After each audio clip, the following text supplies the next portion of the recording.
Stephen King once wrote that nightmares exist outside of logic, and there's little fun to be had in explanations. They're antithetical to the poetry of fear. In a horror story, the victim keeps asking why, but there can be no explanation, and there shouldn't be one. The unanswered mystery is what stays with us the longest, and it's what we'll remember in the end. My name is Alan Wake. I'm a writer.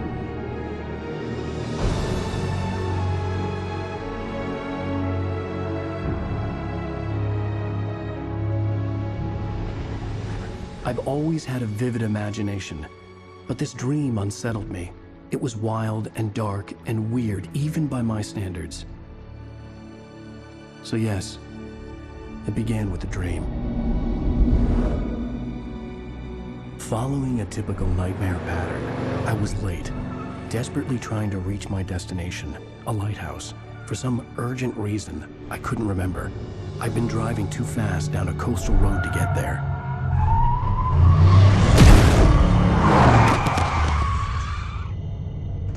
I'd seen the hitchhiker too late.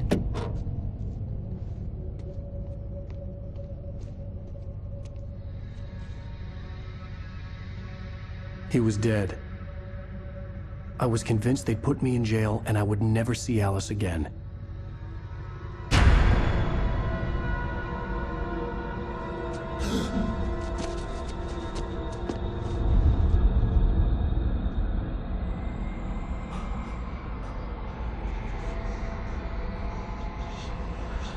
Suddenly, his body was gone.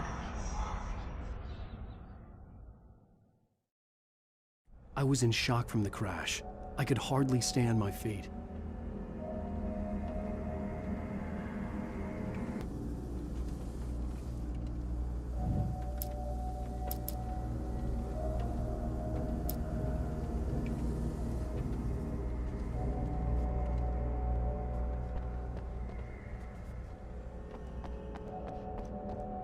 I was certain I had just driven from this direction, but now the road was blocked.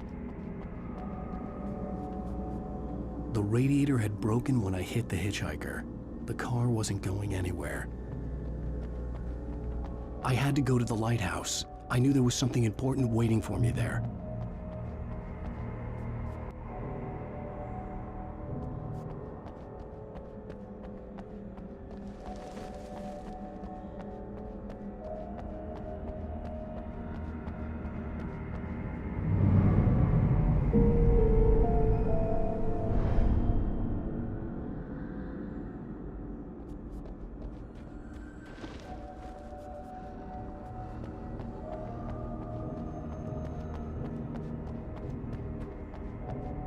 The bridge had collapsed. I'd have to find another way to the lighthouse.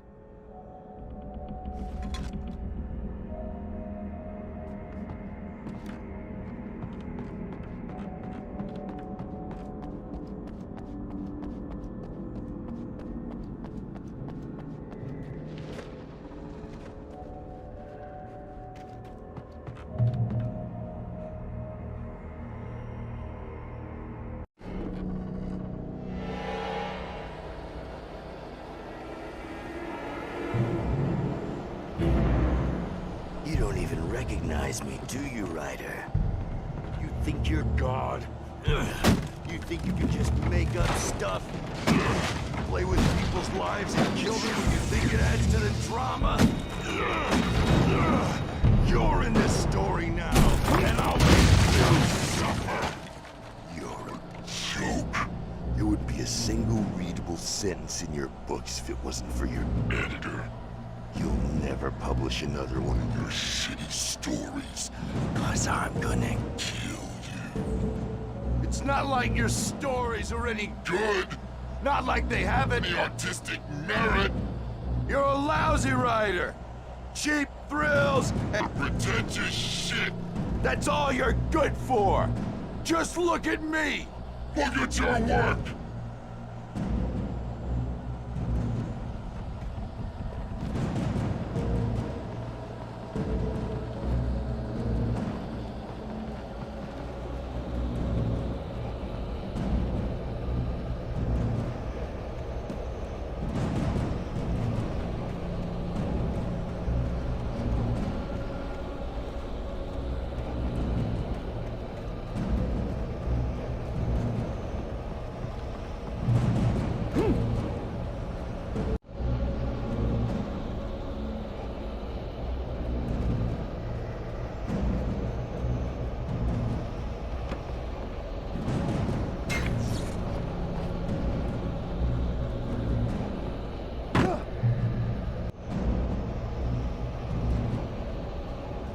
You missed your deadline! Damn.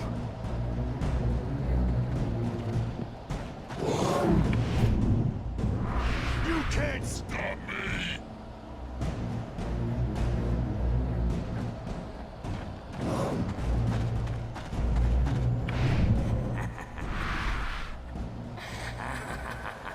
I realized that the hitchhiker was a character from the story I'd been working on.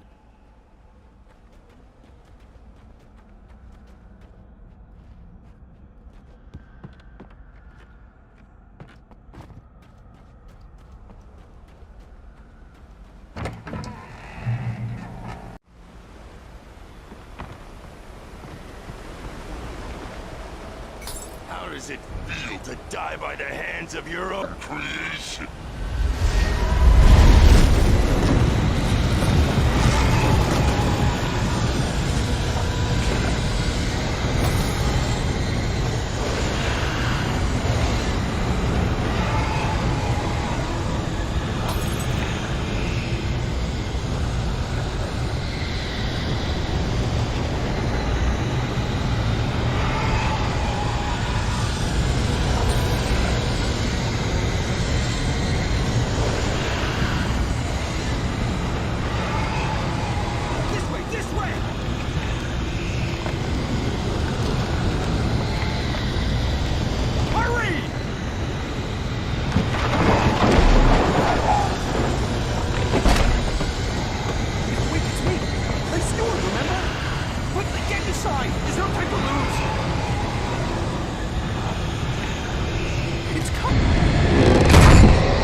I was trapped. There was no way out.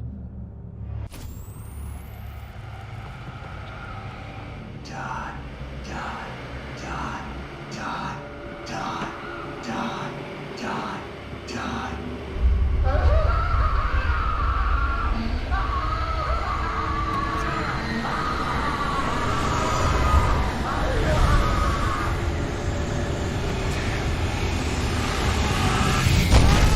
The cabin was a death trap. I had to get out.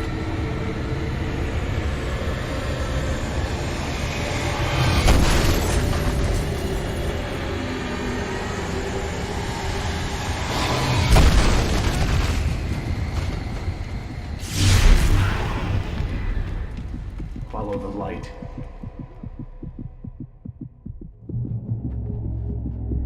You are hurt. You should go into the light. You are only safe there.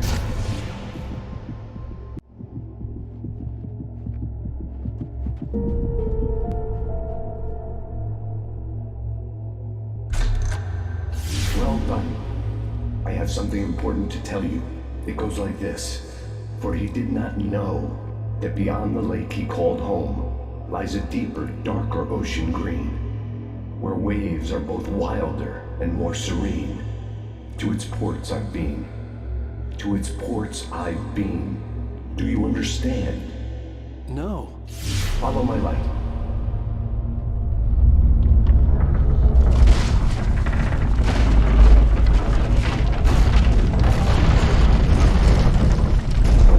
I entered your dream to teach you. The darkness is dangerous. It's sleeping now. When it feels you coming, it will wake up. There's no time. I can only show you the most important thing.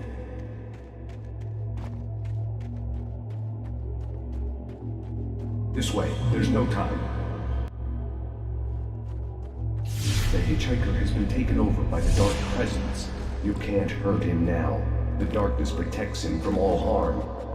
Only light can drive the darkness away and make him vulnerable again. Here, take the light.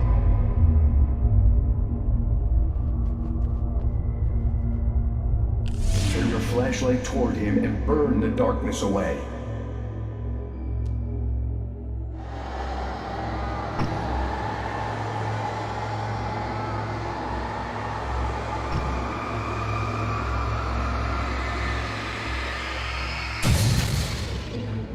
You did it. Now the darkness no longer protects him, but it's still inside, controlling him. He can't be saved. He's still a threat. He is still your enemy. Here, take the gun.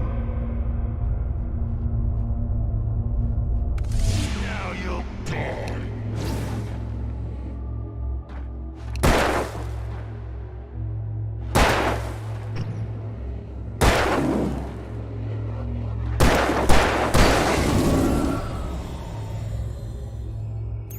Good.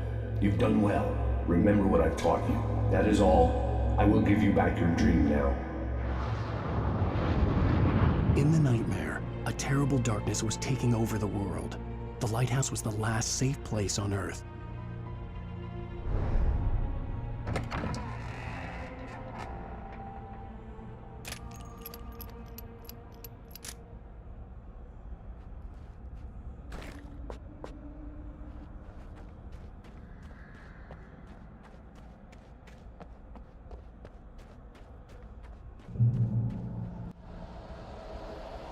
You made me this way, and now I'm gonna kill you.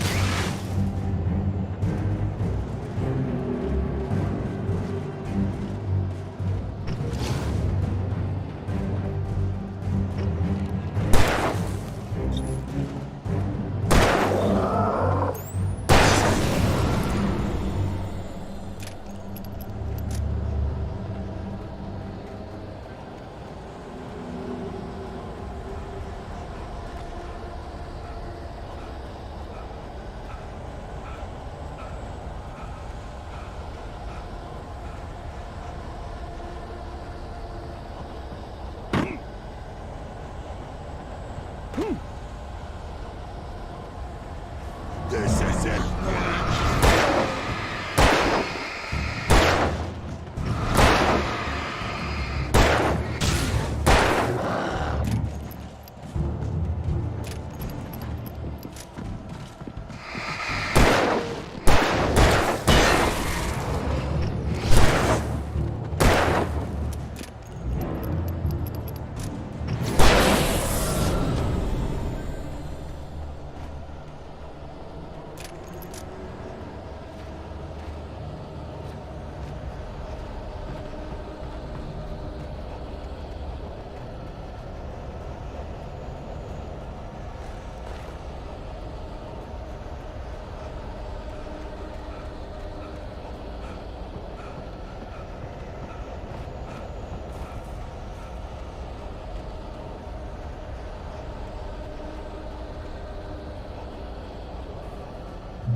Just like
I can keep this up forever.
Shh, baby. Just another nightmare. Everything's fine. You dozed off. Right. Anything more than dozed off would be news for everyone. Cheer up, handsome. We're here.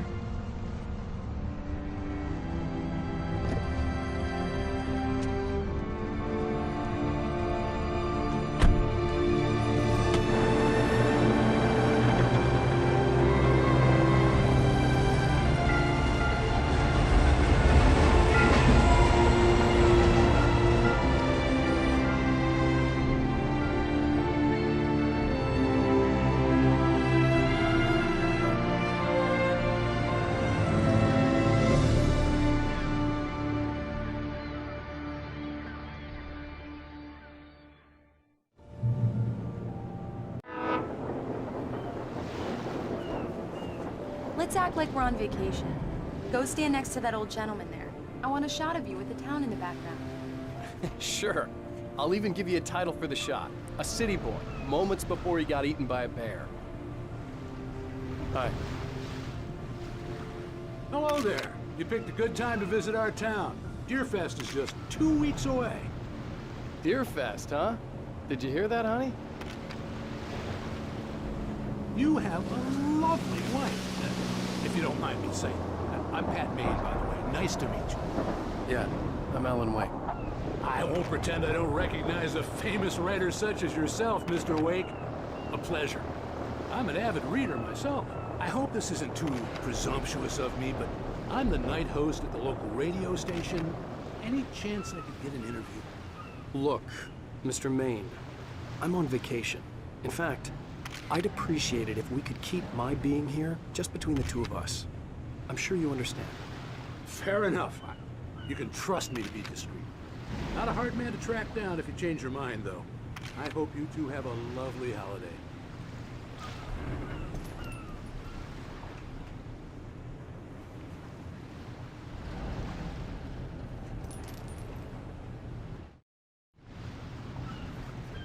Very nice.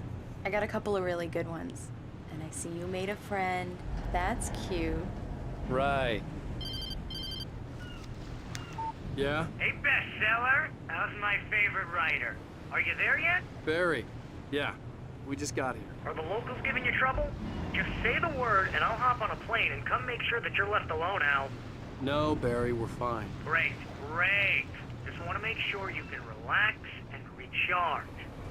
So, how is the place? Has it gotten your creative juices flowing? Barry, we're just settling in. Okay, Al.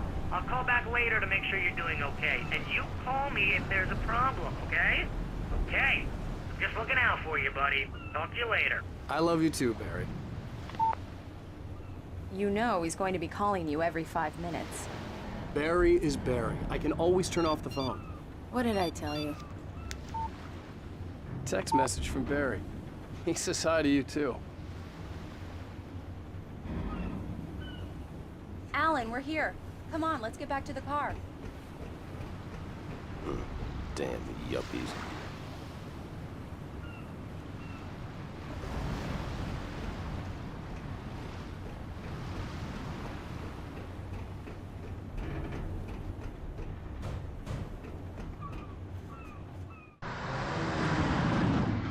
We need to stop at the local diner to get the cabin key from the landlord, a Mr. Carl Stuckey. He's waiting for us. I'll go fill her up while you get the key. I'll pick you up here in, say, 15 minutes? Sure. Alan, thank you for coming here with me. I love you too. Go on. I'll promise to behave.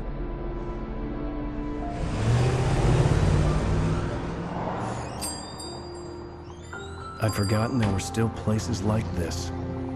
Towns where everybody knew everybody. Welcome to the Oh Dear Diner. Hi, I was wondering if you could help me. I'm looking for... Mr. Wake. Alan Wake. Oh, God! I am your biggest fan. I know people say that all the time, but I really am. I'm glad to hear that. Rose. Rose, I'm looking for Mr. Stuckey. Carl Stuckey? Carl? Oh, of course, Mr. Wake. He must have gone to visit the restroom. He'll be back in a moment. I can't believe it. I've got all your books. I got the cutout from the bookstore when they took it out of the window. And you keep it here. Well, okay. Good for you. Do me a favor, Sonny. I could really use a tune right now. Coconut, number 6 in the jukebox. I'd do it myself, but both of my legs have gone to sleep. Bad circulation. Yeah. Are you serious? Coconut again? You disgust me.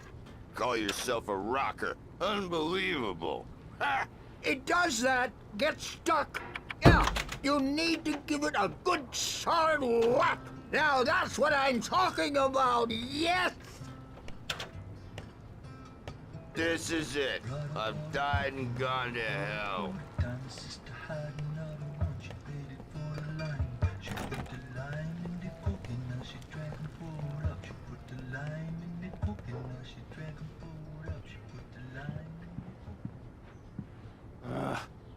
Right. So much for a quiet vacation.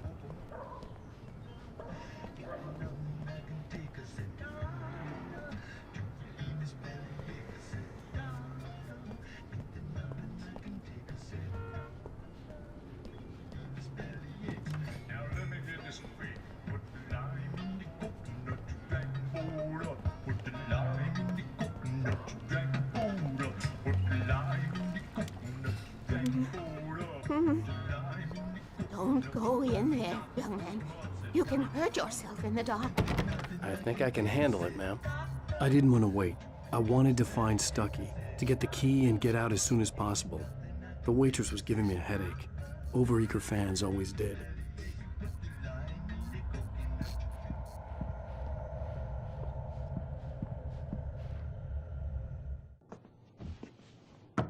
Hello? Mr. Stucky? Carl couldn't make it. Unfortunately, he was taken ill. But I have the key for you and instructions on how to get to the lake. Okay. I wish you a good stay in my cabin. I'll come by later to check how you've settled in. And to meet your wife. I insist. Thanks.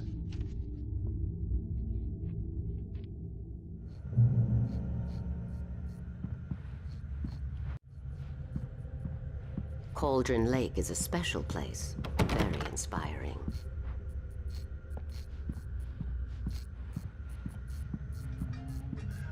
You got lucky this time, young man. You can hurt yourself in the dark. This really ought to... Even that sounds better than your singing. Are you all right? Splendid, splendid. The Andersons, they're, local musicians. We're waiting for Dr. Hartman to come pick them up. They wandered off from his clinic at the Cauldron Lake Lodge.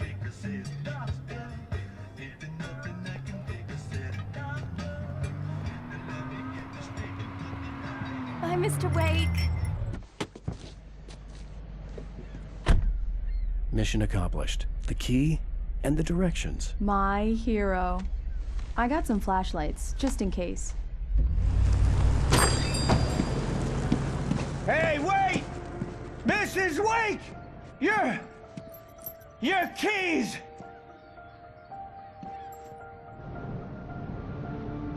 That diner was a real nut house.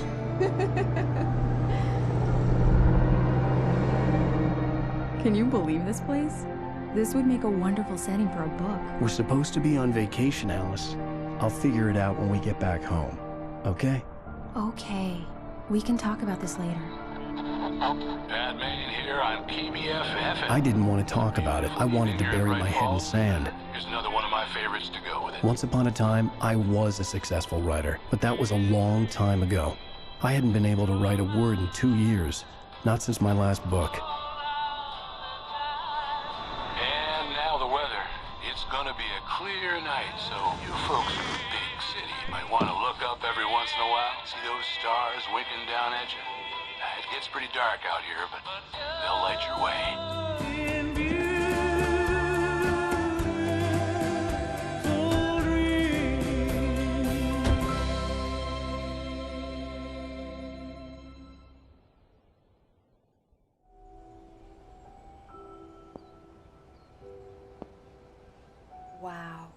It's gorgeous, Alan. It's something, all right. Don't worry, honey. I'll get you inside safe and sound before it gets dark. And I've got the flashlight. I know. I'm okay. Alice had a phobia, the fear of darkness. I wanted to make sure we were inside with the lights on before sunset.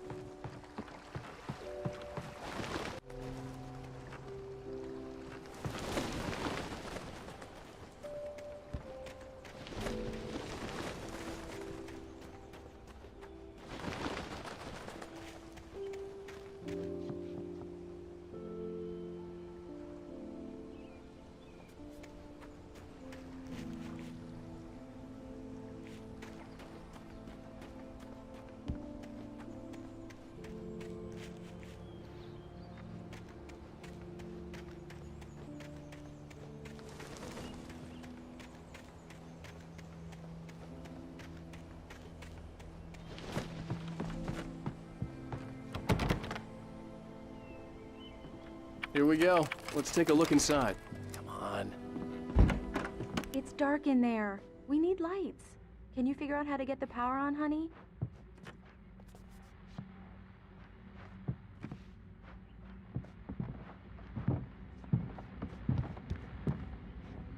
Hello? Anyone here?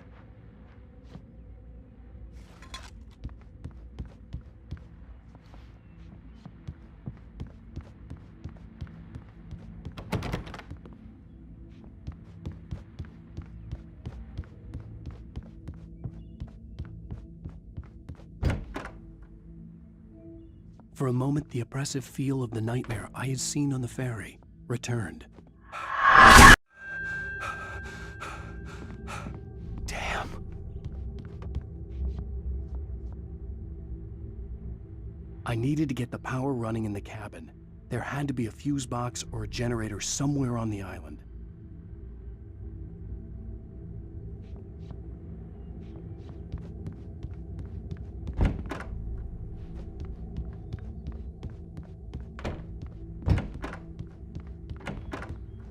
The cabin looked like a time capsule from the 60s, or even earlier.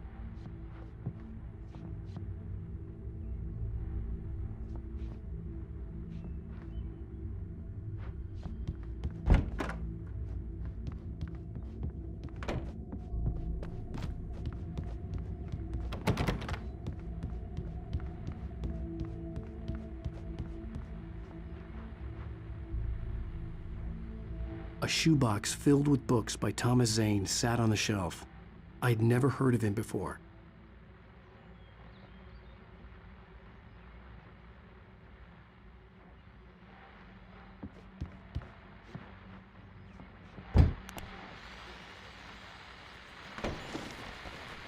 The Deer Fest guests have already started to arrive. Just ran into one on the ferry. Famous artist, no less. We'll see if we can rope him into an interview later on. Now let's go to the phone.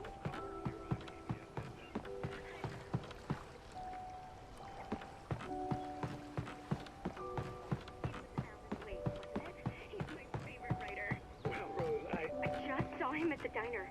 Oh, I am so excited he's here. I'm sure he's glad to be here too. Well, folks, I guess the sound. This is Pat Maine on KBF-FM, and now some music. Great. So much for keeping a low profile.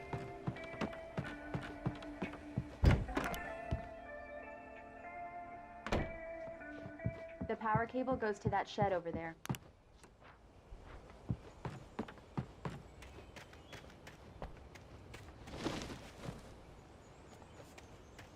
The island had once been the site for a love story. Maybe it would be that again.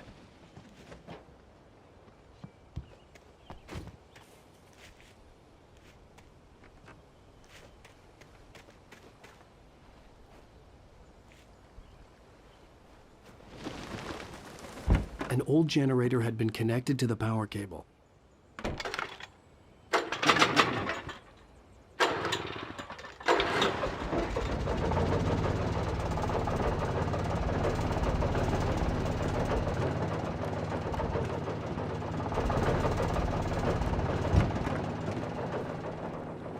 The lights are on! Good work, honey. I'll freshen up a bit and start settling in. Okay, I'll look around a bit. Sure thing! Have fun!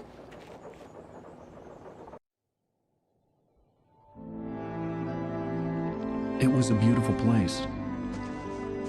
I told myself I could rest here, sleep here, and forget about my work.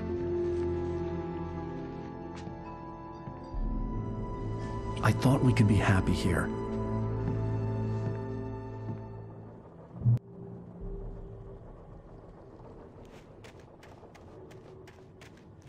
Alice had told me about Cauldron Lake Lodge. The old building used to be a hotel, but these days it was no longer open to the public.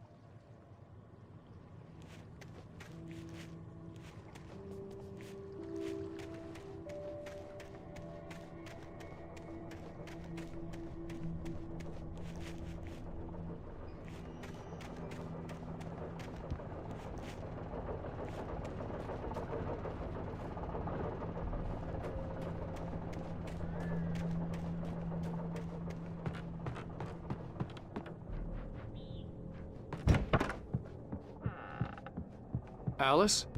Honey?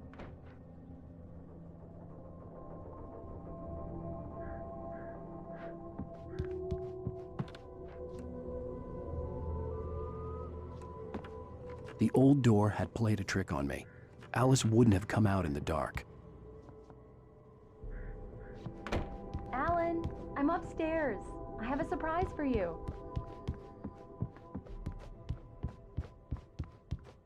Well, hello there. I'm not the surprise. It's in the study. Go take a look. Okay.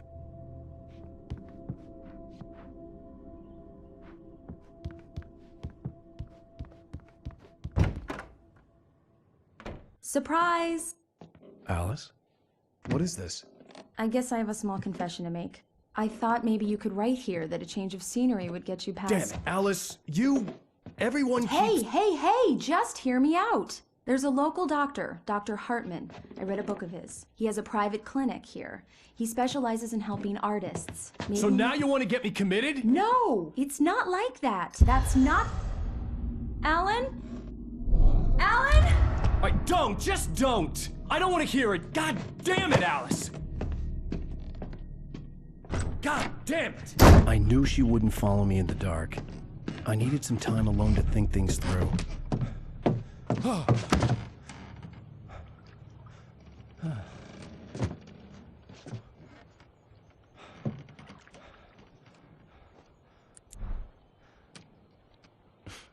Damn it.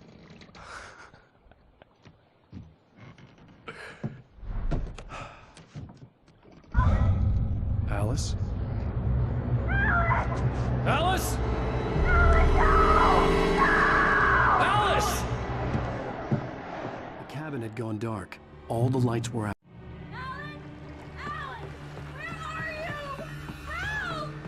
Alice, I'm coming!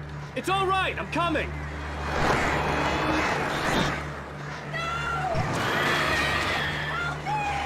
What the hell?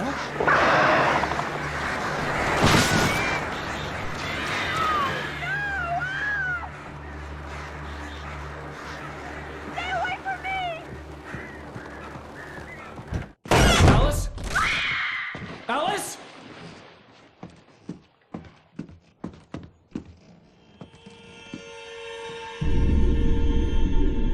Oh no!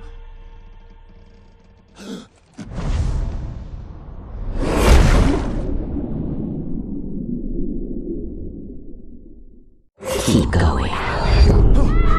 Wake up. Alice?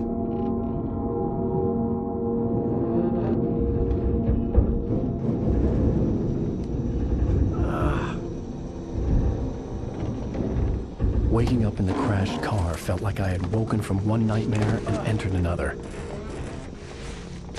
I couldn't remember how I got there. All I knew was that something terrible had happened to Alice. The phone was dead.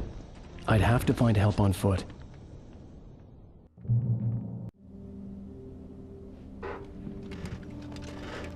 Among Alice's things was a book, The Creator's Dilemma, by a Dr. Emil Hartman.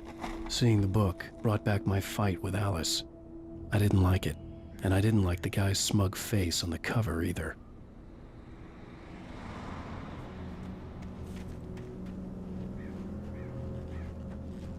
The gas station was my best bet. They'd have a phone I could use. It looked like a long hike through the forest to get there.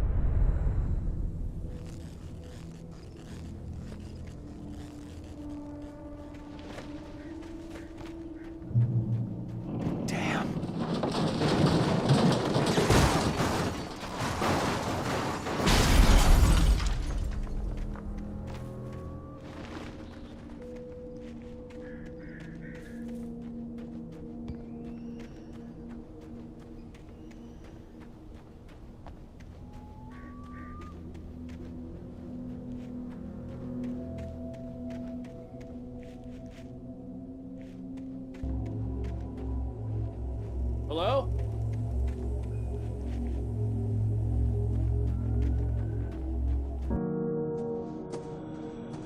Hello? Is someone there?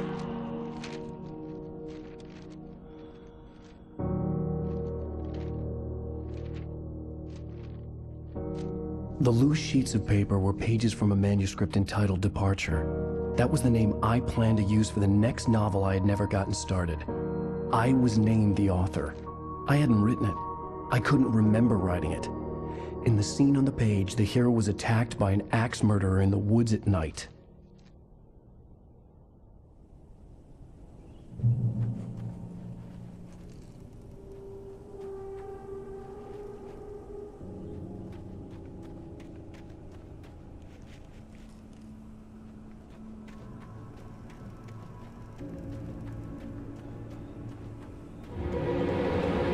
Anybody there?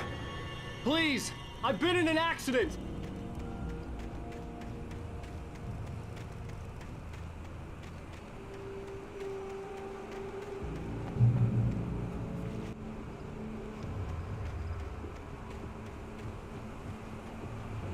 The lights up ahead were a good sign. Maybe I wouldn't have to hike all the way down to the gas station to find a phone.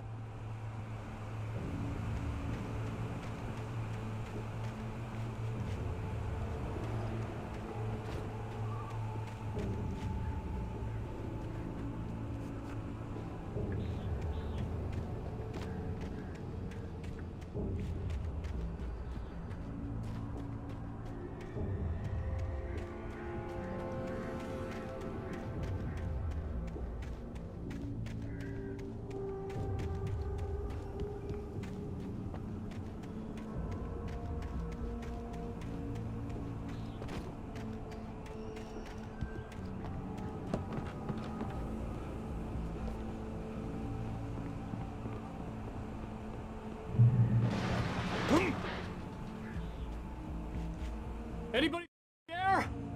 Please, I've been in an accident.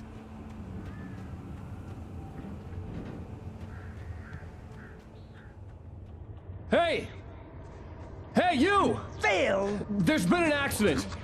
I need help. Listen, I need to... Premium cabins for rent in... Oh, hell. Carl Stuckey. Pleased to meet you. Non-refundable reservation deposit required. Fair and square. Fair and square.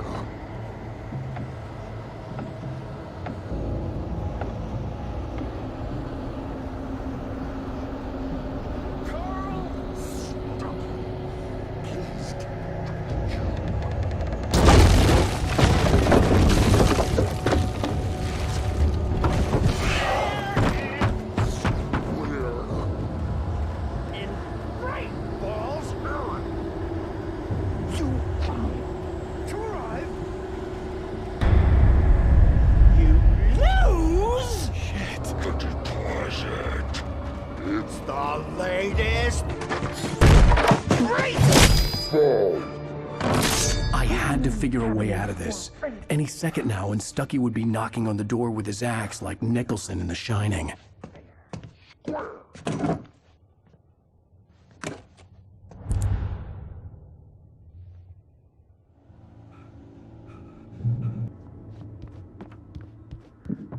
During your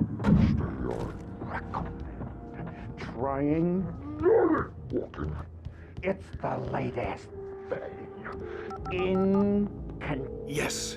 contestably Bright Falls Sheriff Station. How may I? Let's see. Hello? You. Hello? One stone. You can see the sight when those cholesterol levels.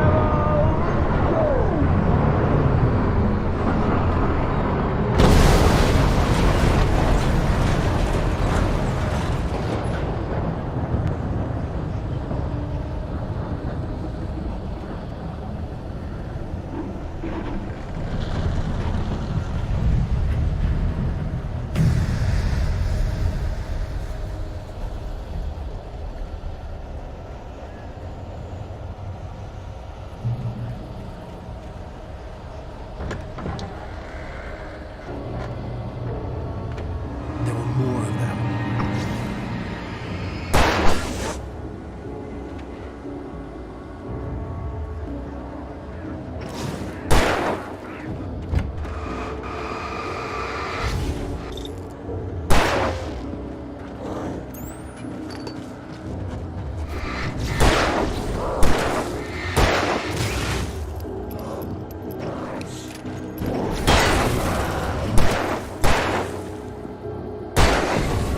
My head pounded with the concussion.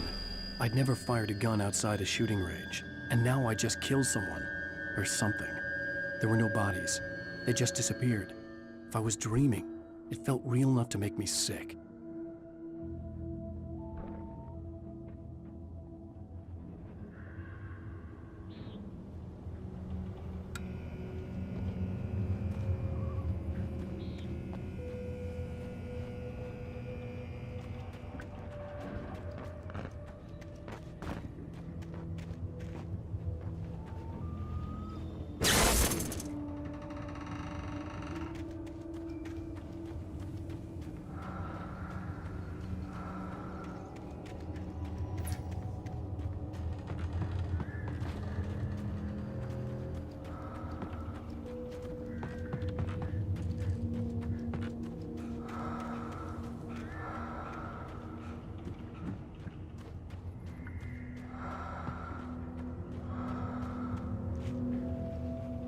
Eerie hand-painted graffiti was revealed by my flashlight. Someone had hidden a chest of supplies near it.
The dark forest was the last place I wanted to go, but I had no choice. I had to get to the gas station.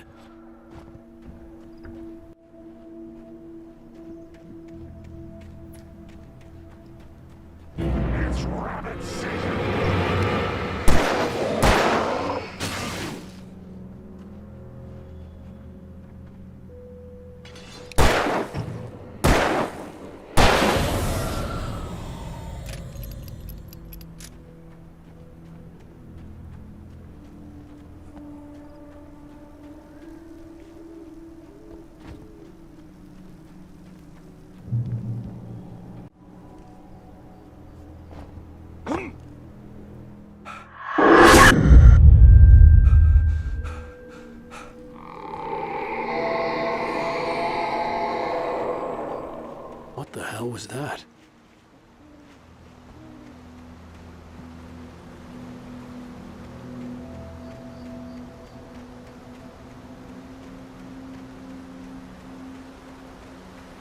When I saw the river below, something uncoiled itself inside my head. I realized that I'd have to find a way across. I didn't even want to look at the water.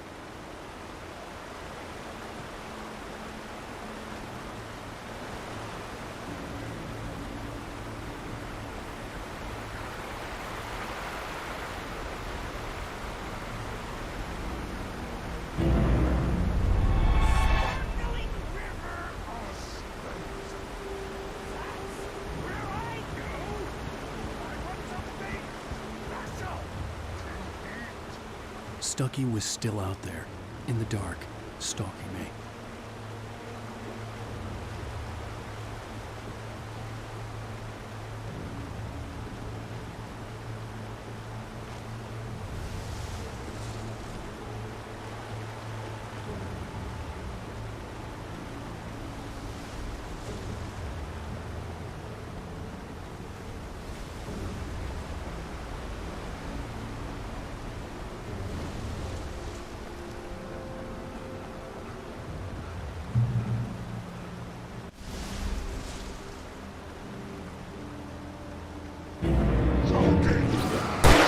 Hazardous occupation.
The staircase was broken. I had to make my way up some other way.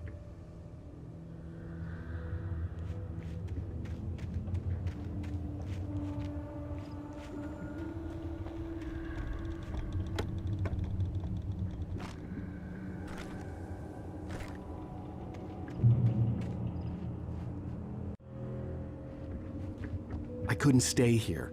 There had to be a way to get up there.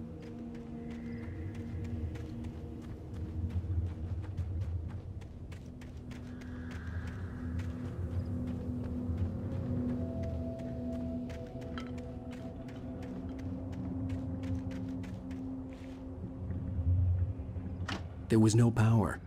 There was bound to be a generator somewhere at the logging site.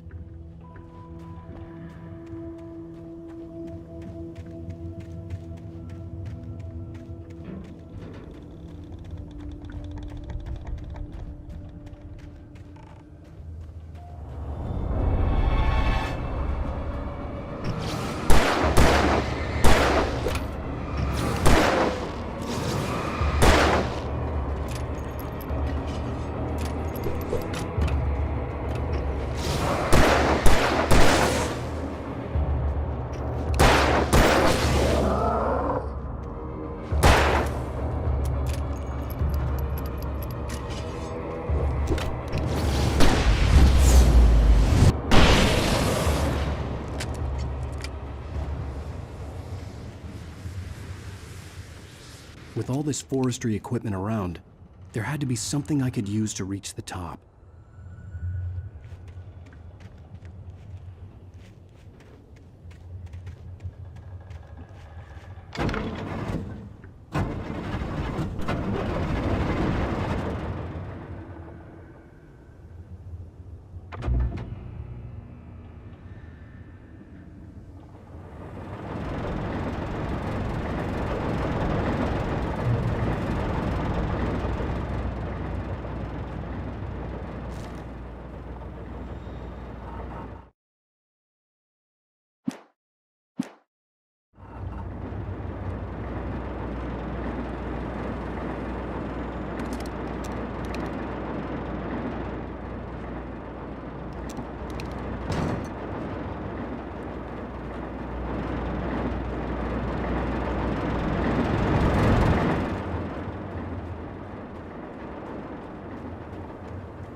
Well, I was just outside for a breath of fresh air, and what a night. I know most of you are probably in your beds by now, but if you're still up and around, take a moment. Step outside for a spell and breathe in deep. The weather is absolutely still. The sky is crystal clear. It's like the forest is quietly breathing along with you. As you listeners know, I'm a night owl, and it's on nights like this I wish I wasn't cooped up in the studio. Makes an old man like me wish I could just but here I am. Keep you company all night long if I were. It looks like I'm not the only one staying up late. Caller, you're on the air. Hey, Pat, it's Maurice Horton. Hello, Maurice. What are you up to? Well, I was just taking Toby on his walk. Oh, isn't it beautiful out there? Sure, but Pat, the reason I called her is the undergrowth that took off after it, and I couldn't find it. Probably a rabbit.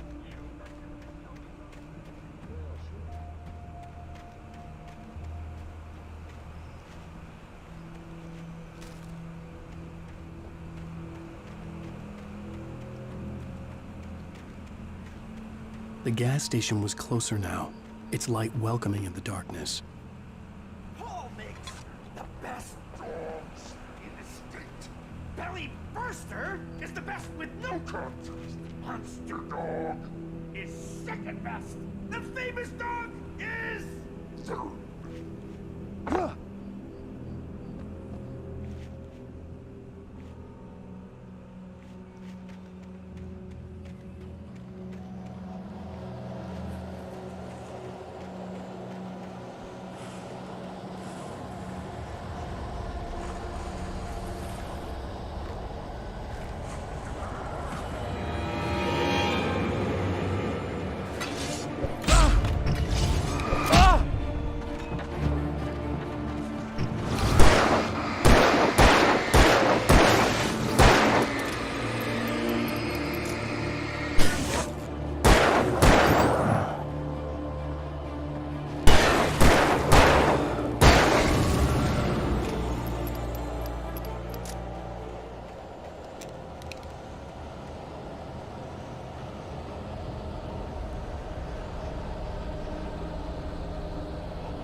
bestows immortality on those who advance it to elevate all of mankind.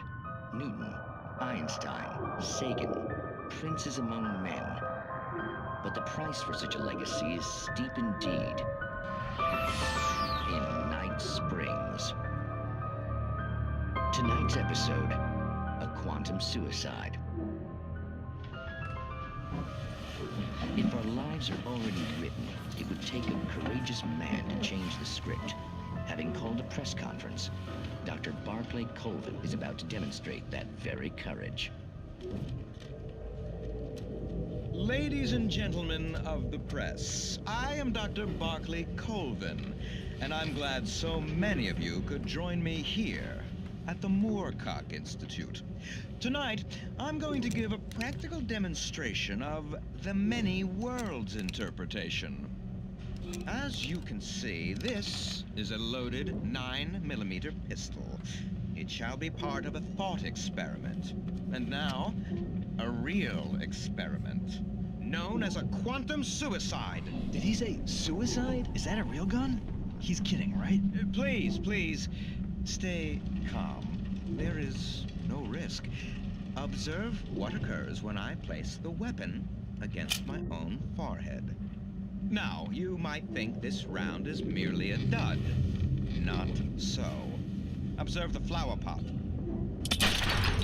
And yet, I myself cannot be harmed with this gun. With each pull of the trigger, 2 new realities branch off. One in which the weapon didn't fire, and one where it did. With my machine here, I have ensured that this reality is always the former. I have bestowed upon myself quantum immortality. Under no circumstances can this gun kill me. So wait. What you're saying is that every time you pull the trigger, in another reality, you die? Yes, of course, but that's completely trivial. There's an infinite number of things that could happen at any moment, and they always do happen somewhere.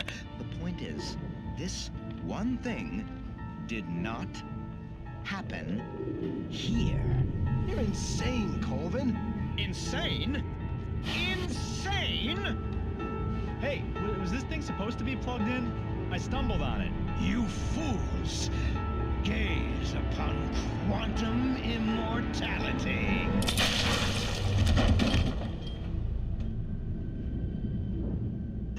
Poor Dr. Colvin, felled by his own hubris or the ignorance of the masses. Perhaps he should have left the crate unopened, the decaying atom unobserved. Curiosity often kills the cat. In Night Springs.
Stucky's body vanished, leaving behind only a lifetime of nightmares to come, assuming I'd reach the lights at the gas station alive.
I recognized the parade float I had seen in Bright Falls when I first arrived with Alice.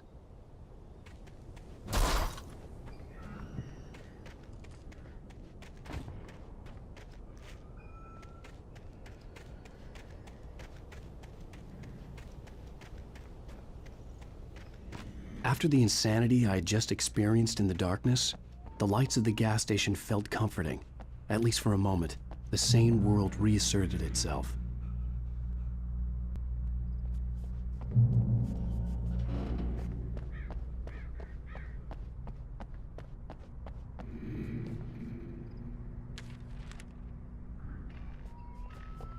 The Deer Fest had been 2 weeks away when we arrived. If the day count on the banner was right, I was missing a whole week between the night we got here and now. The garage was a mess. It looked like someone had trashed the place, or that there'd been some kind of fight. I'll write. I'll keep writing. Outside, there's only darkness. Outside the cabin, outside the story, there's only darkness. I can feel her presence in the dark. Just now, I could smell her perfume in the room. I'll reach her, I'll fix it up. I'll bring her back. The story will come true. If I stop, she's lost. I don't believe this. It'd been me on the TV, talking crazy. Was I losing my mind?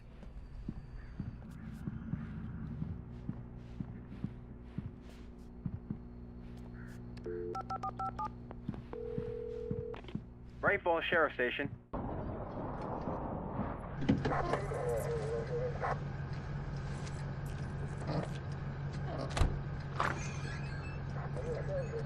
Oh, thank God, Sheriff. Sheriff Sarah Breaker. You are... I'm Alan Wake, but listen. I was in a car crash. My wife, Alice, she's missing. Calm down, Mr. Wake. We were staying in a cabin on the island, on Cauldron Lake. There's no island on Cauldron Lake. Not since the big eruption in the 70s. Please, I can take you there, okay? You look like you've taken a pretty bad knock to the head. Are you okay? Listen. We'll figure this out. Please get in the car. We'll swing by the lake and then we'll go to the station, okay? Mr. Wake, have you seen Stucky, the guy who owns this place? I realized I couldn't tell her what had happened in the forest. She wouldn't have believed me, and then she wouldn't have helped me with Alice.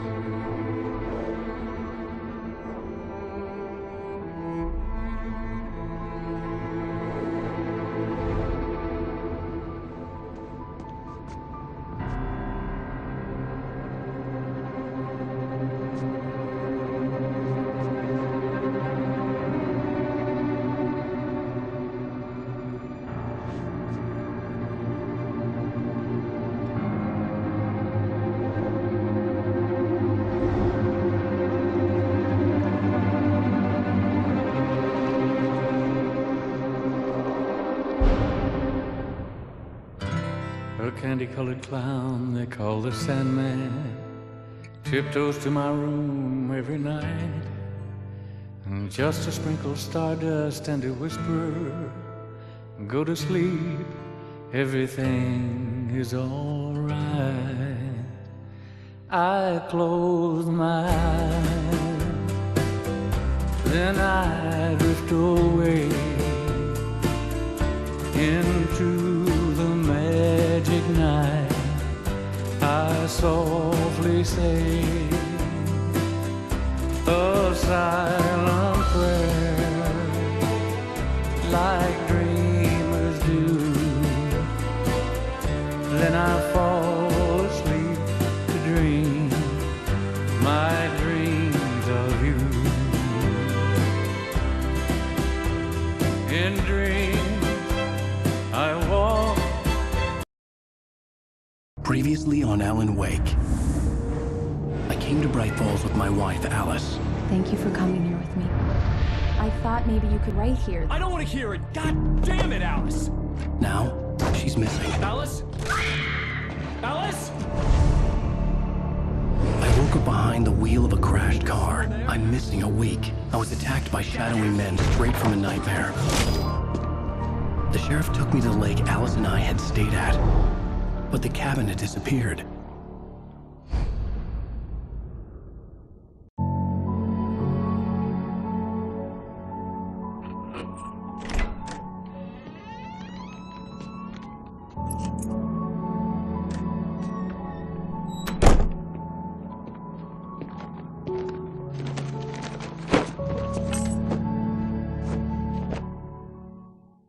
Honey, I'm home. Back here, sweetie. How was it? Worst weather I've ever seen. You should put some coffee on. It'll warm you up.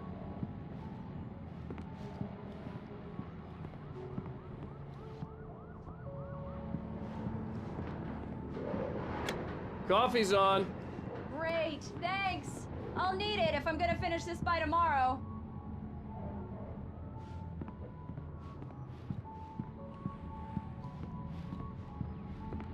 Oh, hey, I just finished those cover mock-ups. They're on your desk. Tell me what you think. No kidding. I didn't think you'd get them done this quickly. On occasion, I can perform all sorts of miracles, my dear.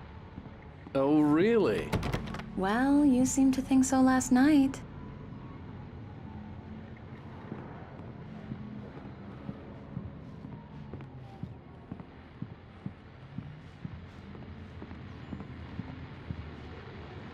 These look really good. Oh, sure, until Barry gets his hands on them. Which, by the way, will happen over my dead body. The last time was the last time. Oh, and speaking of Barry, he called. Alan! Alan, please check the fuse box. I'm right here. I'm on it, honey. Please hurry. Honey, it's a power outage. I've got the flashlight. Okay. Hi. You okay? I'm sorry. It just really spooked me. Don't worry. We'll just break out the candles. I know it's stupid, but it's just... especially when I'm not prepared for it, you know? It gets to me. I love you. Tell me a story, writer. Okay. I used to have these nightmares when I was a kid. The dark really spooked me, too. When it got really bad, my mom gave me this old light switch. She called it the clicker. The clicker, huh? Yeah. If I ever got scared of the dark, I could just flip the switch and a magic light would scare the monsters away. Oh, sure. Here it is. Alan. Maybe it'll help you, too. Yeah, nice story, writer boy. You made that up right now, didn't you? No. Seriously. I love you, even if you are a liar. Thanks for this.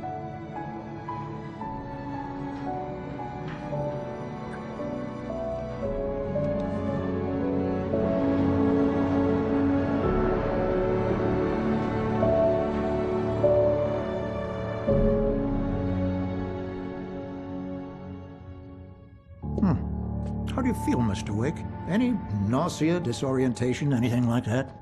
Mr. Wake, how are you feeling?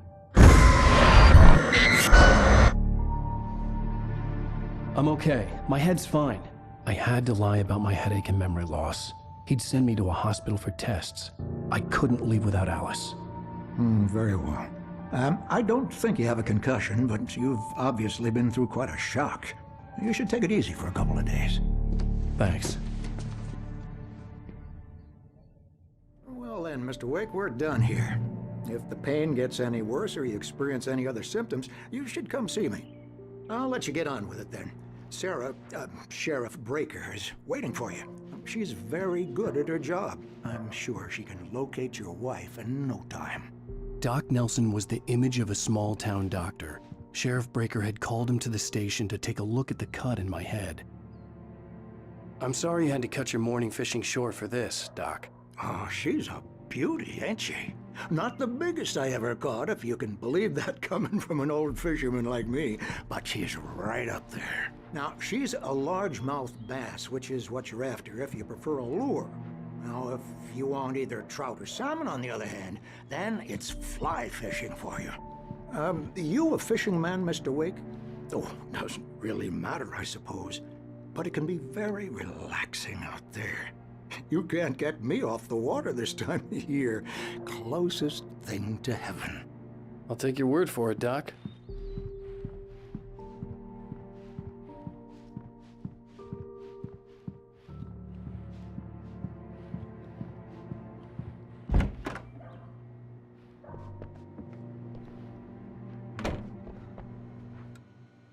Thank you for testing the lights, Miss Weaver. Everything seems to be fine. I don't have the luxury of being complacent, Deputy Grant. The bulbs will need changing soon. You can't change them in the dark. I'll be sure to take care of it, Miss Weaver. Have a nice day now. Very good.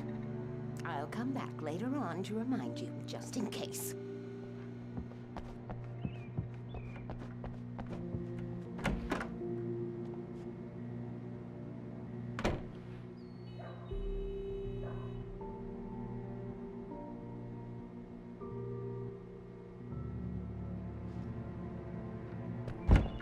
Come in, Mr. Wake. Your phone's on the desk. The battery was dead. It's charged now. Have you started looking for my wife yet? My men are already on it. Now, can you tell me what happened? I'm not sure. I can't remember. We were arguing. I walked out of the cabin. The cabin on Cauldron Lake? How did you end up at Stucky's gas station? I wanted to tell her what had happened last night, but I couldn't. She'd locked me up. Excuse me, I need to take this. Hello? Alice, please help me. Alice? Stop talking to the law. You'll do exactly what I say if you ever want to see your wife. Who is this? Go to the back lot. There's a hole in the fence on the left. Look inside the junker. I left a little something there to convince you we're all on the same page here. After you ditch the cops, you're gonna meet me in Elderwood National Park. There's a spot called Lover's Peak. Midnight. Don't do nothing stupid, pal.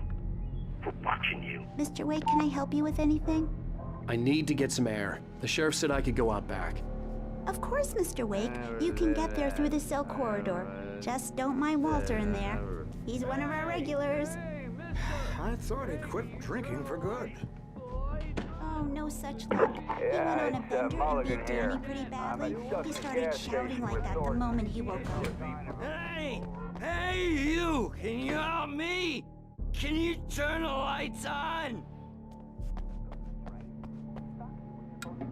Thank you, man, thank you. Hey, you're all right.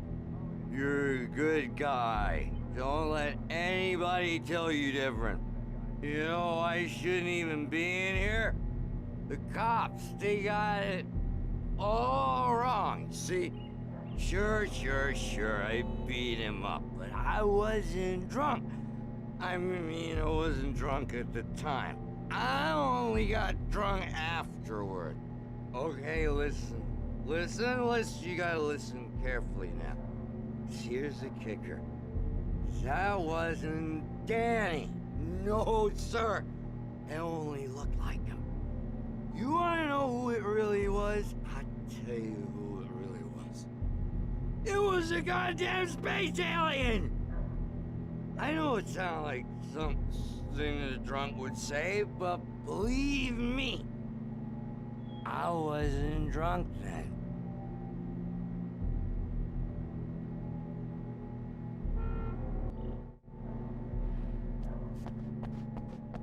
The early morning light hurt my eyes and made my head ache. The man on the phone had said, go through the fence on the left.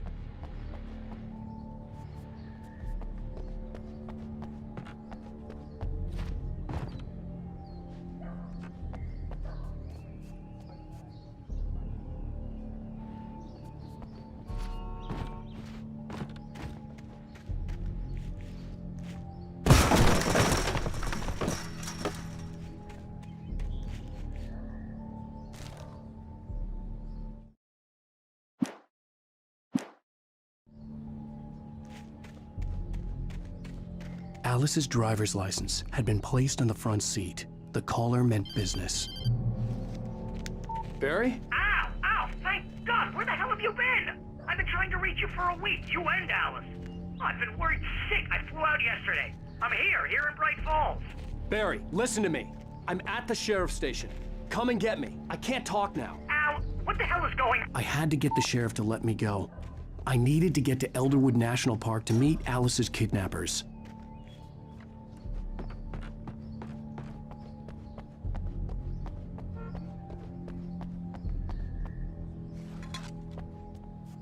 Well, folks, it's been another long night, and it's about time for me to sign off for a while. God knows I need my beauty sleep.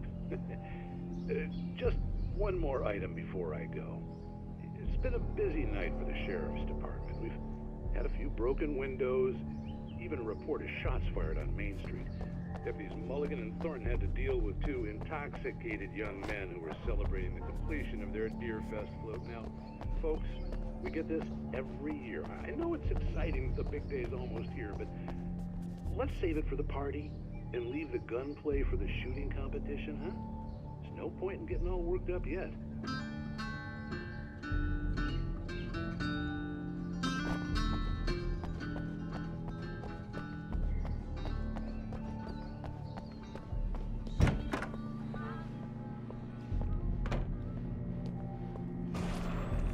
A writer is a light that reveals the world of his story from darkness, shapes it from nothingness. The way a sculptor carves a statue from a block of granite. If I stop, the world I'm making dies. Darkness will reclaim it. It's a long, hard journey into the dark. Alice's life is at stake, but I can't think about that, or I'll lose it. The dread lingers at the edge of perception. I'll push on. Anything is possible here. I'll write the story. I'll save her. Marvelous, Sarah. I just wanted to settle all the damage the Anderson brothers might have inadvertently caused on their recent and regrettable little outrage. Are you feeling any better, Mr. Wake? I'd like to leave. Am I free to go? Well, we still need to talk about... Am I under arrest? No, of course not. But I need to know where you'll be staying so I can get in touch with you. I'd avoid the motel. The Majestic is known for its roaches. The cabins at Elderwood are pretty nice, though. That sounds perfect. I'm Dr. Emil Hartman. I'd like to invite you to stay at Cauldron Lake Lodge. Did you talk to my wife? I had the pleasure of discussing your situation with her on several occasions. Did you set something up with her? I invited her here. My clinic is a place where... Oh! Hey! Oh, my! Take it easy. Hey, nobody move! Get your hands off of my client! Who are you? I'm Barry Wheeler, his agent. If you have business with Mr. Wake, you talk to me.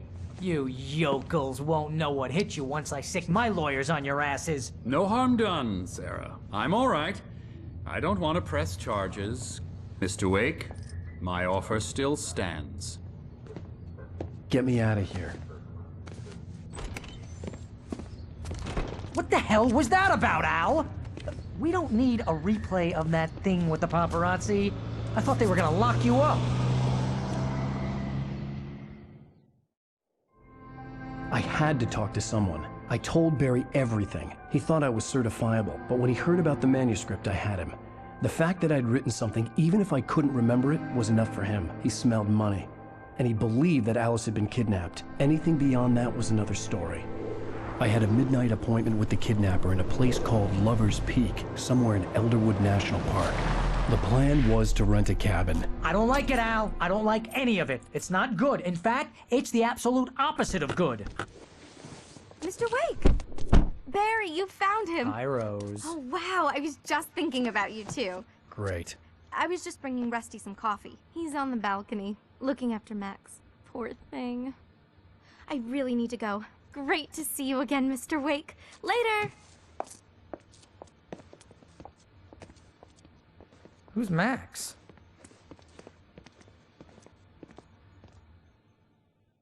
What an airhead. Jeez, Mr. Takes a swing at everybody. This is not her fault. She's a very nice girl and, more importantly, a fan. She even has a fan site dedicated to you. And she was very helpful when I was looking for you. Seriously, Al, what you were saying in the car, just listen to yourself. What, wait here. You shot a guy and his body just disappeared? When was the last time you slept? Are you high? Have you been drinking? No! Look, Barry, I'm missing a week, and someone's got Alice. Do you and everything's understand just... what it sounds like when you say stuff like that? Don't get me wrong, it's a good story, could be a bestseller. But when you start confusing fiction with reality, you're buying yourself a ticket to the funny farm. Wait here.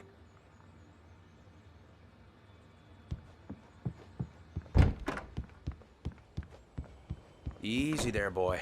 I'm almost done. Hey, Rusty, right? You rent cabins. Oh, Mr. Wake. I'd shake your hand, but mine are kind of full here. Actually, I'm sorry about this. Would you mind grabbing the registration form from the desk? It's just across from Bucktooth Charlie. Okay, sure.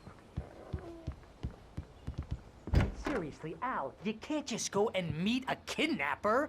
Those situations always end up in disaster. You gotta talk to the cops.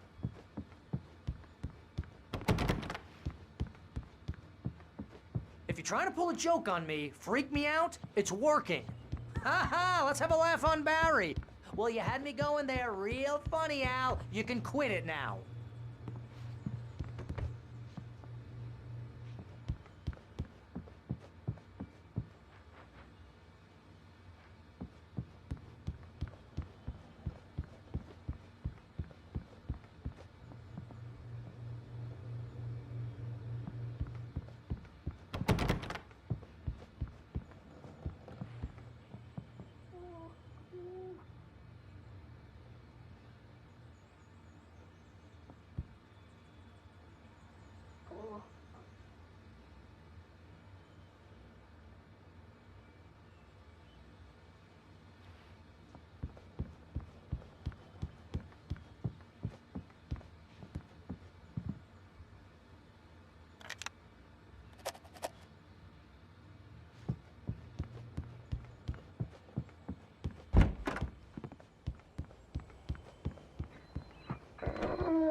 I think this is the form you wanted. And here are the keys. Okay, you're all set, Mr. Wake. Glad to have you staying here. Thanks. Can you tell me how to get to Lover's Peak? Oh, sure. It's at the end of the nature trail. Just follow the paths, you'll get to it eventually. It's an easy walk. Nice spot, too.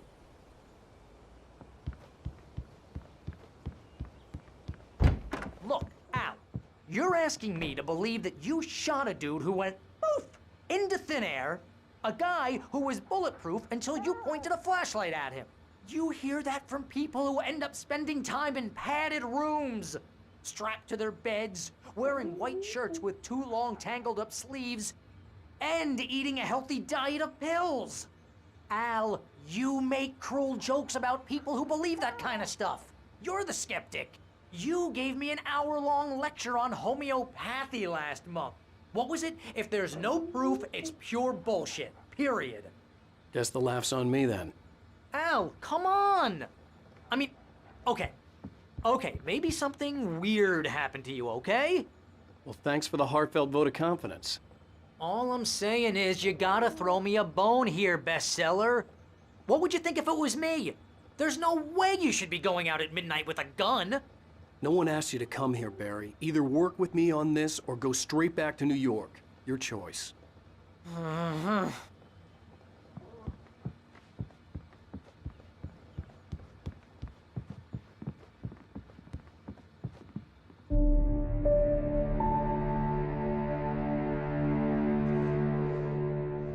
That's just crazy talk, Al.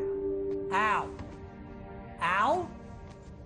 We should go to the sheriff or call the FBI. Damn it, Barry, they'll kill her! This is not a goddamn debate, Barry. I'm going to Lover's Peak. He said to come alone. Okay then. I understand. You're my best friend and I'm worried that you're not right in the head. Tell me what to do to help and I'll do it. You stay here, and if I'm not back by morning, call the cavalry.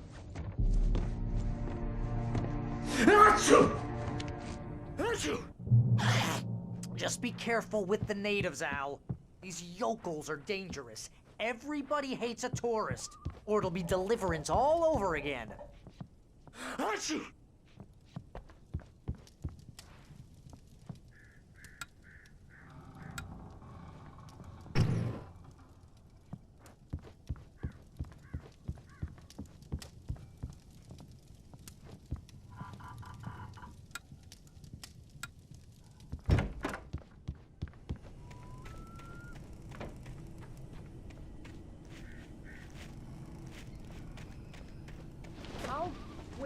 Al. I'll hold down the fort.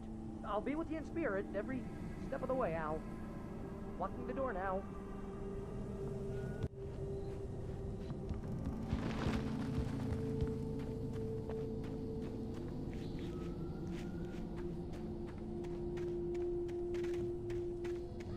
I knew I should have gone to the cops. This wasn't the smartest thing I'd ever done, but I was still angry with Barry for trying to talk me out of it. These people had called me right in the sheriff's station. The cops wouldn't scare them, and they had Alice.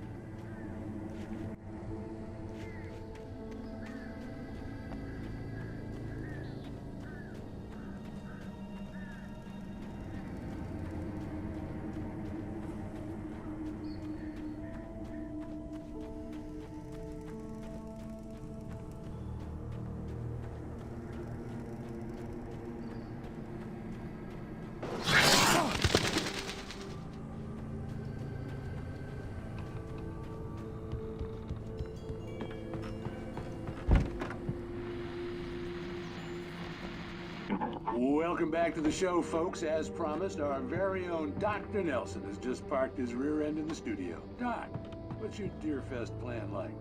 My plan? You make it sound a lot more organized than I ever seem to manage.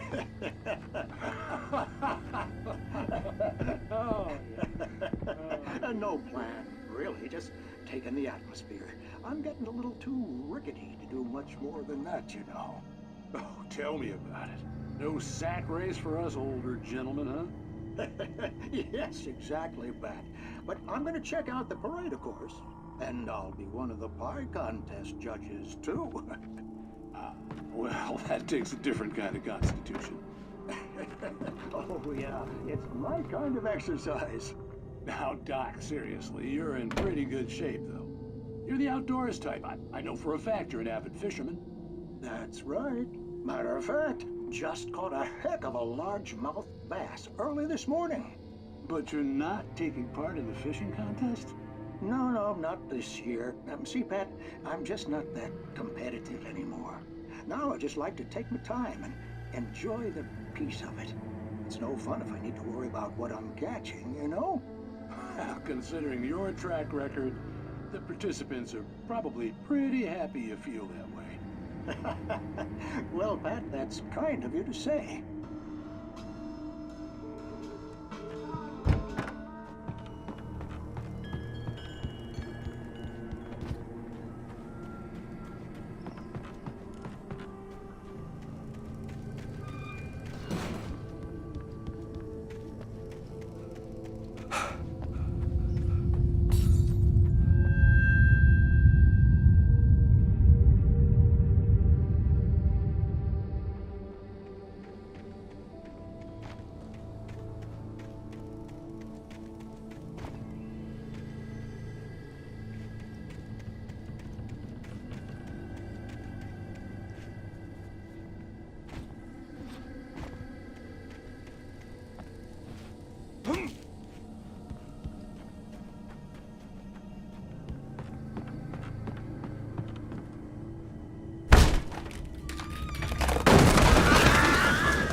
Crime and punishment. The cancer and cure of civilization. But some crimes are impossible to punish, especially in Night Springs. Tonight's episode, The Man in the Mirror.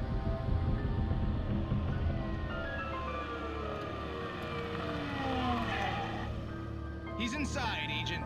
He's a weird one. So, you're confessing to killing that guy, huh? Why? Had it coming? Yeah, but why would you do that? I mean, you're a nice guy. Normal. Took your kid to a soccer game. So how come at the game, you pick a guy and, quoting from the arresting officer's report here, assault the victim's head area repeatedly with the weapon of choice being a pair of bare fists? Wow, that sentence really flows, huh? Maybe you're not the literary type. Okay, so you mess him up. But why? Who was that guy? We couldn't ID him. Why would a guy like you do him like that? I didn't like his face? Well, you must have hated it, because you really went to town there. I mean, there's no way to tell what he looked like. No ID on him either. That must be difficult. But then we ran the fingerprints. Got a match. Your prints. Identical. Huh, how about that? Your son said you were wearing a white shirt when you took him to the game. But the white shirt is on the dead guy. It's plenty red now. You won't get away with this. Do you really think that's in any way relevant to me? I had plenty of time to talk to my boy before the cops arrived, you know? He won't stop screaming, am I right? You think he's ever gonna be okay? I left my mark. Believe me. You bastard. What? You gonna shoot me? What's the point? I'm going to prison. You got me. I don't understand any of this. And you never will. Don't worry. Maybe you'll see me again, Agent. Maybe in the mirror.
vision left me weak.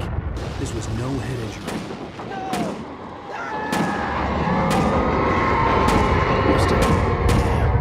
Rusty, hang on! Oh God. I'm coming! Please, help me!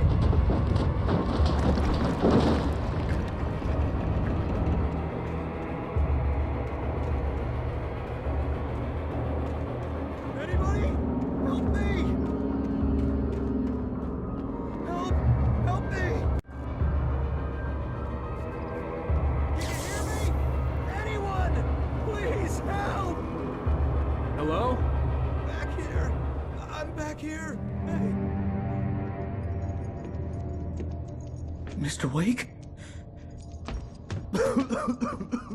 Oh, hell. It happened just the way it was on that page. I found. Came true. It knew. So dark. It'll come back for me. You must... The lights. In the office. I have the key. Okay, Rusty. Hang on. I'll be right back. Whatever did this couldn't be far. Rusty had found a page from the manuscript. It would help me understand what had happened.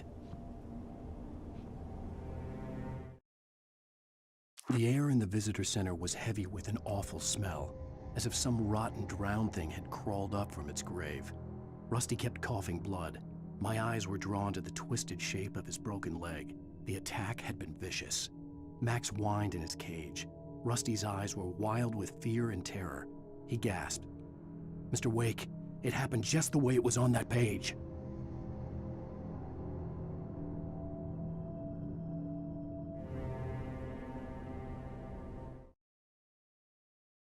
It's true what they say about the fall and the sudden stop at the end. I'd lain here in the snow while the lurid chain of scenes that had led me here kept playing in my head. A rerun of my own private snuff movie. A memory of my corpse. Alone at my own wake. Thinking in metaphors again. The femme fatale was gone. Only a sour taste remained of the kiss that killed me.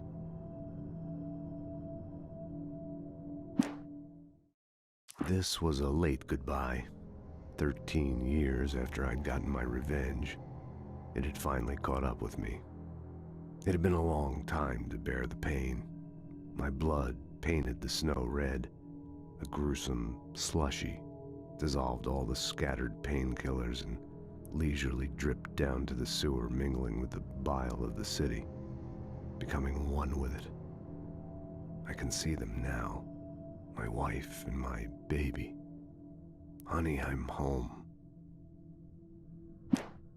The kidnapper fired his gun one last time, and the shadow vanished into the darkness it had come from. See? Nothing to it, Wake. The thought of Alice in his hands was revolting. We stood on the wooden platform of Lover's Peak, the waterfall on the mountain behind us, the lights of the radio mast blinking red in the heights above. I fought with the urge to take a swing, force myself to speak. Let's cut the act now. Where's my wife?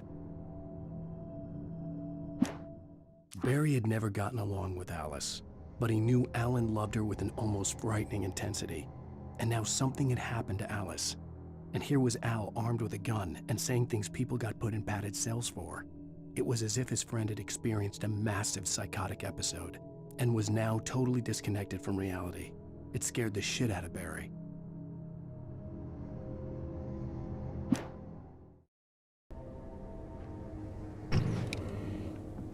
Shh, good boy.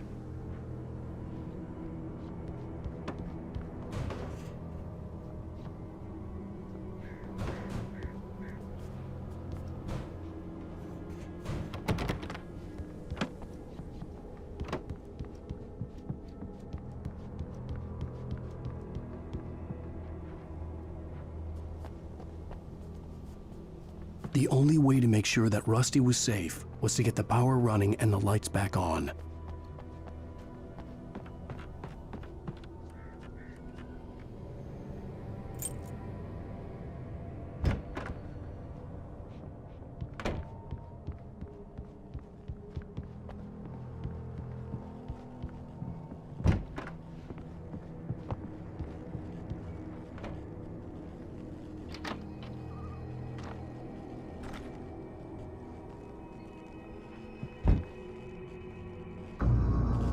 I was too late.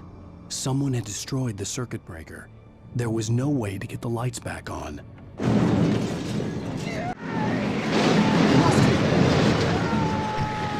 Rusty!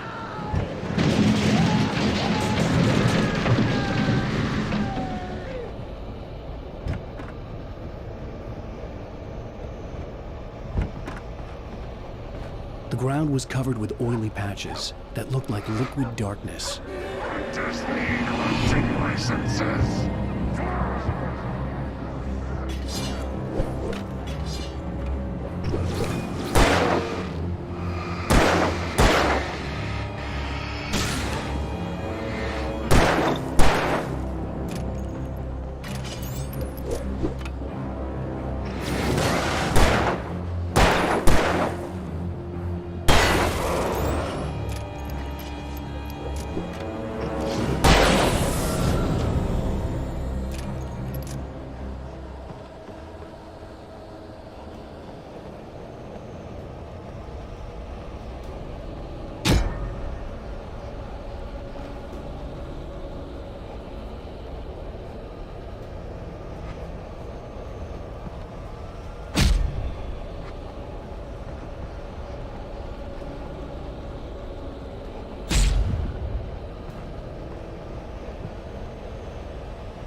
Something had torn a mammoth-sized hole in the wall. Please, don't feed the animals.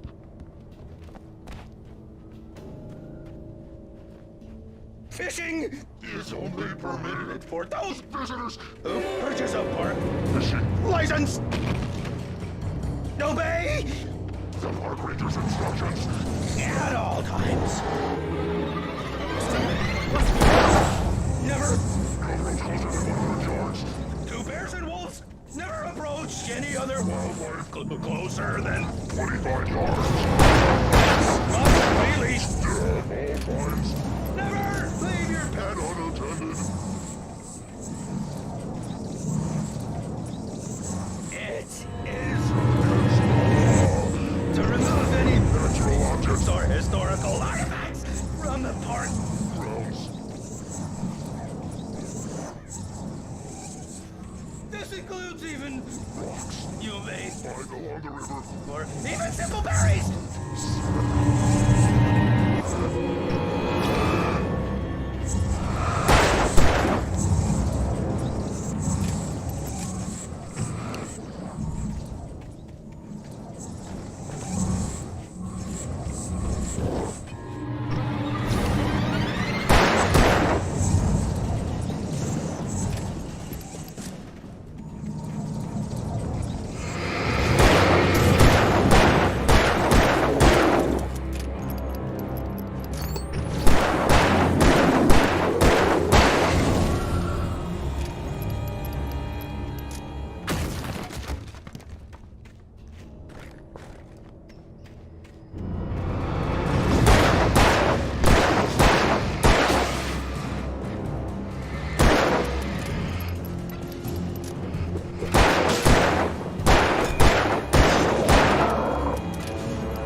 Forget about it, Barry. It's just me going crazy.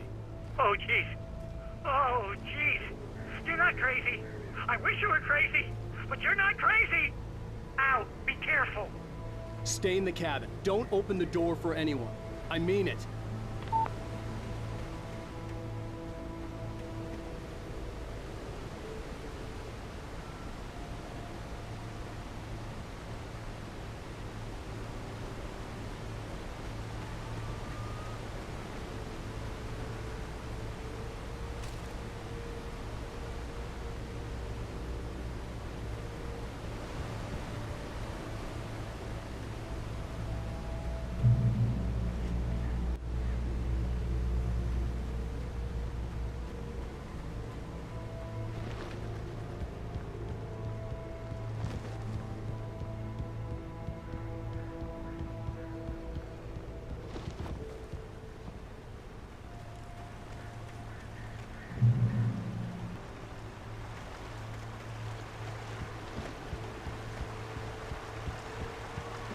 Lover's Peak was at the far end of the nature trail.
Shit.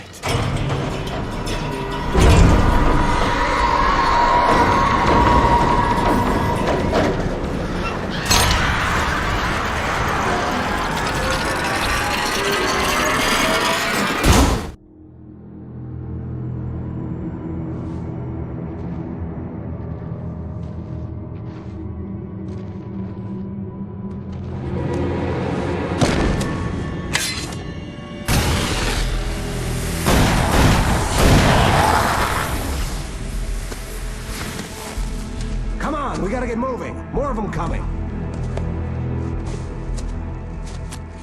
That flashlight's kid stuff. The flares will keep the bastards away.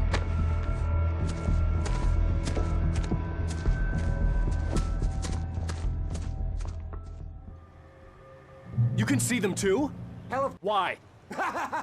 Because that's the way the story goes. Yeah, but... Let's move! I lost my gun back there. Oh, I've got a gun. Just keep that light steady on him. It took a moment, but then I recognized him. He'd been on the ferry when I first arrived here with Alice. He knew my name. We were headed in the direction of Lover's Peak. There was no way this was a coincidence. He was the kidnapper.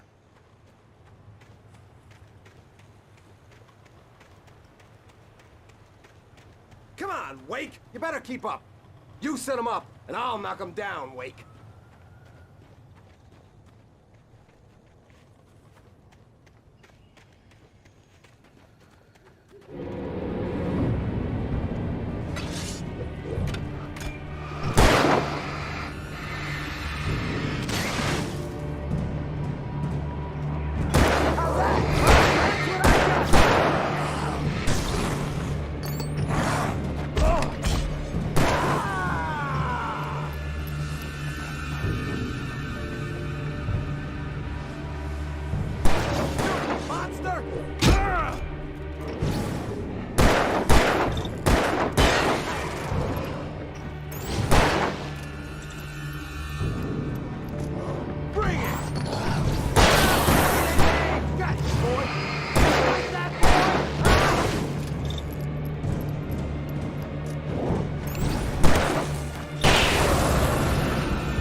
Lover's Peak.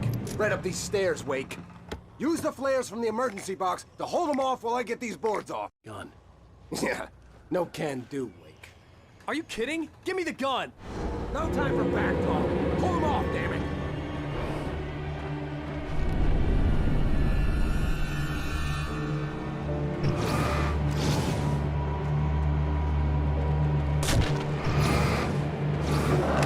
Just a little longer. Scare them off.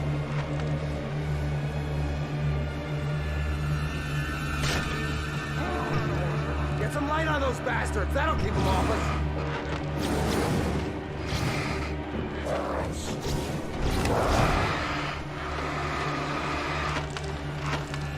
Just a little longer. I almost got it. Okay, it's open. Move it or lose it.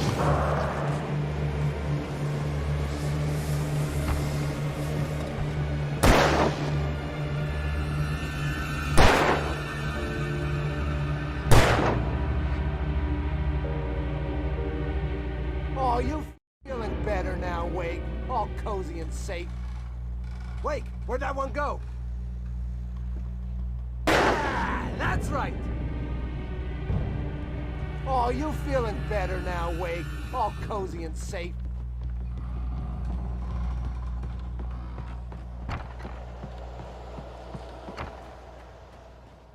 Better get ready.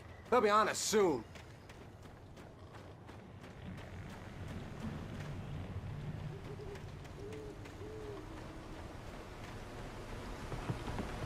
This is it, Wake.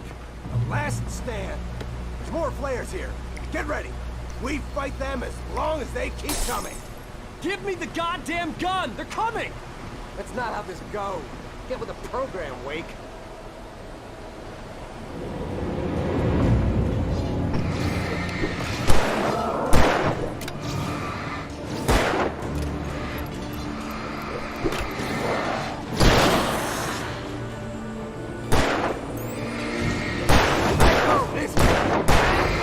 You just keep coming.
Let's cut the act now.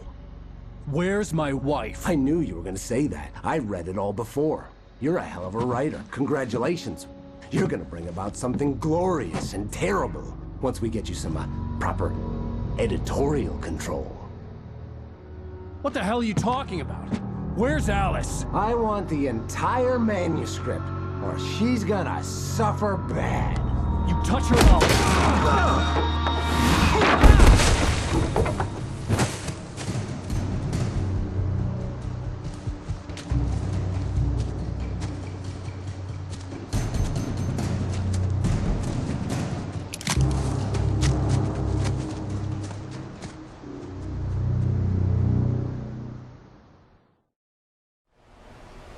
You're gonna give me the manuscript or you'll be sorry. No!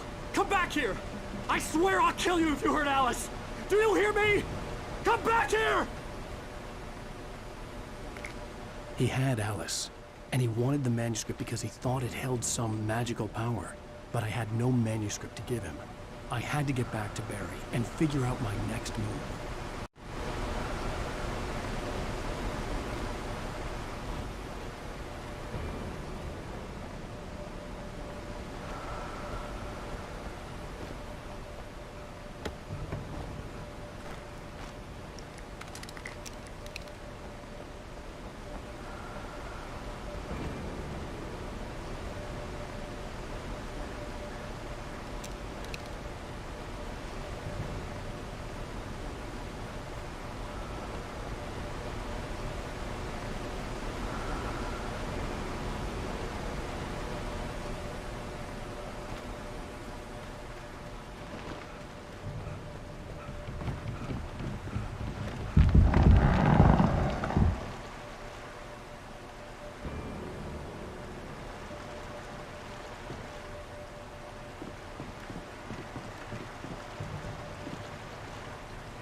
On more than one occasion, Alice had tried to explain to me how it felt to be afraid of the dark.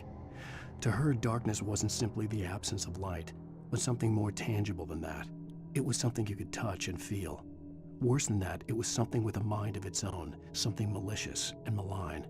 For her, things changed when they were wrapped in darkness. They turned into something else, something foreign, and nothing was safe or innocent anymore. I'd never really understood what she meant, until now.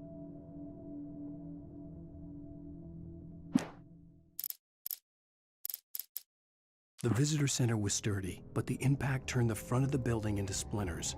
Rusty was thrown across the lobby like a rag doll and hit the far wall hard. It didn't hurt until he tried to move and saw his leg bend.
Rusty had warned me about these traps. It hurt like hell. I was stuck.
I had heard the plane fall. It made no sense. It was clear that it had just fallen here, but it was very old and obviously hadn't flown in decades. Looking at it sent a shiver down my spine.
Acting your own so we can save money.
The logging site was a mess. The modular office had been pushed off the cliff. Deputy Thornton climbed up from the wreckage excited, breathing hard from the exertion. Nobody there. It's weird. Don't you think that's weird? Bored, Mulligan let out a mighty snort. Hell, it's always weird, Thornton. Just a question of sorting out what kind of weird it is this time around.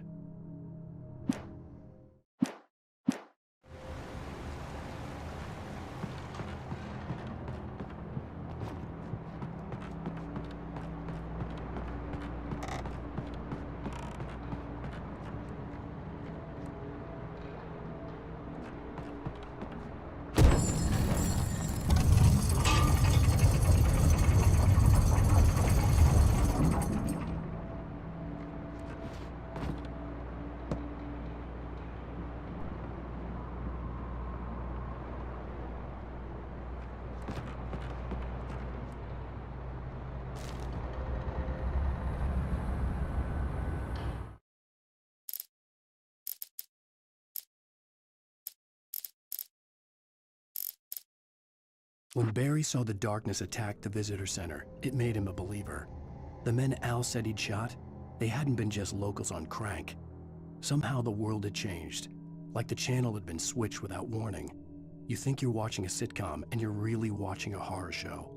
When the birds started attacking the cabin, Barry wasn't surprised, just terrified. The night had been one desperate situation after another. I was exhausted, and my body felt as though it had been chewed up and spat out. The flashlight was heavy in my hand, and each pull of the trigger sent a painful shock up my arm. But I was finally out of the woods, and things were looking up. That's when I heard the chainsaw.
beware of Widowmakers.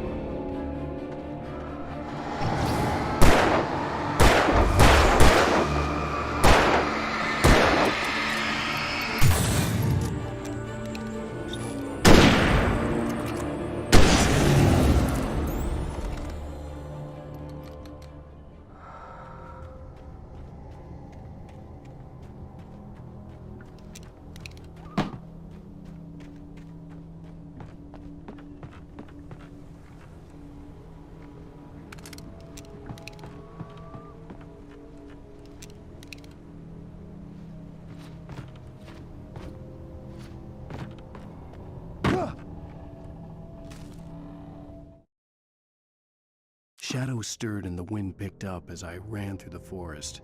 I felt the dark presence turning its gaze toward me. Then the moonlight was blotted out by dark shadows that raced violently across the ground, moving too swiftly to be natural. Darkness gathered between the trees and melted again to reveal the Taken. No natural path had brought them here.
is a hazardous occupation.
Barry?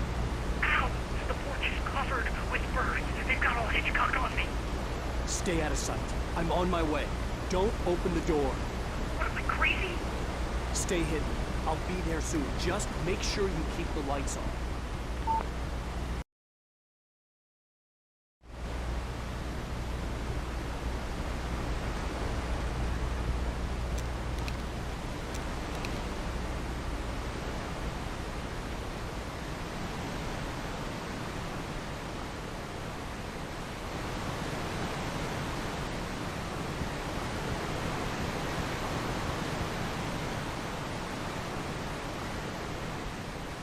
I still had to reach Barry at the cabin, but at least I was out of the woods.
I had to find the key to the garage.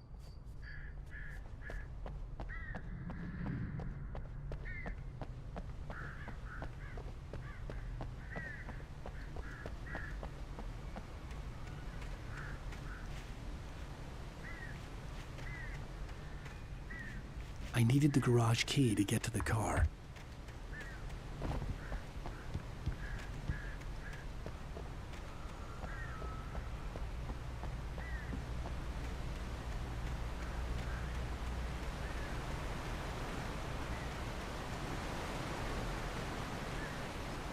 The garage key had to be somewhere nearby.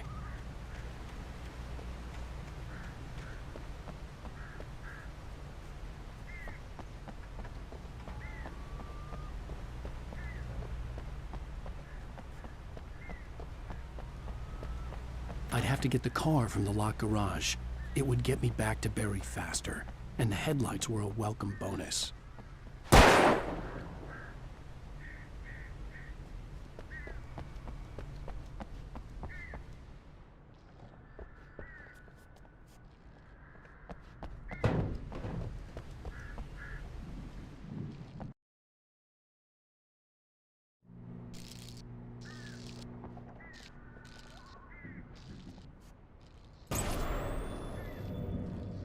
A story is not a machine that does what you tell it.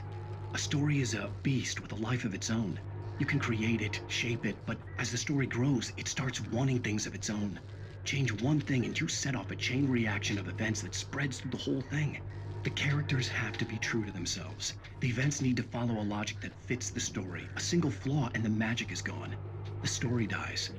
Alice dies.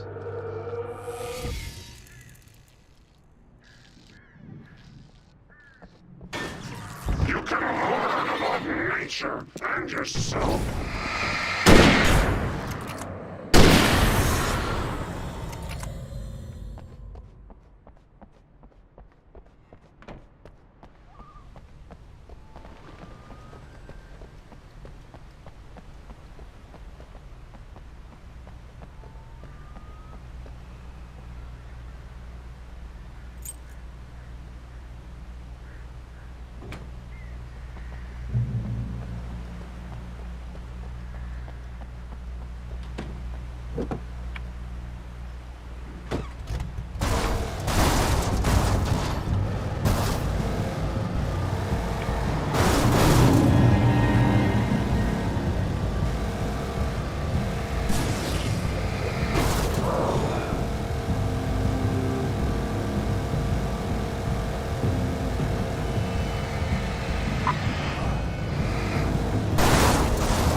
The flare gun was probably the best weapon I could imagine against the dark things I was facing.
It was the kidnapper. You son of a bitch! Where's my wife? Enough horseplay, Wake. You deliver the manuscript, and you can have your woman back. Simple as that. I don't... Listen. I'm gonna need time to finish it. I still need to write the ending. I need a week. It's not done? I need a week. 2 days. The old Bright Falls coal mine is nearby. You can find it easy, city boy. The main building, there at noon. You bring the manuscript, you'll get your wife. If not, well, get me? Yes, I get you.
Barry had talked about birds over the phone.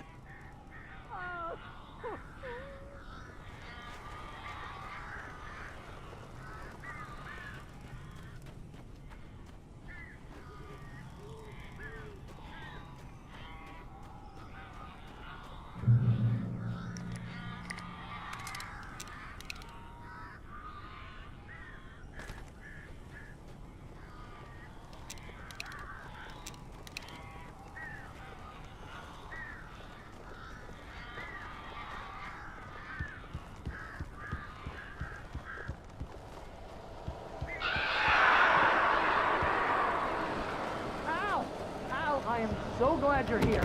A couple of them got in here before I blocked the chimney. This isn't normal. These birds are weird.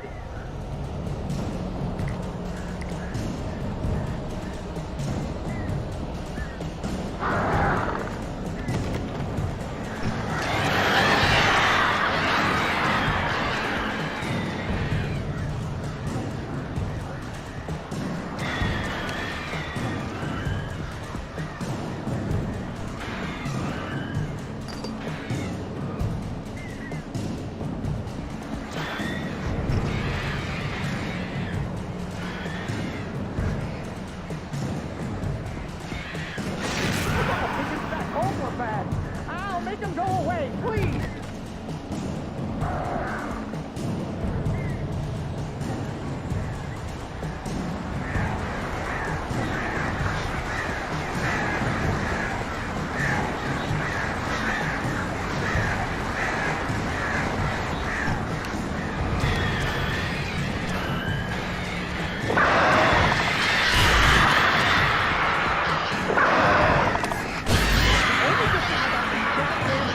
Situation is that I'm not working for birds. I'll shoot!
Hey, Al.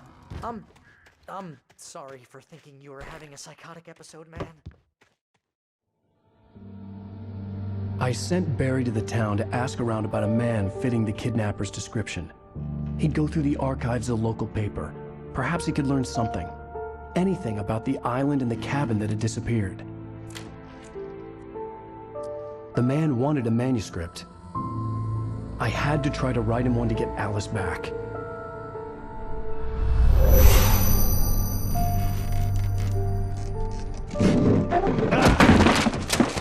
For me, the supernatural had always been nothing but a metaphor for the human psyche, a tool to use in writing fiction. Now, it was happening for real, and I couldn't put a single word on paper.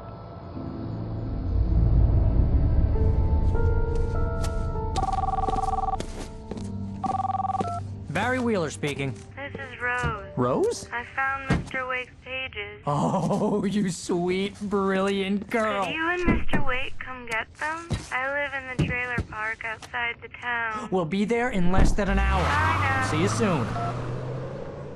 Have a great day. Hope you come back soon. Welcome to the Oh Dear Diner. Good girl.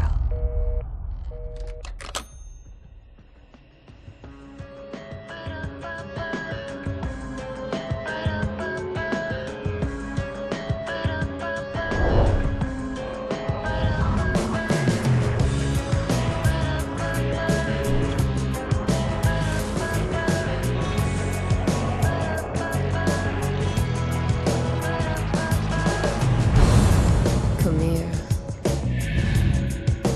Pretty please, can you tell me where I am?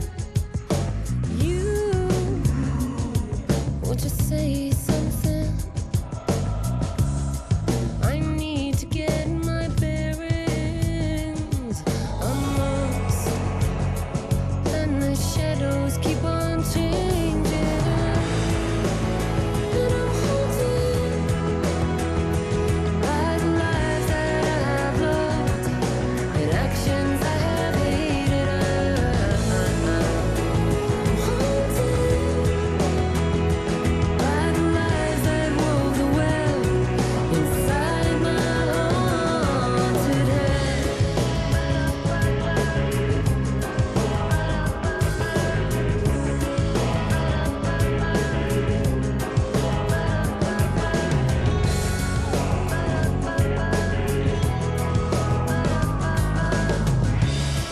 Don't cry. There's always a way. Here in November, in this house of leaves, we'll pray. Please, I know it's hard to believe. See a perfect forest through so many splintered trees. You and me, and these shadows keep on changing. And I'm haunted by the lies that I've loved and actions I have hated.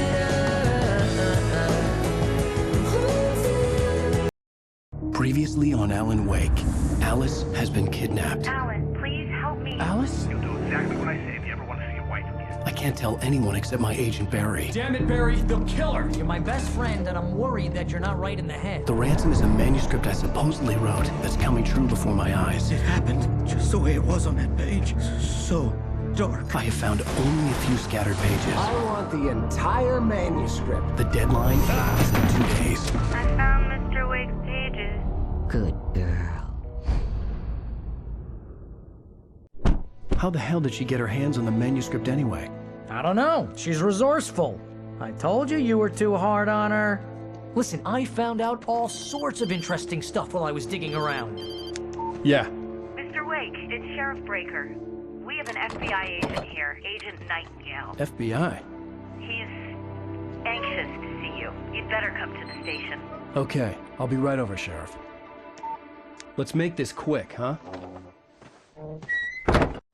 Help you folks? Name's Randolph. I'm the manager. We're looking for Rose. Works as a waitress down at the diner. Rose, sure. Nice girl. Who wants to know? I'm Alan Wake.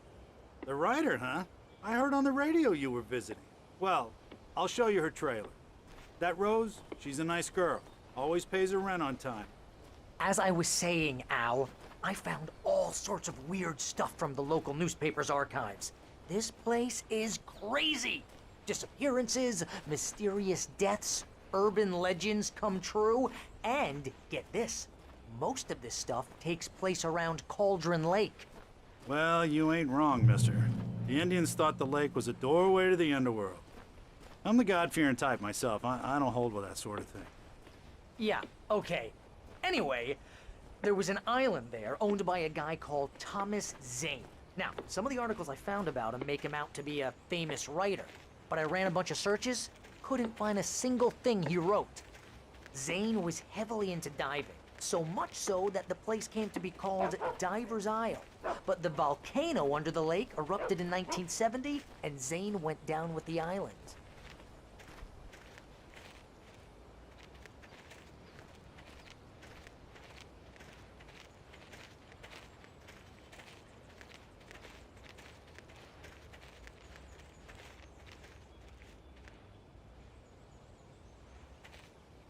It gets better. A local girl, Barbara Jagger, drowned in Cauldron Lake just a week earlier. They were lovers. Sure, Jagger's a local spook story. The Scratching Hag. Comes for you in the dark. Childish stuff like that. Anyway, Al, I'm just getting to the best part. All of the articles about this stuff were written by Cynthia Weaver. I asked around, and she's that crazy bag lady you met. What, the lamp lady? She can be a little loopy, but she's not homeless or anything. Yeah, anyway, she knew both Jagger and Zane before they both died, and she had some kind of a breakdown.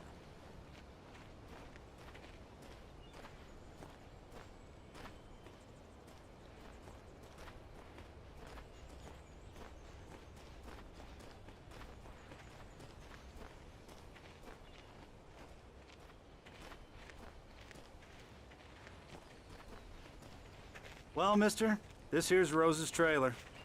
You mind me asking what you want with her? We're just here to talk to her, pal.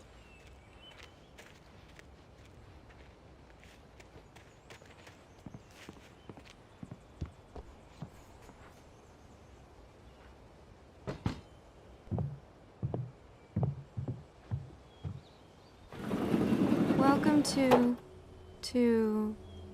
Oh dear, Mr. Wake. I'm so glad you're here. Rose, you have my manuscript? Oh. Oh, yes. Yes. Please, come in. Hey, this is really good. Rose. Yes. My manuscript. I really need it. I understand. I know what you need. A muse to inspire you. Oh, for Barry. She doesn't have anything. Yeah, hey, Al? Al, what's... Oh... Barry! What? What?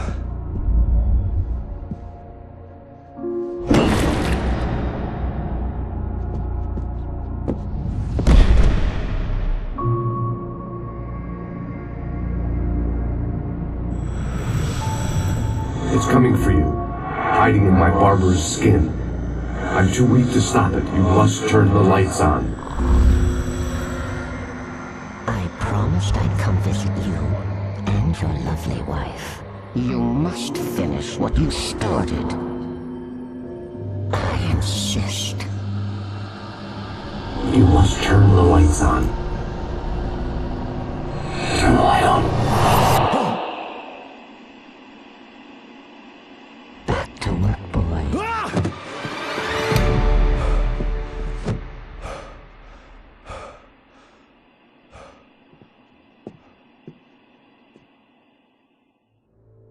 I felt nauseous, hungover. Only anger kept me going.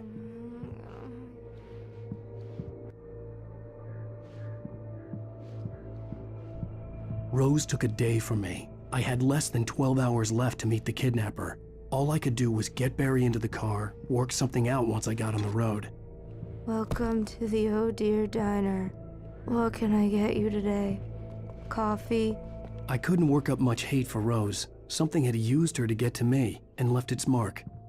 First refill is free. Milk and sugar on the counter there. Would you like to hear today's specials?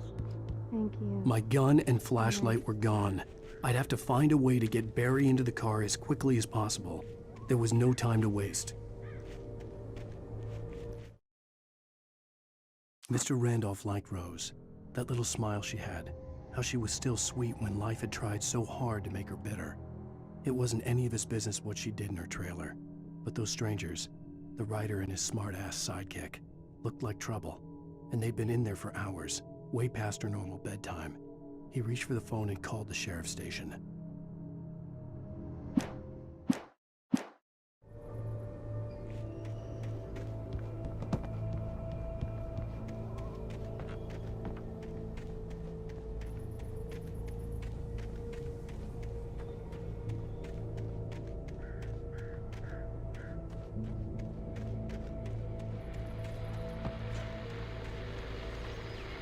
I just stepped outside to catch a breath of fresh air. Let me tell you, the weather's getting heavy. Nights like this make me especially glad I'm here talking to you and not home in bed. Once the weather takes a turn like this, I can't sleep at all. It's all tangled bed sheets and dark thoughts, punctuated by the occasional plunge into nightmare. Is it just me? Well, perhaps it is. But I hope I can make the night a little bit easier to get through. Caller, you're on KBF FM. Hey, Pat, it's Walt Snyder. What's on your mind, Walt? Well, I ain't the way you are, but, well, I can't sleep either, you know? I just been staring out the window here, trying to make sense of it all, but, I ain't been drinking either, you know? I just... Well, you sound like a man with a problem, Walt. I had argument with Danny. You know Danny, and, then I got in trouble with the law, you know, and, I'm just, well... I heard something like that, Walt.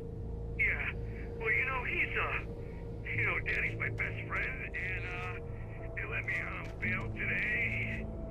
And now I'm just alone here at the window, you know, waiting. Man, and there's something in the air tonight, man. I was just outside looking up at the sky above our broadcast tower thinking the same thing. What are you waiting for, Walt? I don't know. You know, something's gonna happen. You know, I think I better go. Well, Walt, maybe... No, thanks, Pat.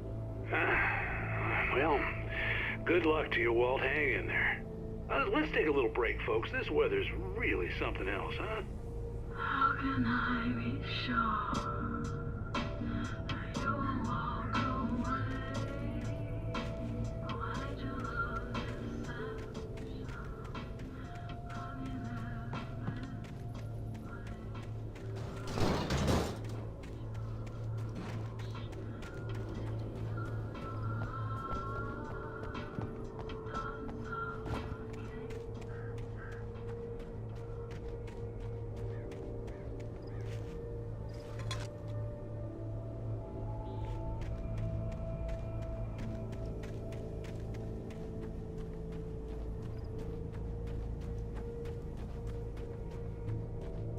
Oh, you're gonna get it now.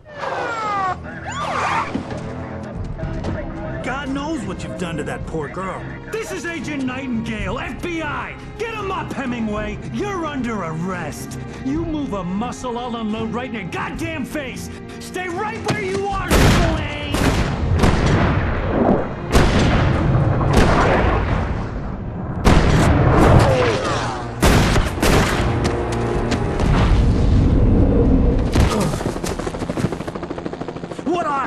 I'm standing right here, you goddamn maniac!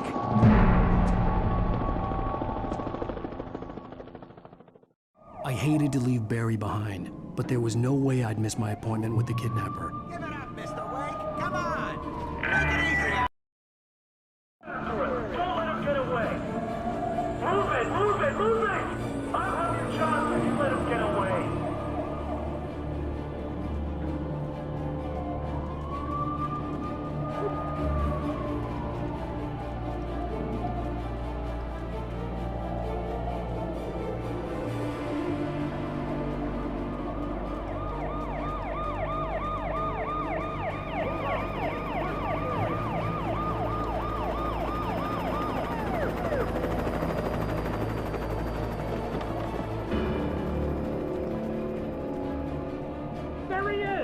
We have the suspect in sight!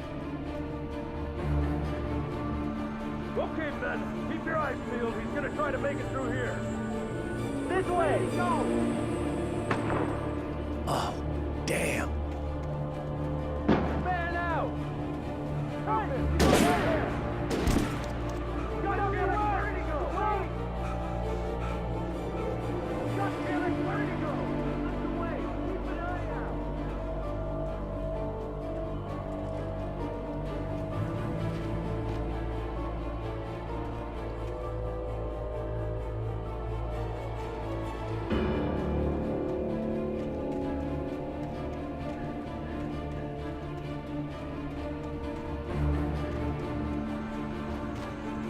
Gone. Come on, guys. We need to head him off.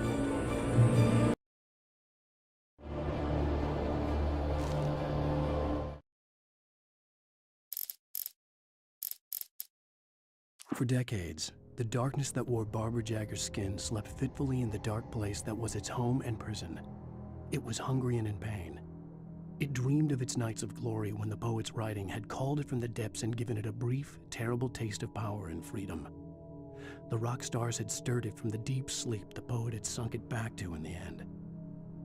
When it sensed the writer on the ferry, it opened its eyes.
Rose didn't know how the strange old lady got in her trailer, and she looked wrong somehow.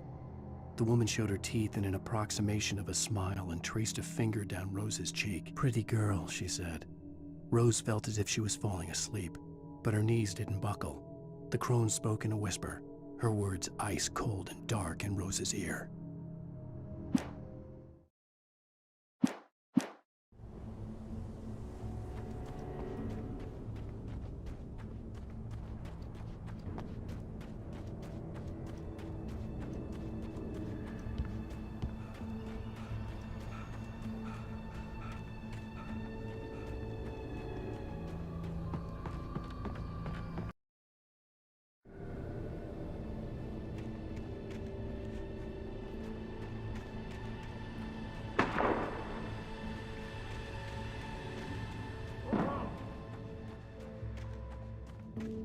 Search the area.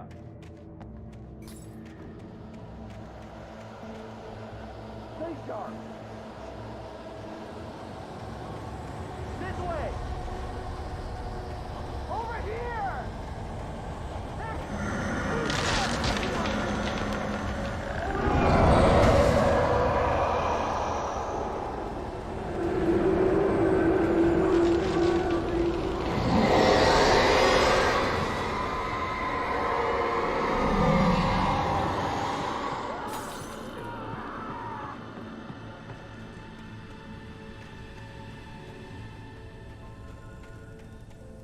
This horror was everywhere I went, circling me. The cops didn't stand a chance.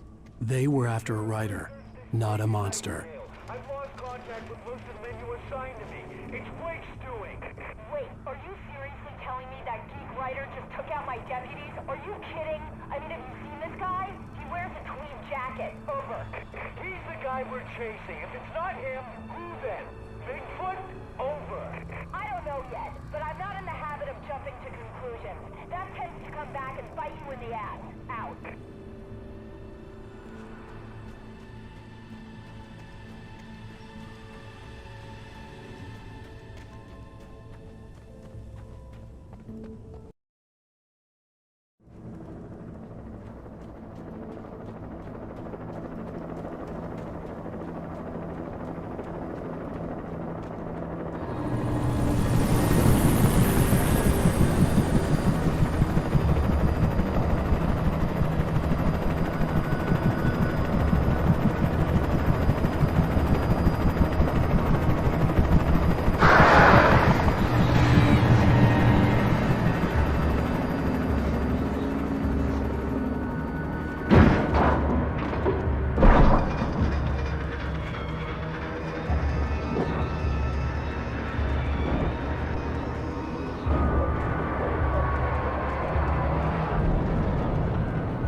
This is James. Mulligan, Thornton, come in. Over.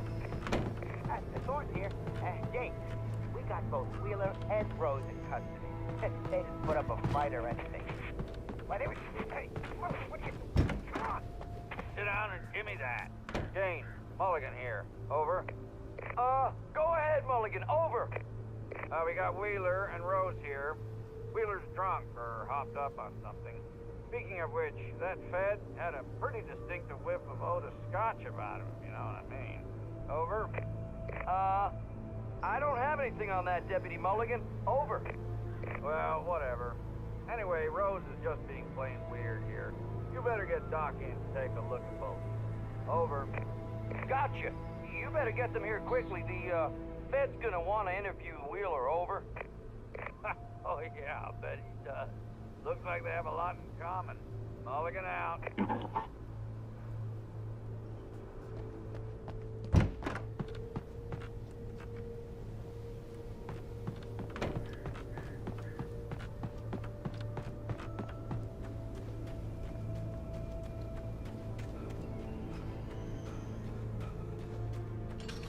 I imagined that the broadcast tower in the distance was part of the local radio station. Maine seemed like a decent guy. Perhaps he could give me directions to the coal mine.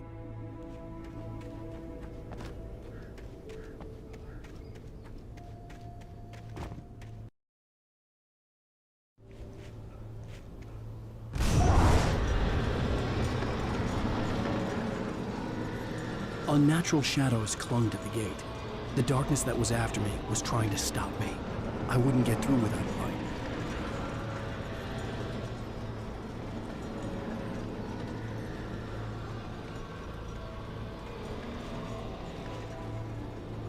There was no power to the searchlight.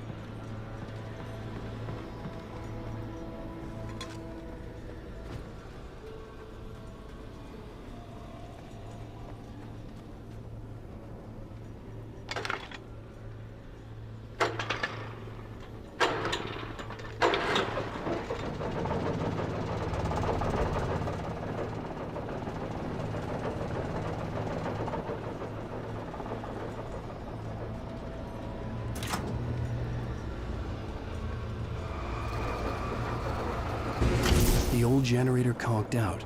I'd have to see if I could fix it and try again.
It took me a moment to recognize the flashbang grenades. They were an ideal weapon for my situation. Team 1, come in. Over. Team 1, this is Sheriff Breaker. Report. Over. Team 2, come in. I need a report. Over. Come on, guys. Talk to me. Come in, please. Over.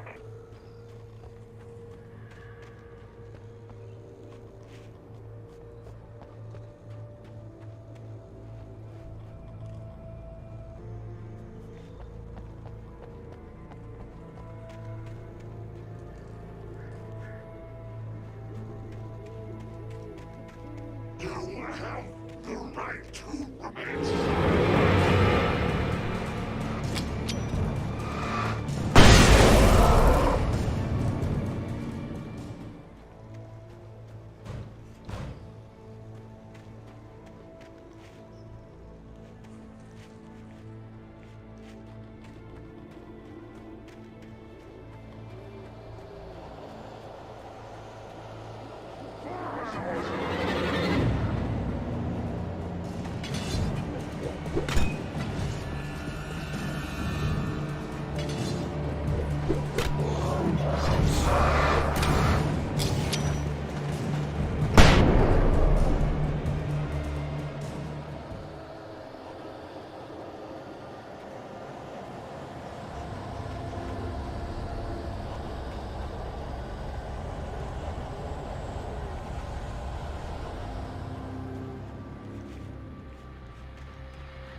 And here's another call.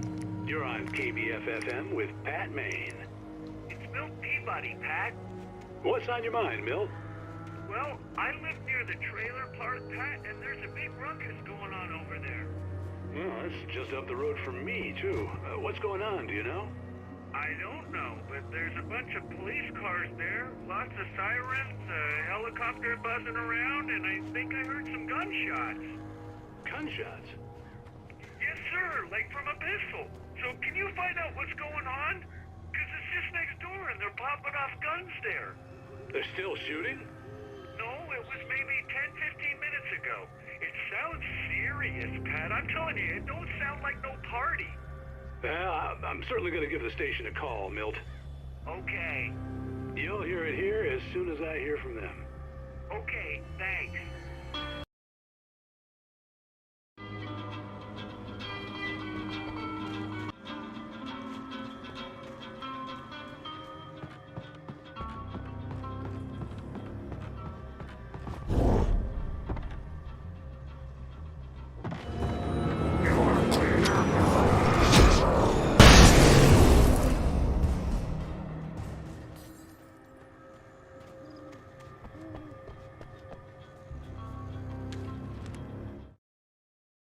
Touched by the dark presence, Rose was lost in a dreamland where everything was drawn in black and gray crayons. The old lady had promised her that all her wishes would come true. She would be Alan Wake's muse. She was smiling so hard it hurt her face. She crushed a bottle full of sleeping pills into the coffee. Deep down inside, she was screaming in terror.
I hope Maine could lend me a car to get to the coal mine. Oh, why, hello, Lorna. What do you have for us? Well, I just don't see why the cops bother with the trailer park. What do you mean? It's a trailer park. Of course you're going to have trouble with the place.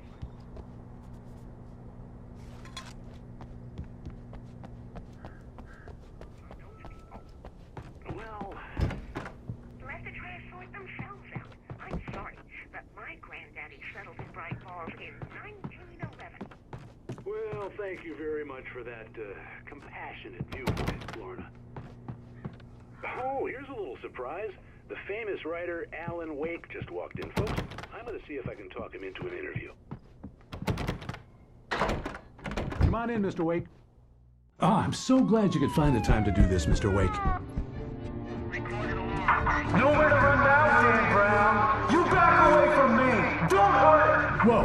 Whoa, everyone calm down. Put the gun down. We're all friends here, right? Cool your jets, Nightingale. We got him. What the hell's the matter with you? There's a civilian in there.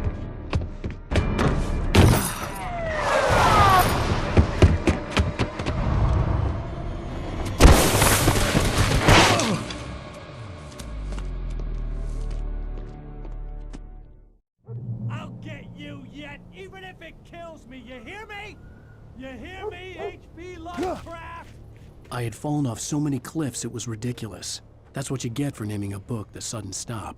It was probably good I hadn't had the chance to tell Maine where I was going. I'd have to lose the cops and find my own way to the mine.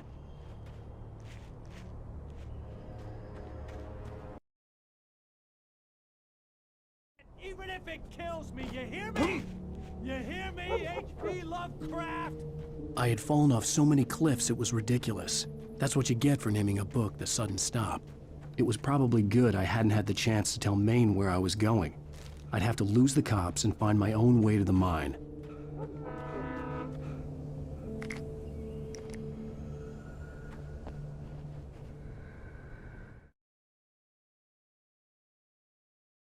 Nightingale stared through the broken studio window into the dark woods. He turned around, started to walk out, but Maine grabbed his arm. "Young man, you almost shot me. You don't shoot off rounds at people like that. What's the matter with you?" Nightingale shook his arm free, marched out. His cheeks burned with rage and humiliation. I'll get you yet, even if it kills me. You hear me? You hear me, H.P. Lovecraft? I had fallen off so many cliffs it was ridiculous. That's what you get for naming a book The Sudden Stop. It was probably good I hadn't had the chance to tell Maine where I was going. I'd have to lose the cops and find my own way to the mine.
was no sensible reason for the power company work lights to be here. It was almost as if they'd been left for someone like me to use.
Sarah trusted her gut, and her gut said Agent Nightingale was an asshole. He felt wrong, and it wasn't just the smell of stale booze.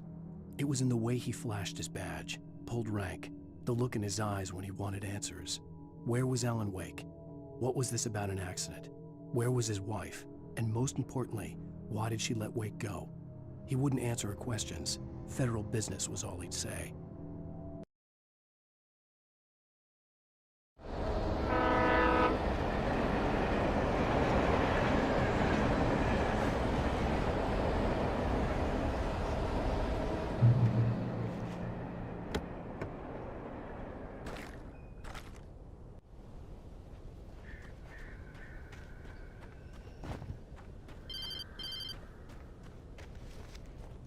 Hello? The most stubborn man I've ever met. Alice? Alice? Alan. I'm so afraid. He keeps me in the dark. Please help me. I look at you, Alan, and it's not you. Something else. Looking out from behind your eyes. Alice, I'm here. I'm so alone here. It's all gonna go to hell. You need to be careful. Cooperate. The connection had been terrible, but that wasn't the only thing that hadn't been right with the call. She sounded wrong somehow, but she had called me.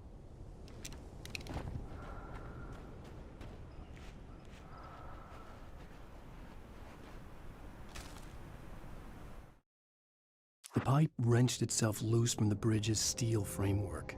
Wrapped in darkness, it floated in midair, twitching. For a moment, I didn't understand what I was looking at.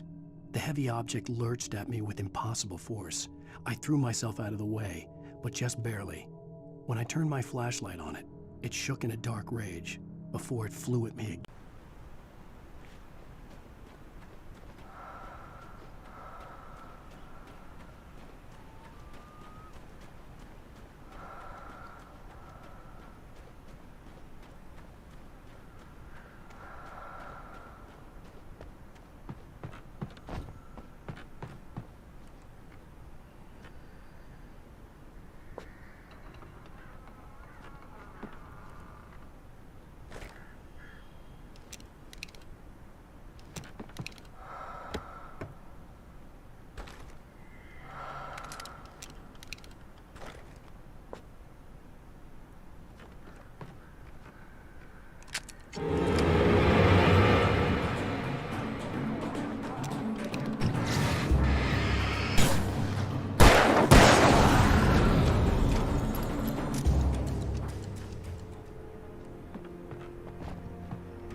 I could see a railway bridge up ahead, and a warehouse of some sort on the opposite shore.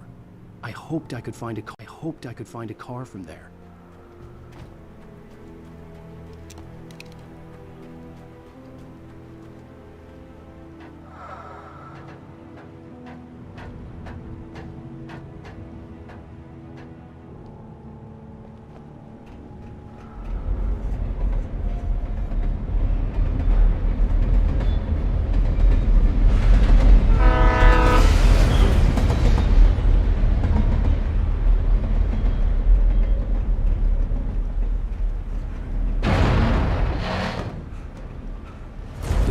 That was pursuing me was growing stronger, and it was taking over everything in its path.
I slammed the door shut right in his smug face.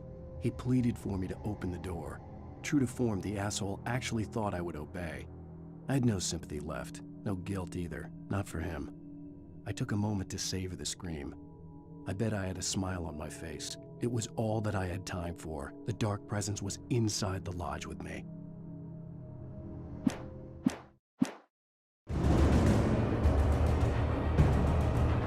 As a teenager, just starting to get interested in writing, Stephen King had been a source of inspiration to me.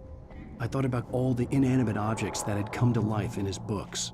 No one is safe in a good horror story, certainly not the protagonist. That's what makes them fun. This was anything but. The darkness could possess anything, and it was getting closer. No one is safe in a good horror story, certainly not the protagonist. That's what makes them fun. This was anything but. The darkness could possess anything, and it was getting closer.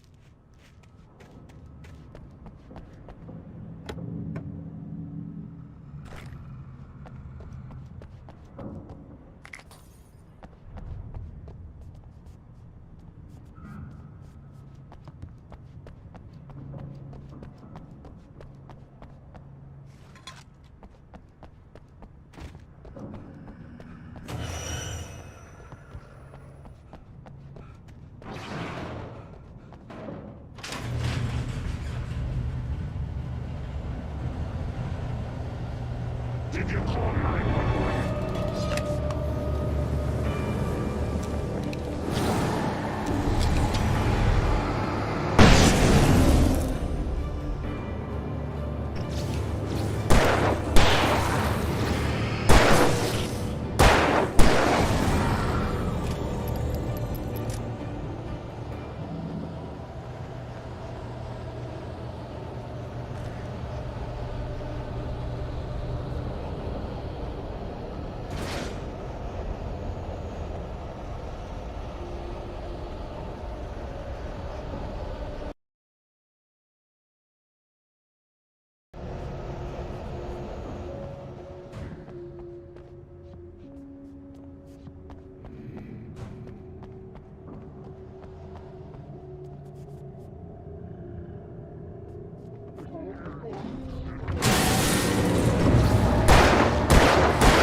The darkness surged towards me, sucking everything loose from the ground into its depths, tugging at my clothes. I saw the flare the kidnapper had dropped and threw myself towards it just as I felt my feet leave the ground. The darkness embraced me with the force of a tornado.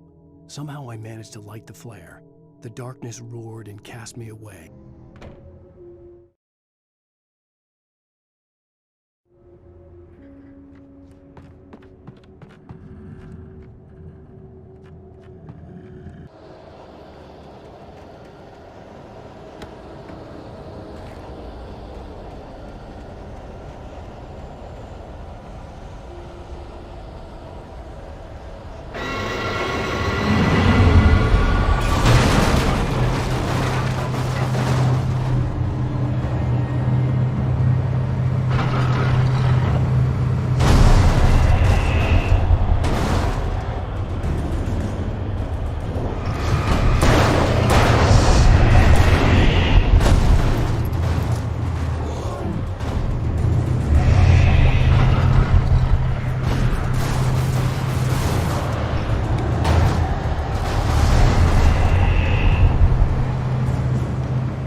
had never been this glad to see the sunrise. I had a couple of hours to get to the coal mine.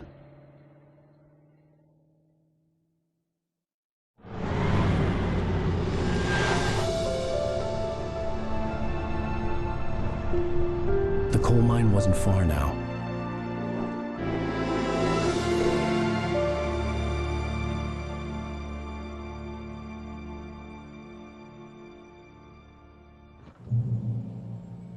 Today, I would meet the kidnapper, and he would give me Alice. I wouldn't give him any other choice.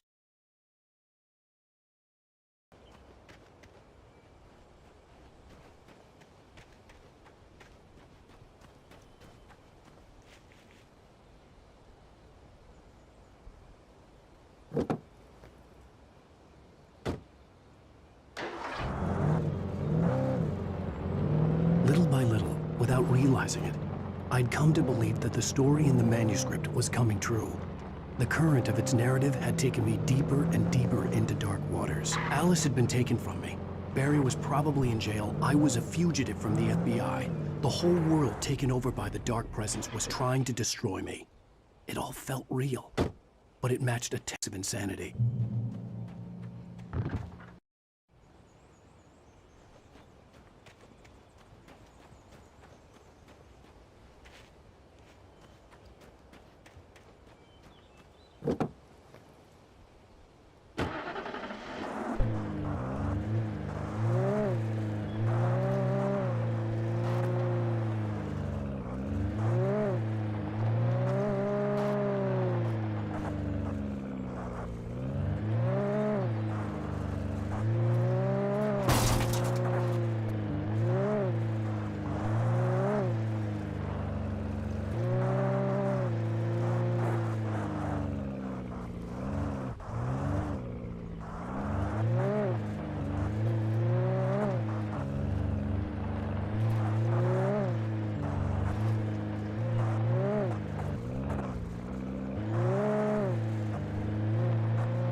This is Pat Main, and you're listening to KBF-FM. Folks, I want to apologize for kind of abandoning you to that looping music track last night, but I was detained. You see, I encountered a big-shot G-man with an itchy trigger finger who could use a lesson in manners and a boot in the ass, not necessarily in that order either. Now, folks, I know I'm not being very informative here, and I apologize for that. I really should just keep quiet, but I'm just so peeved right now, because some people just shouldn't be carrying badges. I'm just glad that our Sheriff Breaker was there to straighten things out. And if someone I met last night is listening, let me just say, I'm sorry if my mouth got you in trouble. I'm pretty sure you're not the bad guy here. Godspeed, son. I hope you know what you're doing. Now, on a lighter note, I'll be talking to Dr. Nelson all morning. But first, a little music.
Welcome back to KBF-FM.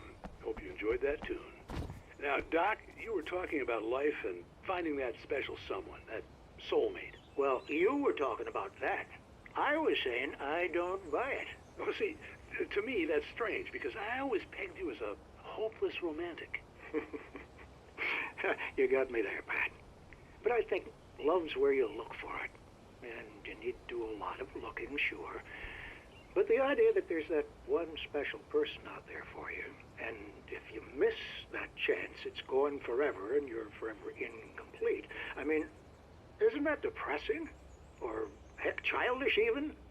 There's plenty of fish in the sea. And apparently a fisherman has a fishing analogy for everything, but what you're saying, isn't that a little harsh? Well, no. What I am saying is that your potential for finding that connection isn't limited to what's essentially a chance encounter. How is that harsh? Yeah, well, I guess that's a nice thought, but let me say something personal here. Okay. Now, well, I don't disagree with you exactly, but I can't really fit that together with what I feel, what I felt for someone, because she was the one. She was. And I let her drift away from me. Maybe I didn't put in the work, I don't know, but, well, since then, and it was a long time ago, but since then, there hasn't been anyone, not like her. And I'm not saying I dwell on her or haven't moved on.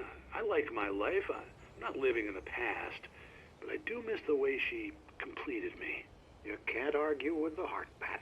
I'm sorry, folks. I had kind of a scary experience last night, and let's just say it's shaken a few things loose.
For Mott, spying on the writer on the ferry had been a disappointment. His boss had made Wake out to be something special, but Mott hadn't been impressed. He'd gotten a good long look at the wife, though, and he liked what he saw. Mott had fantasized about goading Wake into a fight, but it hadn't happened. Still, he'd get his chance to see if the writer had anything in him. He'd been promised as much.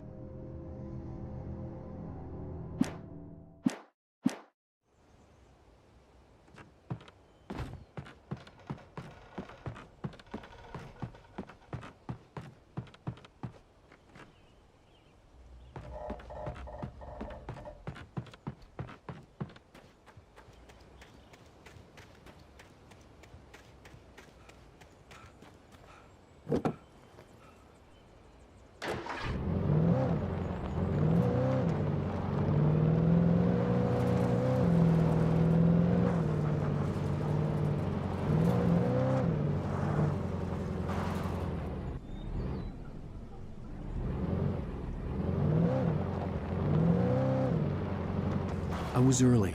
I was supposed to meet the kidnapper at noon in the main building. The coal mine was quiet. It was a museum now.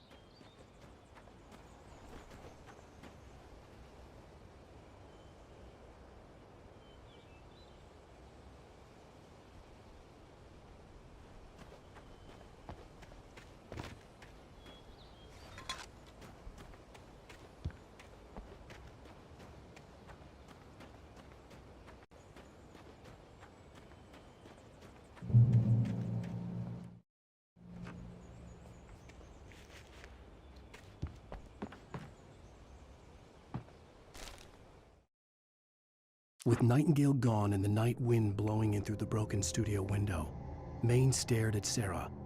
The sheriff looked away. Maine's voice shook with barely controlled anger. That boy's doing more drinking than thinking. I hope you know what you're doing, Sarah. He's got a sickness in his eyes. You take my word for it. He wants Wake for a reason, and it's not for anything good.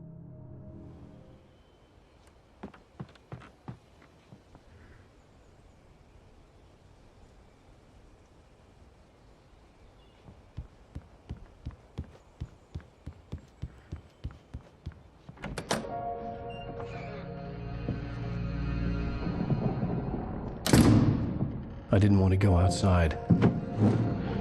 Cops had to be looking for me. The noon sun turned the place into a sauna. The day dragged on. Different scenarios ran through my mind. Ways of how I'd torture the kidnapper to get Alice back. Or the different horrible things he could have done to her. I imagined her dead. I had no way of knowing she was still alive. It was killing me. I was running on blind hope.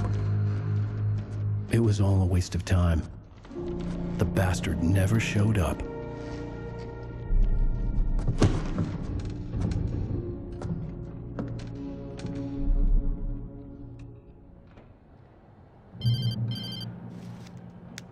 Wake! Where the hell are you? Change of plans. You know where Mirror Peak is? It's a big mountain north of where you are. You follow the path from the mine, you can't miss it. There's a lookout point there. I'll be waiting. I'm through being jerked around by you. You want to see your wife alive? Because if you do, you better watch what you say to me. Do we understand each other? I want to talk to Alice. Yeah, and I want the manuscript. Don't keep me waiting, Wake. Hello? Hello? Ah! I'm gonna kill him. I had to get to Mirror Peak.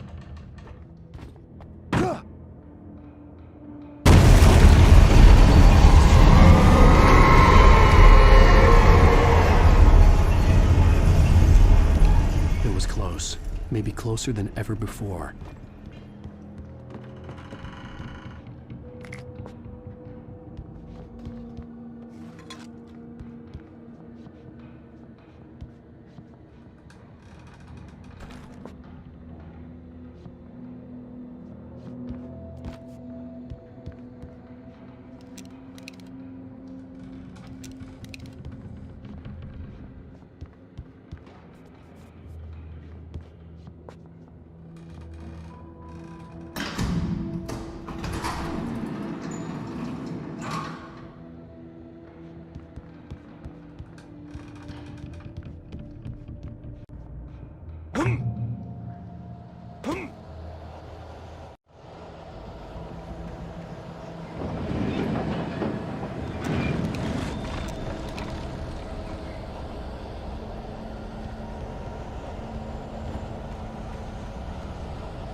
When Thomas Zane fell for Barbara Jagger, it happened fast. She was young, vibrant, and beautiful, full of life. He had never been a very happy man, and without any seeming effort, she had changed all that. Zane felt good for the first time in his life. Everything she did was another piece of a jigsaw puzzle he hadn't even known he'd been missing. And best of all, she made the words flow, strong and sharp. She was his muse.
The only way to reach the hillside ahead was to go through the building. I had to find a way to avoid electrocution.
Some of the taken retained echoes of their former selves, but these were just the nerve twitches of a dead thing. Nothing remained but a shell covered and filled with darkness.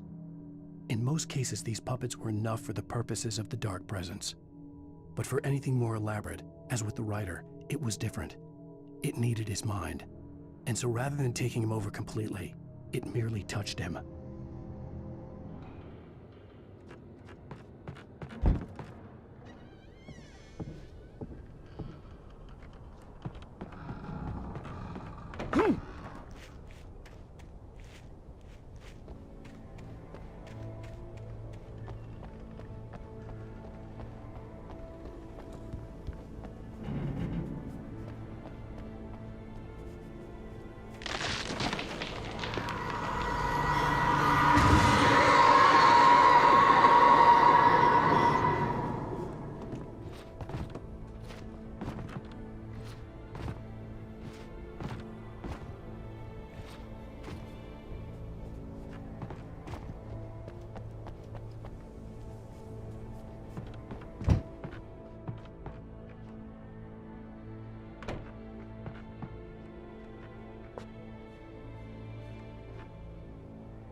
There was no way the flashbang grenades were standard power company equipment.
I stared through the bars of the jail cell.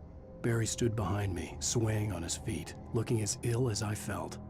Agent Nightingale stood on the other side of the bars with Sheriff Breaker. Nightingale had a stack of manuscript pages in his hand. He seemed unhinged as he gloated. Well, I've got you now, Raymond Chandler. It's all here. All the evidence, including conspiracy to murder a federal agent.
I had no real plan.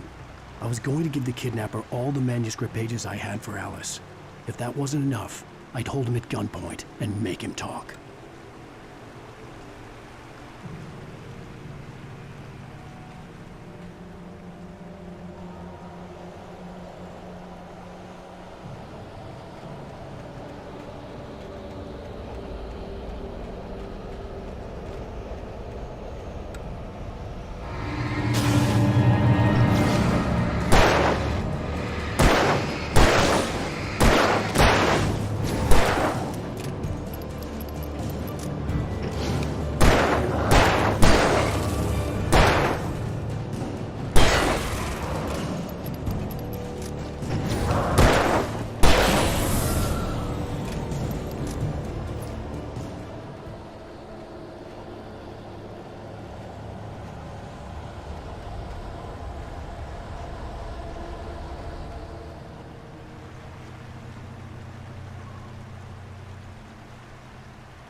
The dark presence was moving ahead of me in the same direction I was going. A cold feeling settled itself in the pit of my stomach.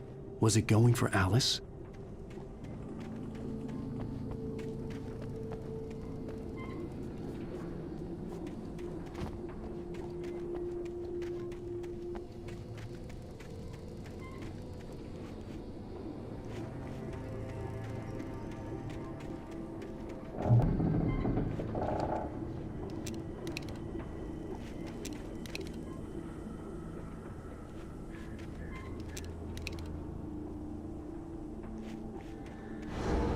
The graveyard shift may cause cancer.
The place was dead, a ghost town.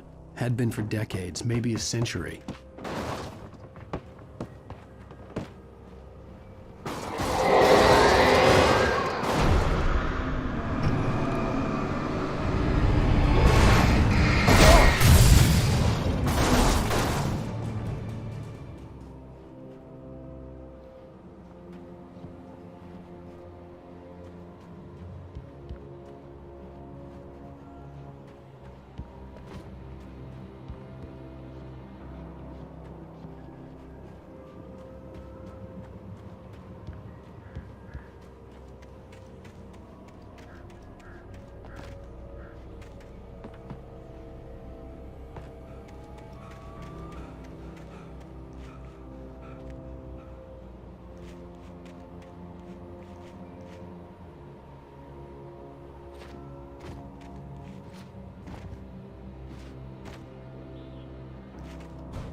Things were never as simple in real life as in fiction.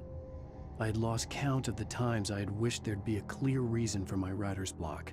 Something to fight, something to lash out on. There wasn't. I was filled with doubt. I was nothing like the hero in my books. Alex Casey had gone through his life with single-minded determination, never wavering from his goal. Even now, I was angry at myself, angry at Alice, angry at Barry. I was fumbling and I had no plan.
I needed a key for the door.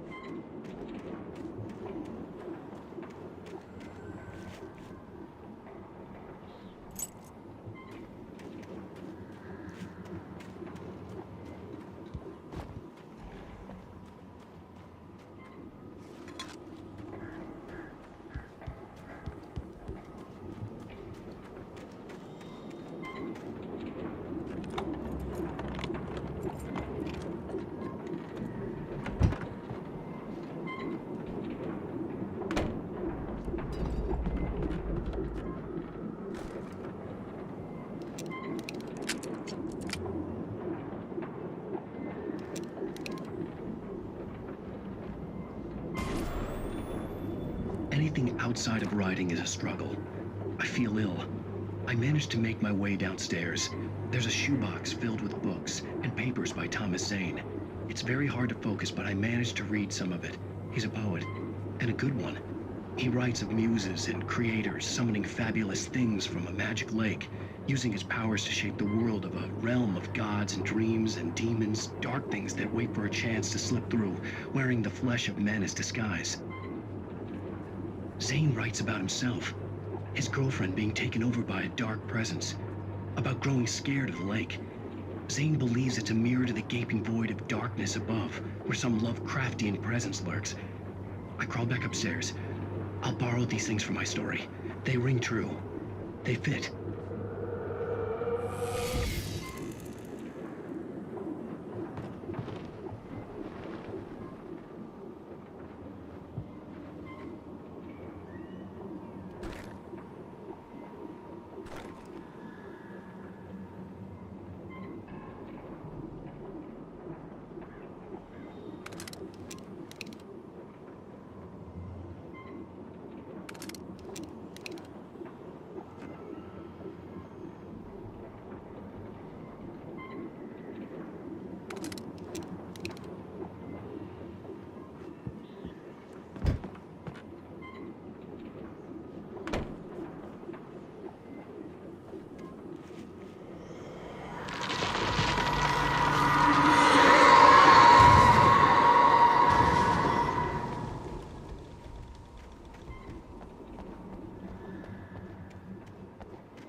The kidnapper had sent me a text.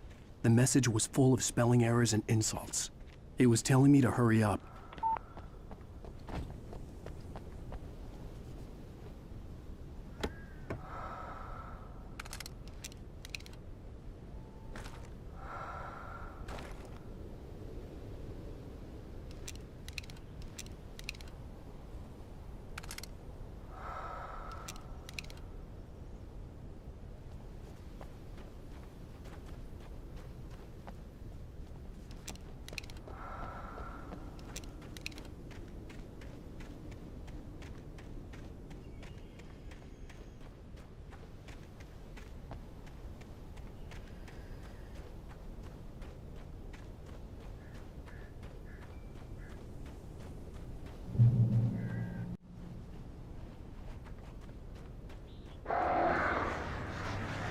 Birds.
Without warning, the headache stabbed at my brain.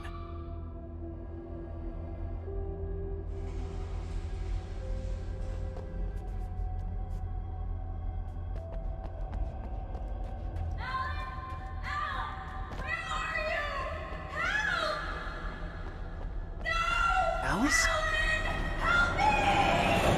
Alice?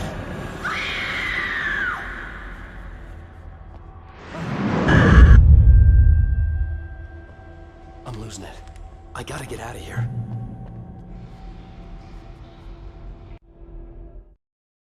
The hunters were big, thick-set men, confident and at home in the woods. They were feeling good, running on beer, ghost stories, and camaraderie late into the night.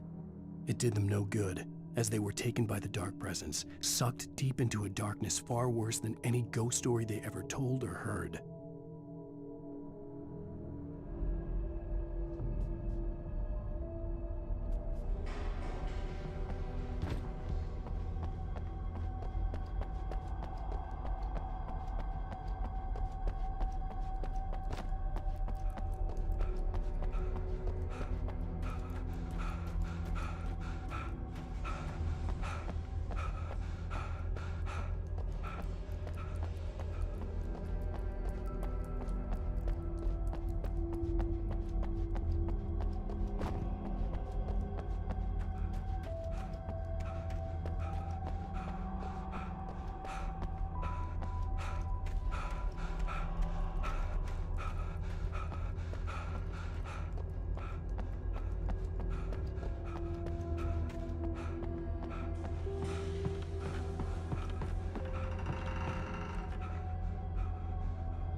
Even behind the closed doors and curtains of his grimy room at the Majestic, the local motel, Nightingale could feel the locals' eyes on him, the unrelenting pressure of their judgment.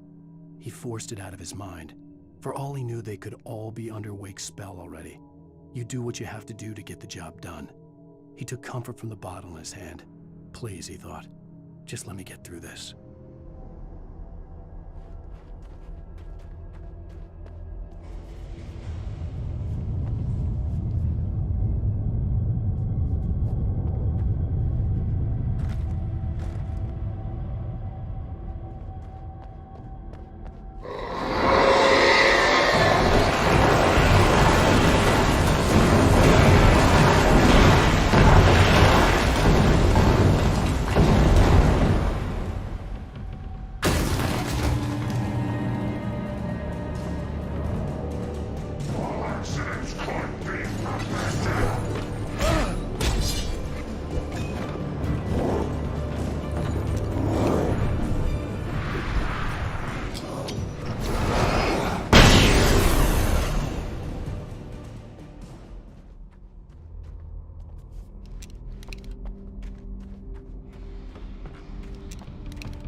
I'd have to make my way up this mine shaft in order to go on.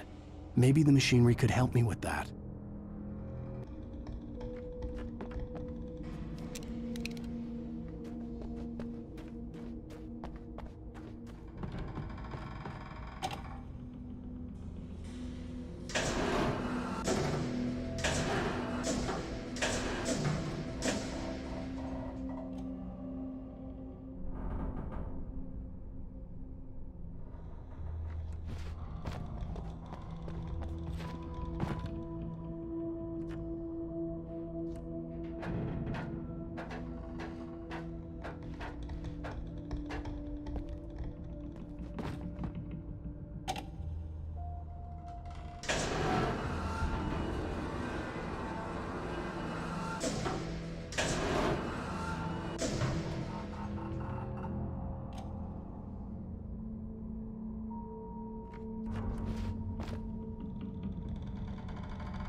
Just great.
Maud had checked all of Stucky's rental cabins. There had been no sign of the Wakes. It was dark when he'd found their car parked at the end of the road by Cauldron Lake. It made no sense. They must have taken a wrong turn, but there was no sign of them, and the car had been there for hours already. Frustrated, Mott stood on the rotten ruin of the footbridge that had once led to Diver's Isle before it sank beneath the waves years ago. The boss wouldn't be happy.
I could see Cauldron Lake. I thought I could make out the spot where the island and the cabin had been. There was a light near it. It had to be a boat.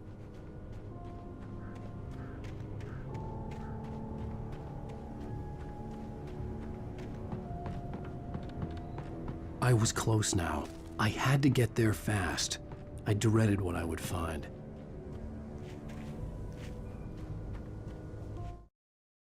I tried to hold on to Alice, but her form melted away. I was losing control. Dr. Hartman stood in her place. I wanted to hit him, but my arms were jelly. He smiled. It was a reassuring smile, and I hated him for it. I had to give you a sedative. Don't fight it. You went through another rough period. Right now, it's very important that you stay calm. We don't want you to have another episode. You're a patient at my clinic. Have been for a while now.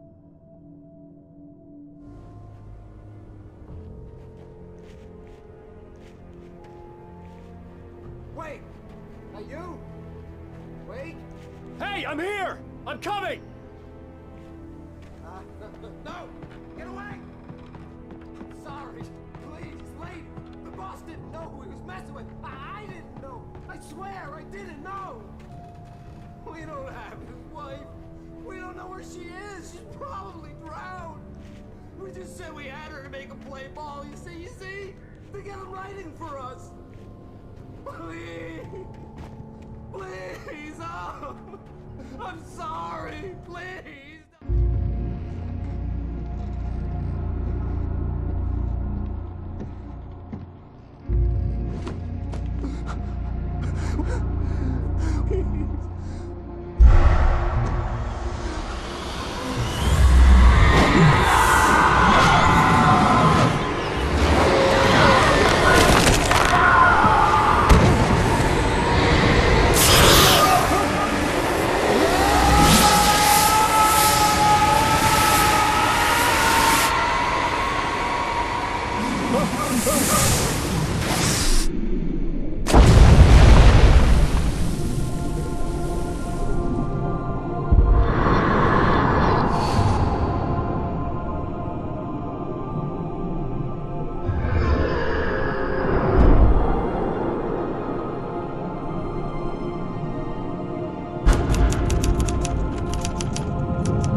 With a drunk midwife, who's that yonder all in flames, dragging behind him a sack of chains? Who's that yonder all in flames? Well, up jumped the devil and he staked his claim on me.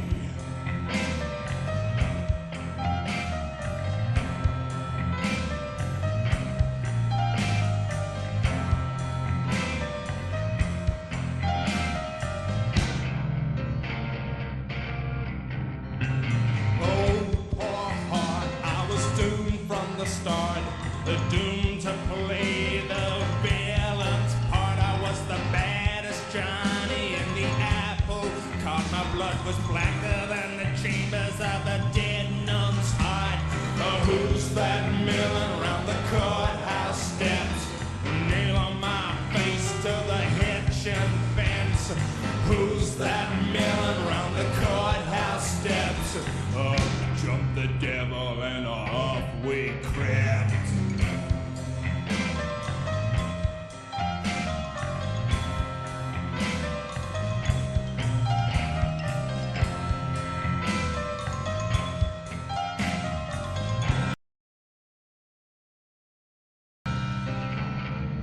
Previously on Alan Wake.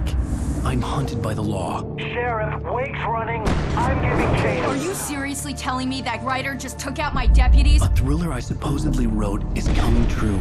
The genre of the story seems to be shifting. It's turning into a horror story. I was told that Alice had been kidnapped, but that was a lie. We don't have his wife. We don't know where she is. Her purported kidnapper was eaten up by the dark presence before it attacked me.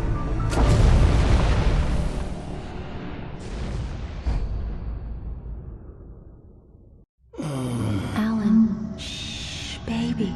It was just a nightmare. Alice. There you go, Alan. Hartman, I fell. I had to give you a sedative. Don't fight it. You went through another rough period. What? Right now, it's very important that you stay calm. We don't want you to have another episode. You're a patient at my clinic. Have been for a while now. The shock of your wife's death triggered a mental illness. No, you're lying. You're suffering from various symptoms of undifferentiated schizophrenia. Bastard. It's okay, Alan. Just let go.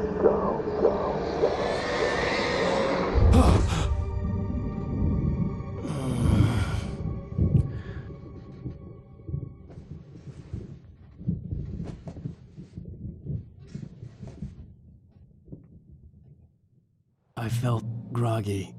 Whatever Hartman had bumped in me was making me numb. I felt like this was happening to someone else. Someone I was watching on television. I couldn't think. Couldn't focus. The door was locked. I was a prisoner here.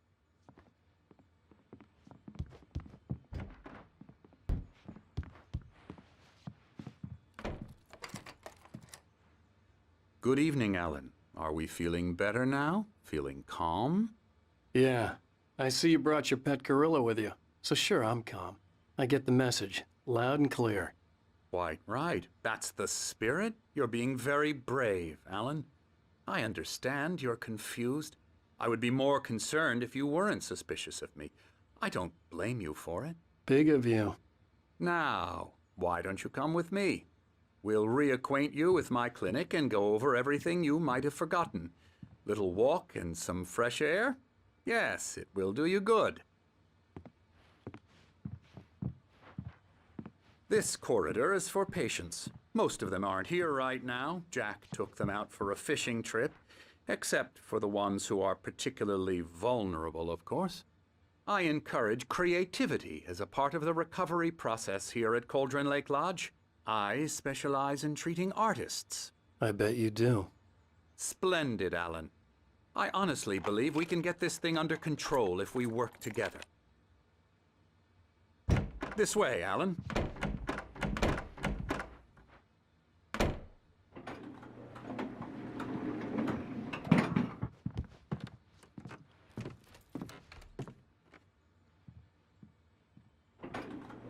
Now, Alan, from past experience with you, I know I need to get right into the heart of the matter as quickly as I can after an episode. So I'm just going to say this. Alice is dead. No. You're in a very vulnerable state until you understand and accept this. Alice drowned, and you couldn't face that. You're suffering from hallucinations, paranoid delusions, unusual thinking, an obsession about light and darkness, a feeling that everything revolves around you, your thoughts and dreams. Your mind has constructed an elaborate fantasy scenario in which your writings are affecting reality. She has been kidnapped and supernatural forces of darkness are trying to stop you. We go this way, Alan. I wasn't ready for another shot, so I went along with it. He had to be lying. But under the influence of the drug he had given me, I had to fight not to believe his words. It's all in your head. You've been making it up. Apart from the tragic accident with your wife, no one has been killed. Your delusions are just a manifestation of your subconscious mind trying to protect you from the too painful truth. Unless we fight the fantasy, it will return. I know the instinct is to resist me, but think about it. Doesn't this make far more sense than the insane supernatural conspiracy you have concocted in your mind? You're a skeptic by nature, Alan. We both know this. Everything can be explained logically.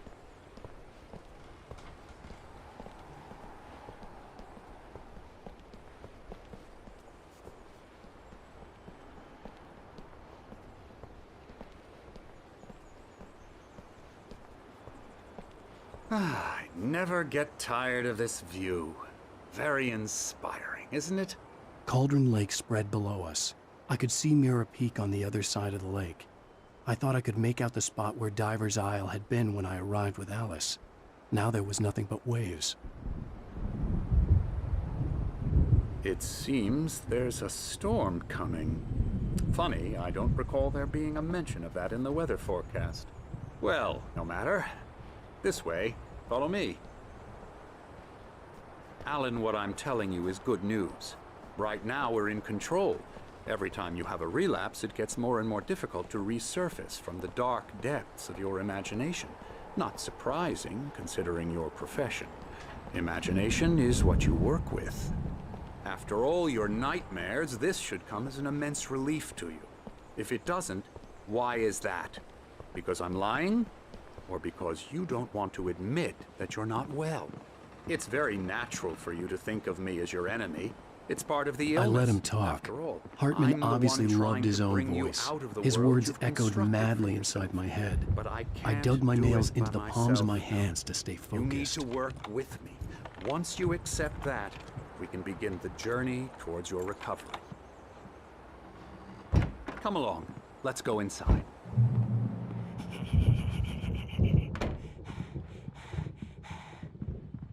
Here's the entrance to the office wing. That's for staff only. You were impressed by my trophies when you first arrived here. I do love to hunt. The great outdoors, man versus nature. It's wonderful stuff. Pretty damn wonderful, yeah. Scary, scary, scary.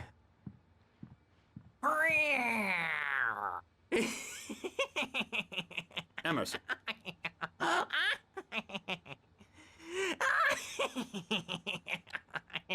I'm a real bad dream, mister. You should be afraid of me. Don't want to run into me in the night, that's for sure. Please, Emerson. Mr. Wake is confused enough as it is. Yeah, you'd like me to go away so you won't be scared. But you can't just decide what kind of dream you have or when you have it. Emerson. Okay. Sorry. Boo. That's Emerson. We're actually making some progress with him, I'm happy to say. He works on video games. Ooh, yeah. It's trash, of course, but it does involve some small creative effort, which makes him receptive to my therapeutic methods. No kidding.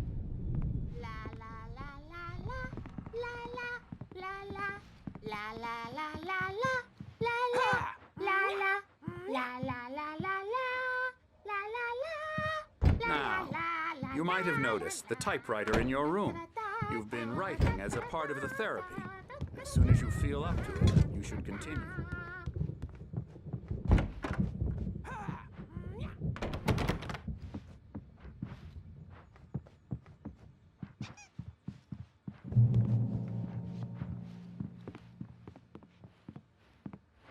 My rheumatism is killing me. There's a storm coming. Oh, what a storm. I hope it wipes this place off the face of the earth. And these two are the Anderson brothers, Odin and Tor. They had how should I put this? A heavy metal band in the 70s and 80s called Old Gods of Asgard. They even adopted new first names to complete the image of Viking gods. After the band broke up, they lived on a farm nearby. They are, well, in advanced stages of dementia. They're well cared for, TLC and all that. There's nothing more that can be done. I'm afraid that the rock and roll lifestyle has left its mark. Oh, that won't do. I'm so sorry to cut this short for now, Alan. The power has been acting up. I'd better go check on it. We'll continue this soon. Meanwhile, when you feel up to it, return to your room and try to write. It really is for the best. Don't you think?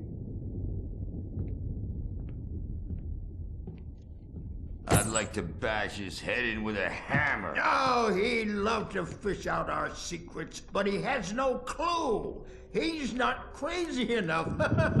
Not crazy like us, Sonny. Yeah! Being crazy's a requirement, Sonny. Who else could understand the world when it's like this? It takes crazy to know crazy. That's the sanest thing I've heard in a while.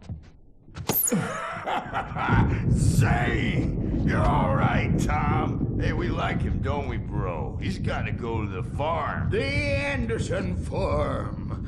Valhalla! We wrote it all down, lest we forget. A crash course. All you need to know to get your head right. You need to find the message. Here, Sonny, here's something for you. Gave me a rash, but I kept it safe from these bastards. My head was clearing up, or according to Hartman, I was sinking back into the fantasy. I was convinced he was lying to me about everything. Crazy or not, the Andersons made more sense. Tom, you got any booze on you? Yeah, no. Sorry, we have guys. a stash of the special stuff at the farm. Our own formula. Local ingredients. Medicine clears your head right up. Makes you remember like moonbeams on the brain. Oh, I just noticed. Leather patches on the elbows? That's not very rock and roll. Tom just lost is all. Baba Yaga got to him too, the damn witch. She used us all. Taken from all of us. Took my thunder, the witch. And my ravens. What were they? Memory and thought, the hag. She took something from you too, didn't she? That's what she does. We're better off. This place, the lake, it gives you power. If you're a creator, an artist, a god. Nightmares shifted in their sleep in the darkness of the lake.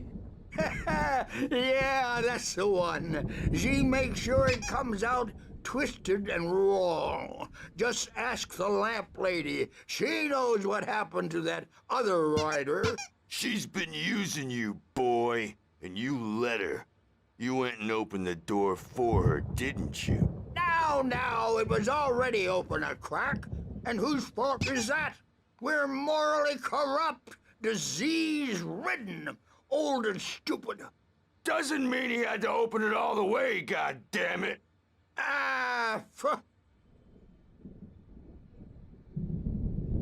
So tired. Built the farm close to the lake. A place of power. We had parties there, man. You should go there and have a party. That Bob Baldwin threw the amp through the window. Hit that hippie chick in the back of the head. 15 stitches and a concussion. Bob's dead now. Leukemia. Stitches, snitches, and narcs, man. Bad scene. I'm tired, man. So tired.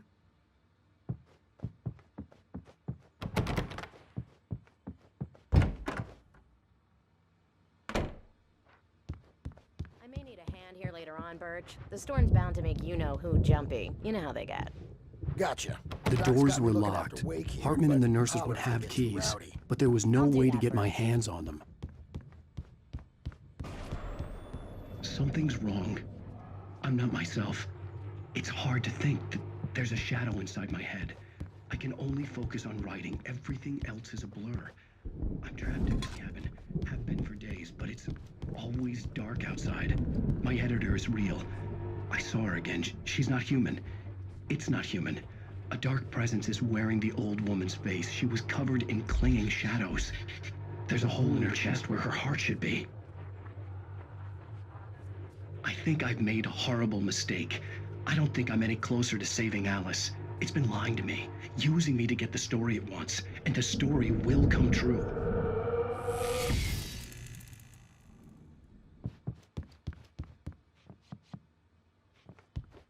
Hartman had mentioned that the power had been acting up.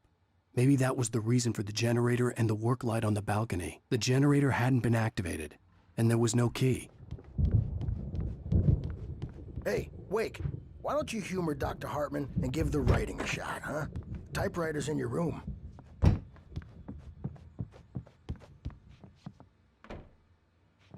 You can get to your room by those stairs, Wake. The white glare of the blank page in front of me hurt my eyes. My hands began to shake uncontrollably. Everybody, calm down. Put that down. Bert, I need help. Hey, Wake, you stay here. I'm gonna go see what's up. You just keep doing what you're doing. Be cool, okay?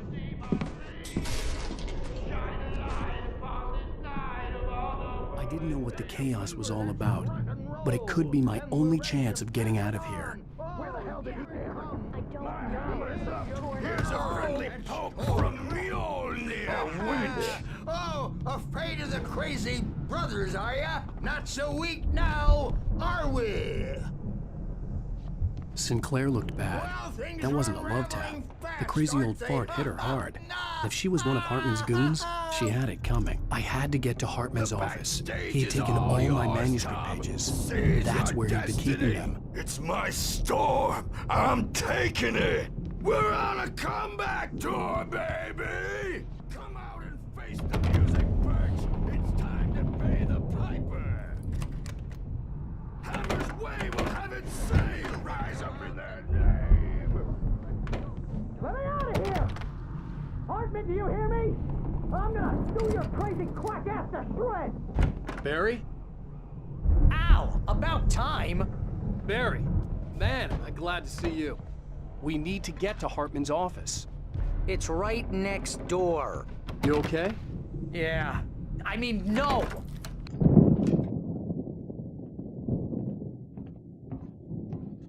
These were all the pages I had on me. And more.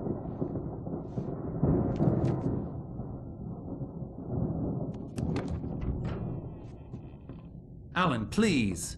You're sliding back into the... Tell me one more lie and I'll shoot you in the face. Ah, well, it was worth a shot. Really, Wake, come on.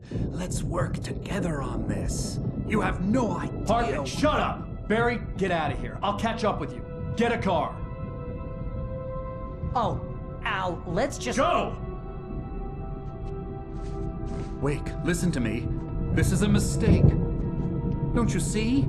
Together we can create something absolutely wonderful. With your ability and mine.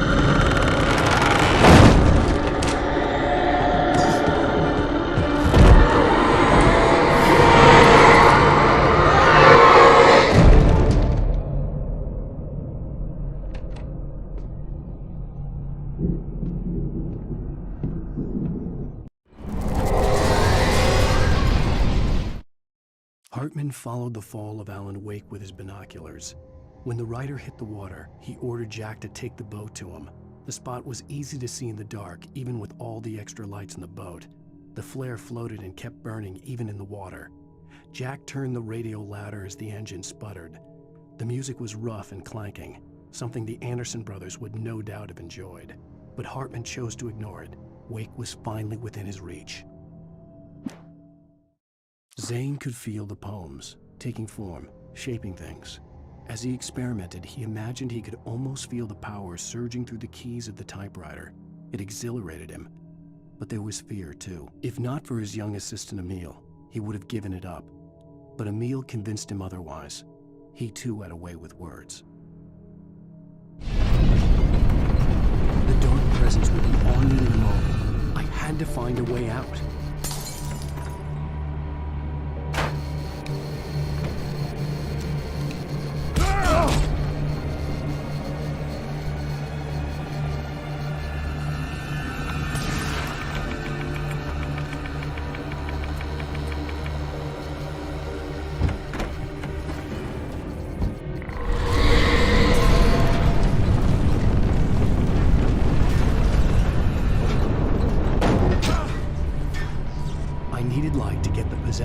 yourselves out of my way.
Hartman knew he was no creator. He had no ambitions on that front, and he certainly didn't want to end up like every artist he had worked with here, damaged in ways that were hard to describe, or worse. It was enough for Hartman to maintain creative control and provide direction, to be a producer. That was what most of these people were in need of anyway. Of course, suitable subjects were few and far in between.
Come on! We gotta get going!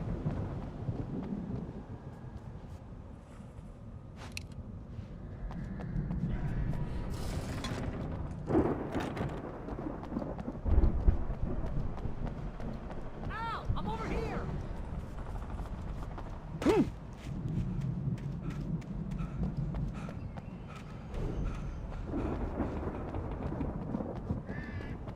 I found the car, but the gate's locked. You're gonna have to go through the hedge maze over there!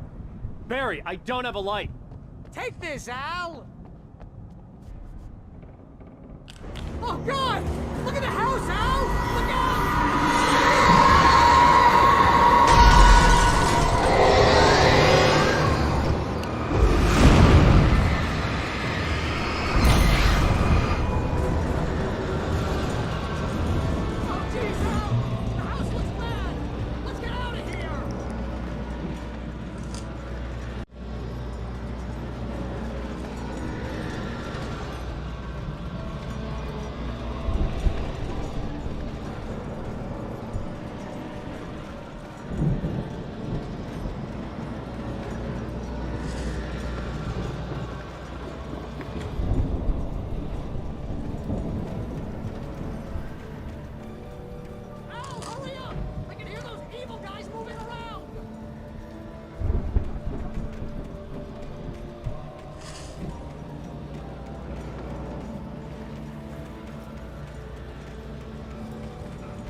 I stared at the Viking paraphernalia that littered the area, surrounding an unlikely centerpiece. A full-size stage complete with an impressive sound system with all the trimmings, including a dragon. It took a special kind of crazy to build something like this in a remote field. When the sky split open, I stared at the Viking paraphernalia.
Fighting it makes me...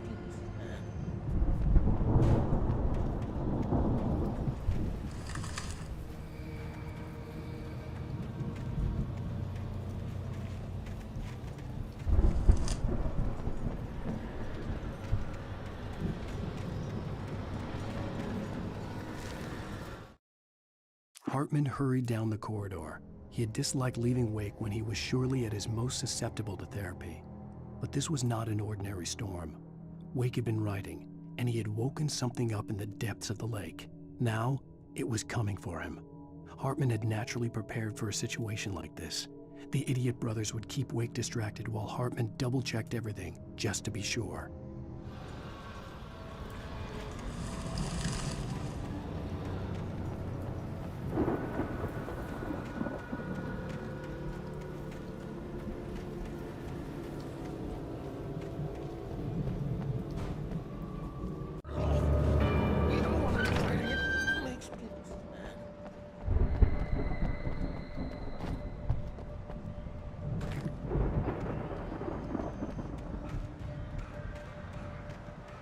You get 2 pounds in the morning, and then you'll be nice and calm all day long.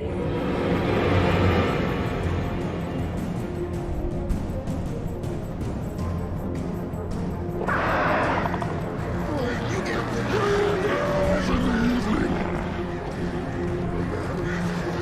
You'll see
Mott knew that Wake was smarter than him.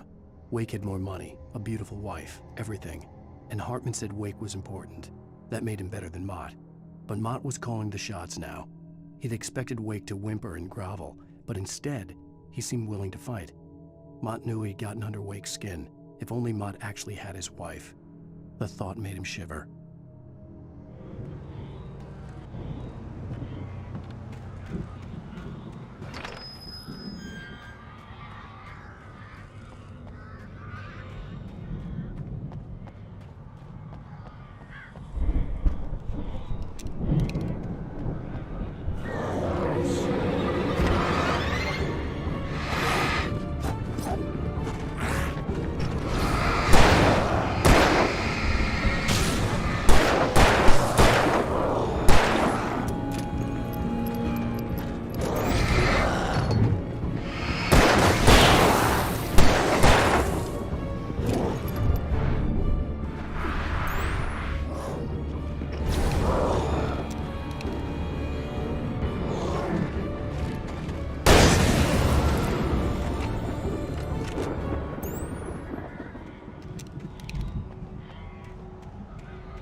For the moment, Barry was just glad he had survived the fall.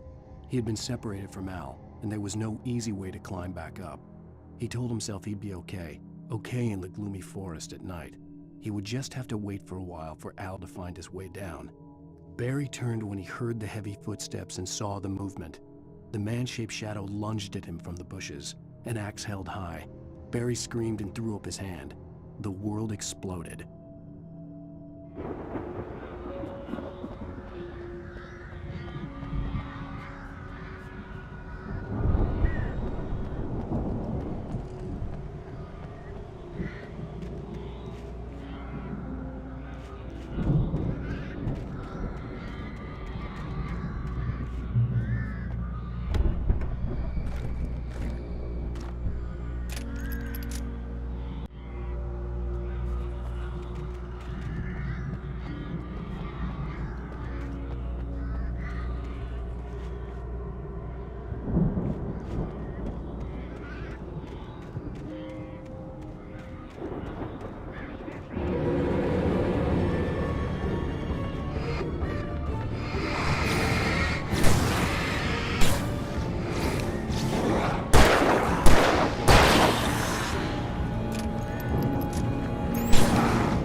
Hartman watched as Wake's features slackened.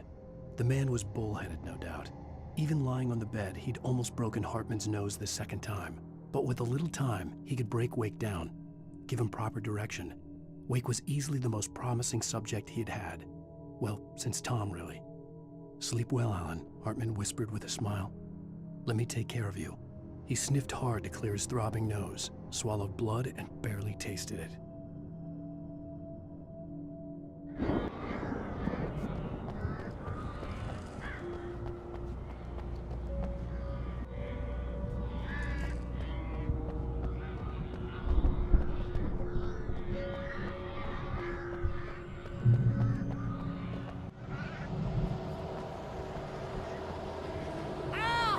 You're alive! Let's get out of here. Can you open this gate? Maybe. Barry. Well, I slammed it shut when the nasty showed up, and the key fits kind of loose in the lock, so, Barry! I'll find it! Don't worry about it!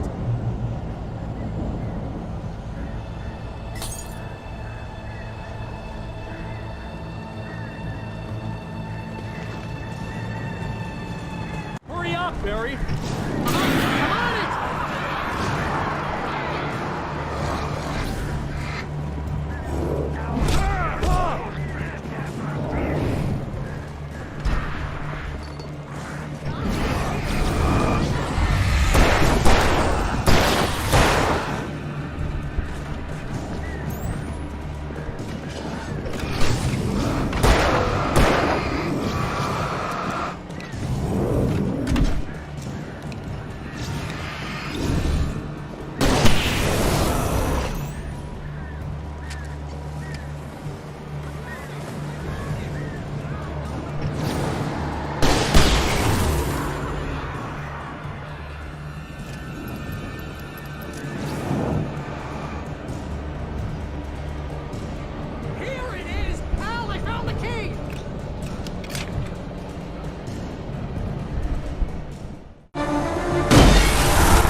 For the nearest, "You're now leaving Bright Falls. Come back soon" sign. We're going to the Anderson farm. I knew you were gonna say something like that. You know what? You owe me big time for this. When this is through, if we make it, I don't care what anybody says, I'm done with darkness. You're gonna buy me a tanning bed as a gift, and I'm gonna live in it.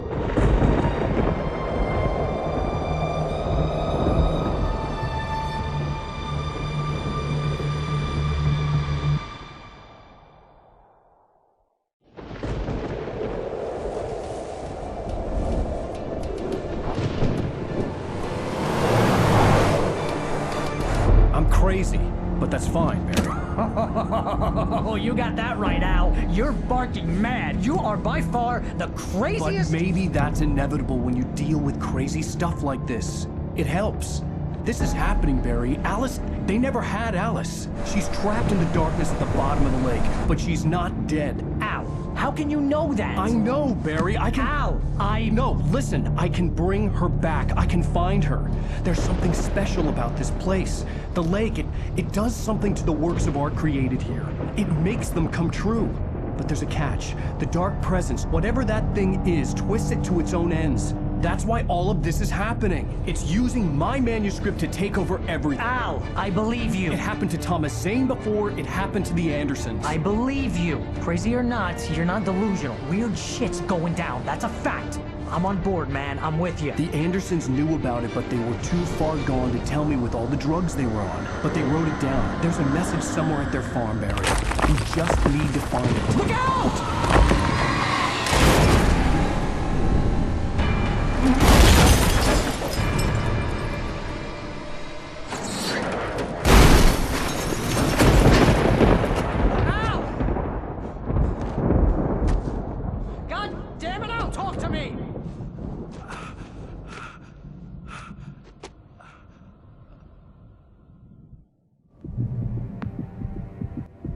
I had lost my gun in the crash. Barry was nowhere to be seen. Barry! Barry! Oh, man, you're okay! Jeez, it's good to hear your voice! Jeez, it's good to hear your voice! I was trying to get out of the car, gave way. Man, what a drop! Don't worry, your cutout is fine. Forget that! Are you okay? I hit some bushes, didn't get a scratch. There's no way you can climb down, though. It's like a sheer wall. Ah!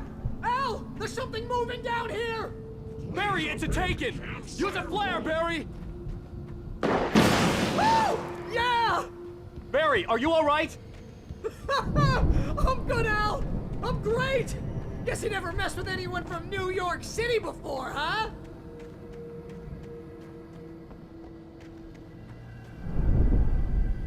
You're gonna have to find your way around to the farm, Al! I'll be waiting!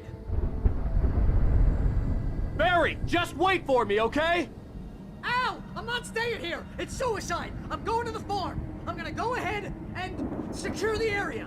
You can catch up. Don't worry about it. I'm on the case. Now he's Rambo. This would turn into a disaster if I didn't catch up with Barry.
When he stopped the car at the Anderson farm, Walter felt relieved. Oblivion was close at hand. The brothers wouldn't miss a jar of moonshine or two in the booby hatch. But then he saw the man on the porch, and he knew who it was. Driving for his life and knowing it was useless, he didn't realize he was crying until he couldn't see the road for the tears.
must destroy them to get through.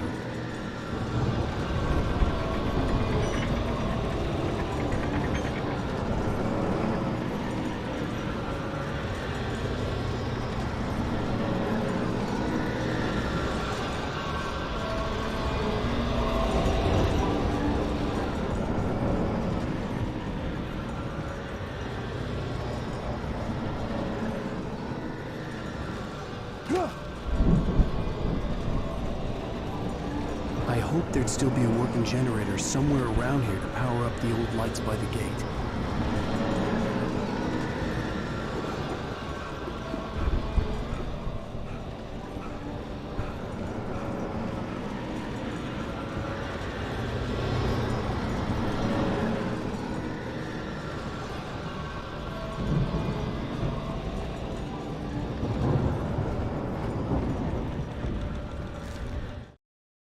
Agent Nightingale stared at the passed-out rider.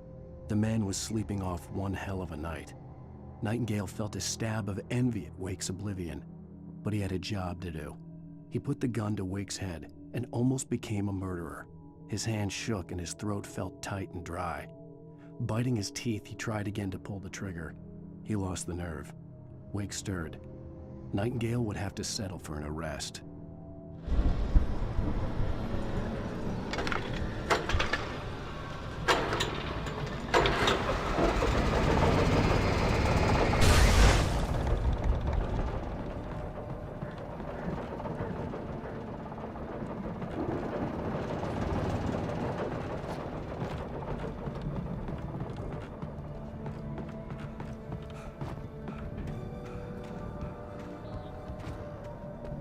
I could sense the movement in the woods ahead. Facing the enemy without a weapon was dangerous, but I had no choice.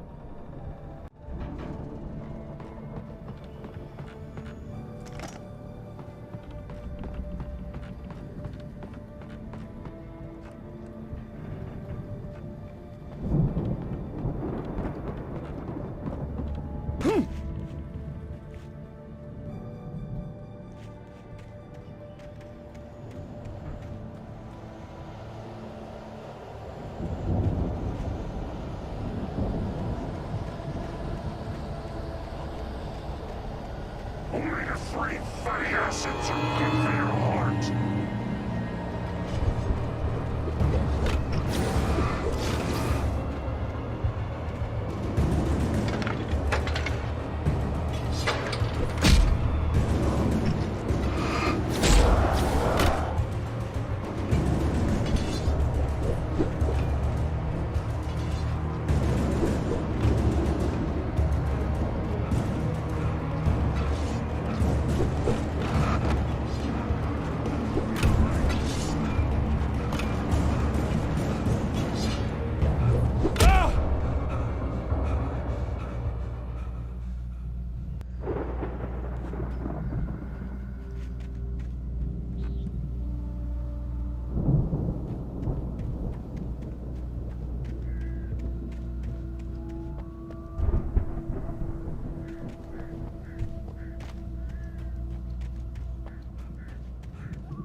A car was driving away from the farm, headed in the same general direction as I was.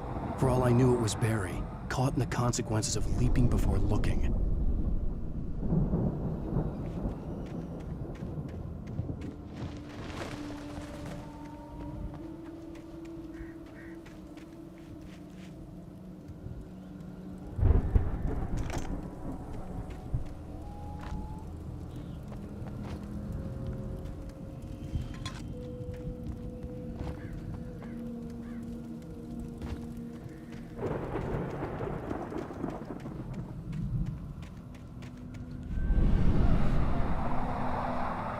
The car was heading for the cabin up ahead. It wasn't far.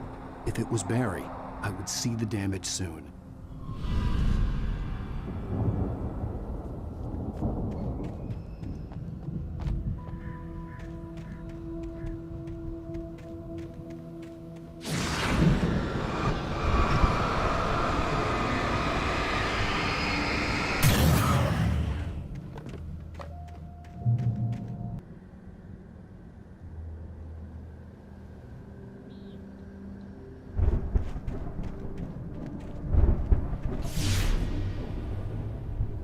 I'm trying to deliver each page to the right time and place. I'm trying to show you how the story goes. I had seen glimpses of the light before. I had seen it in my dream. It was a strange spaceman or a diver in a bulky suit. He was the one who'd been placing the pages on my path. The dark presence followed the choreography laid out to it in the manuscript, growing stronger and stronger, moving like a storm from one scene of destruction to the next. But it was still bound to follow the story and chained to the dark place it came from. When the story reached the end it longed for, it would finally be free.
The storm raged on as the Anderson brothers walked unsteadily away from the clinic with the other patients in tow, knowing that this time they wouldn't return.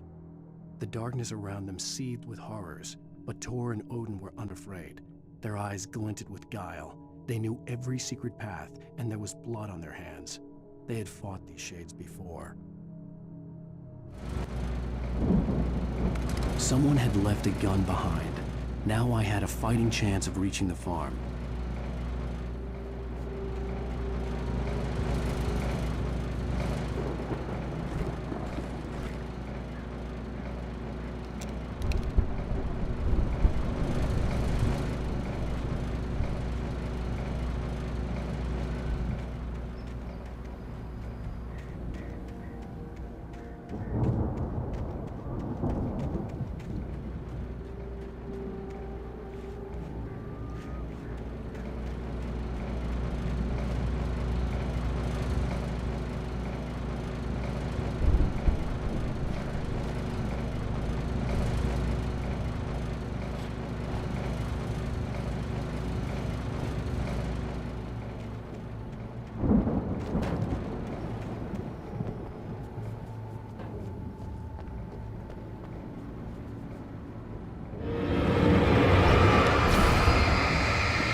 I could see the car, but there was no sight of the driver.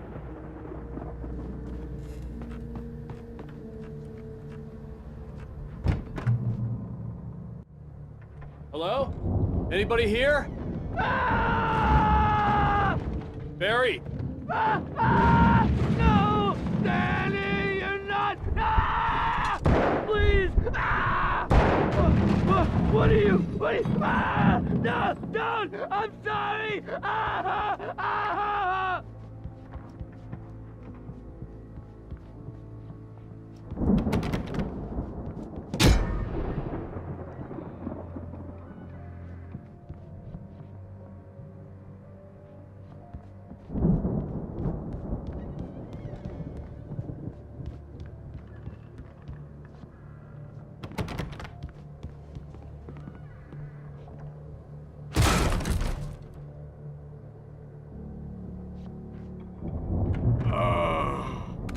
I know you. You were in jail the other day. I went to the farm again for the moonshine, you know? It makes you see. They're not gonna miss it. They're in the loony bin.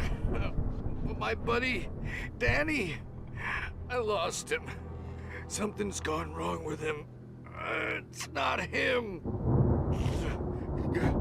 Like a real bad follow-up to a real good movie where the best friend's suddenly the bad guy who wrote this crap anyway.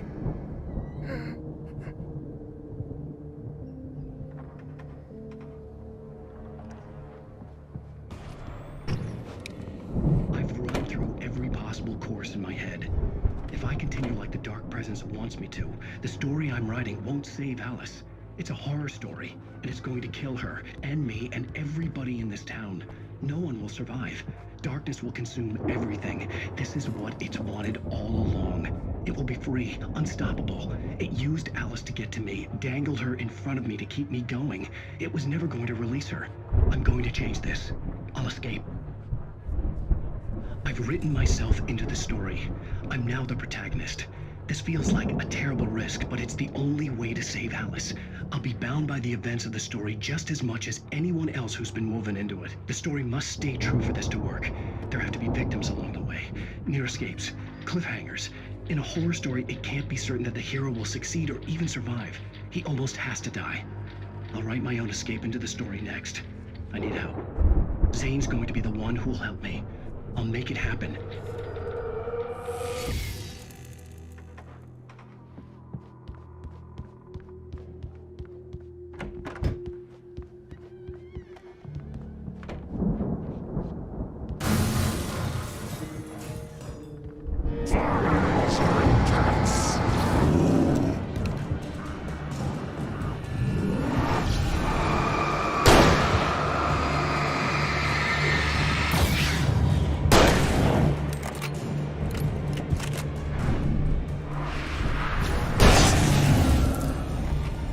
Let me guess. Danny, huh?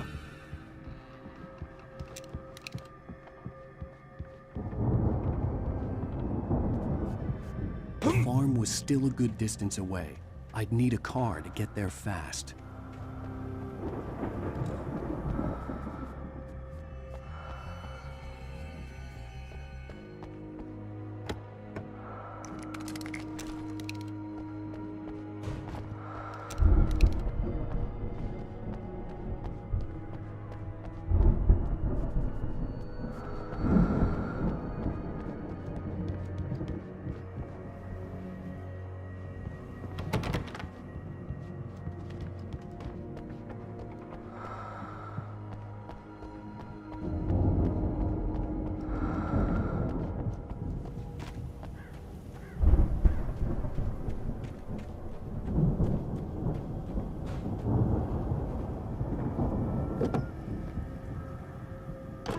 Barry wasn't up here, he was probably in trouble down at the farm.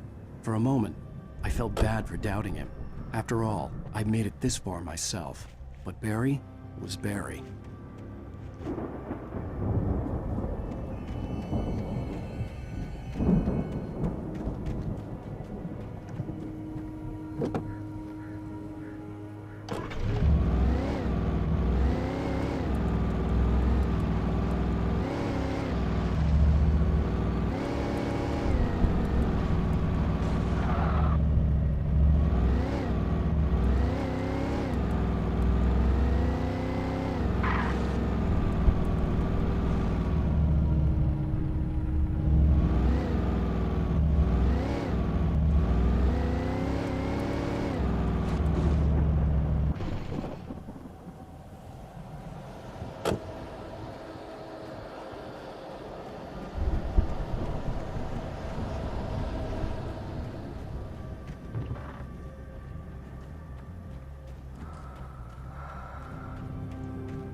Well, as I'm sure everyone's noticed, that storm we all felt coming is finally here. The boys at the Weather Service reckon it'll last until morning at the very least. Pertaining to that, let me read that missing persons alert again. The Sheriff's Department's still looking for a Caucasian woman, 30 years old, slim and blonde with blue eyes. She may be lost in the woods, and it's possible she's been injured in a car accident. If you see her, please make sure you get her indoors and call the sheriff. It's bad weather to be caught out in, so if you see someone in the area who maybe looks a little confused, give him a hand, all right? This is Pat Maine on KBF-FM, hoping you're all safe and warm tonight.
I'd known the brothers used to be some kind of rock stars, but it hadn't really sunk in until I saw the stage.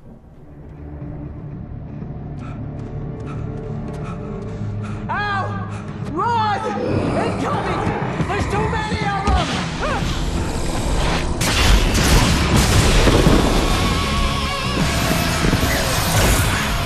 God damn!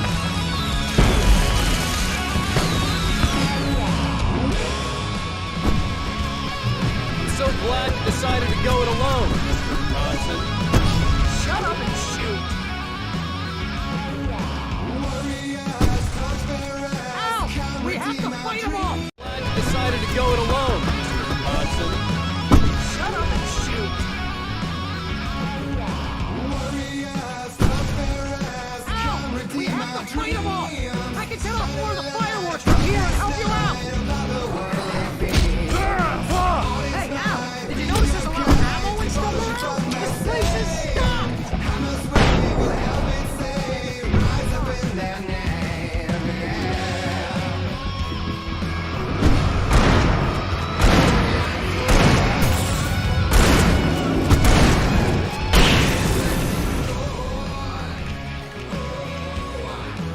Yes! Here we go! Barry Wheeler to the rescue! Oh, damn it!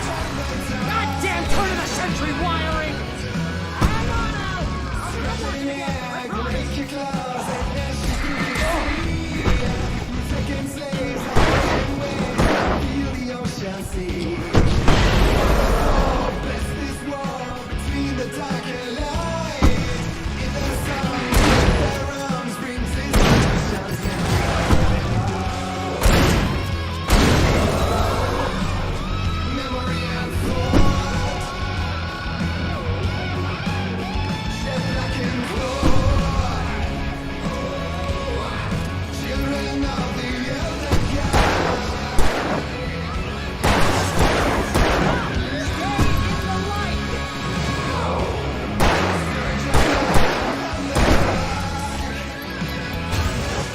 No, no, no! Why do you keep doing this to me? Do it for Barry, please, please, please!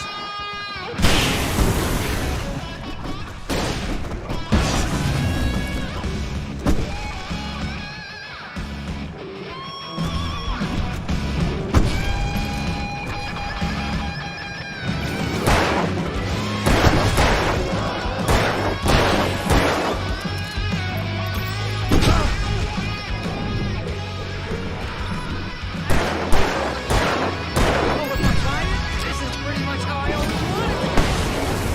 Rock and roll! Woo! Ow!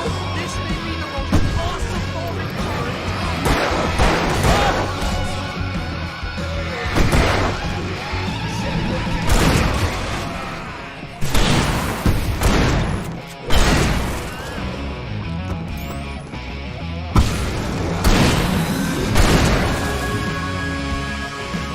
There! Back in the game!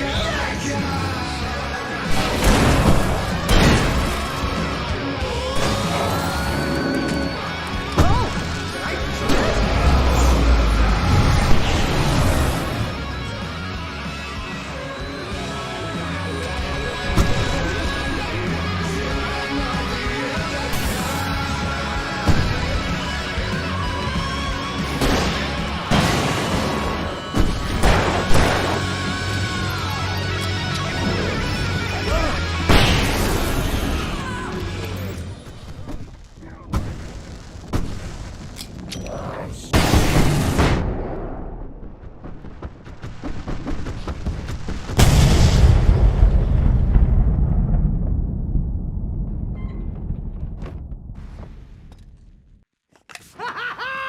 That was awesome! Bright Falls, rock and roll capital of America.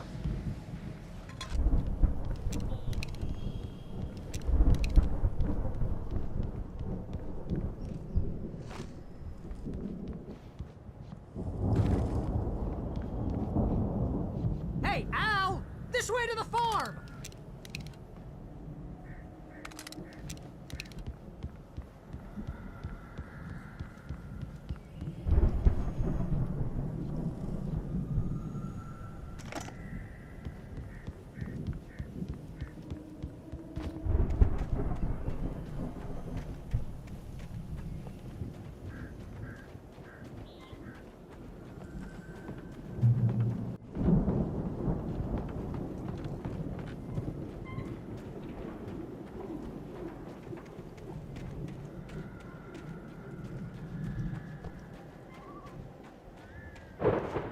See, bestseller, no reason to worry. Your cutout's good as new, right where I left it. I'll come back for it once we have the place secured. Yeah, that's been my biggest worry all this time. We need to get this thing moved out of the way. This is as far as I got before they ambushed me.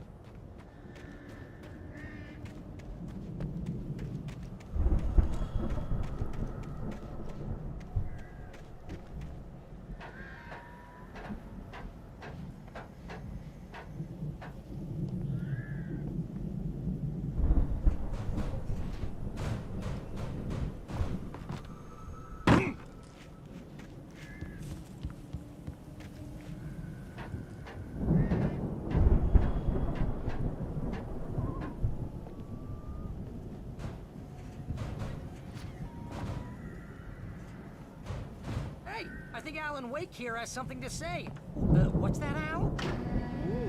I'm Alan Wake. I'm always right about everything. And if I don't get my way, I'll sulk all day long.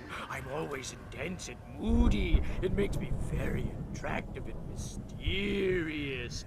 Right now, I'm just standing here because I need my best friend Barry to carry me. But that's okay. I can just take him for granted. I think I see what you did there. Yeah, it was pretty good. You want me to do my imitation of Barry Wheeler? No? Thought so.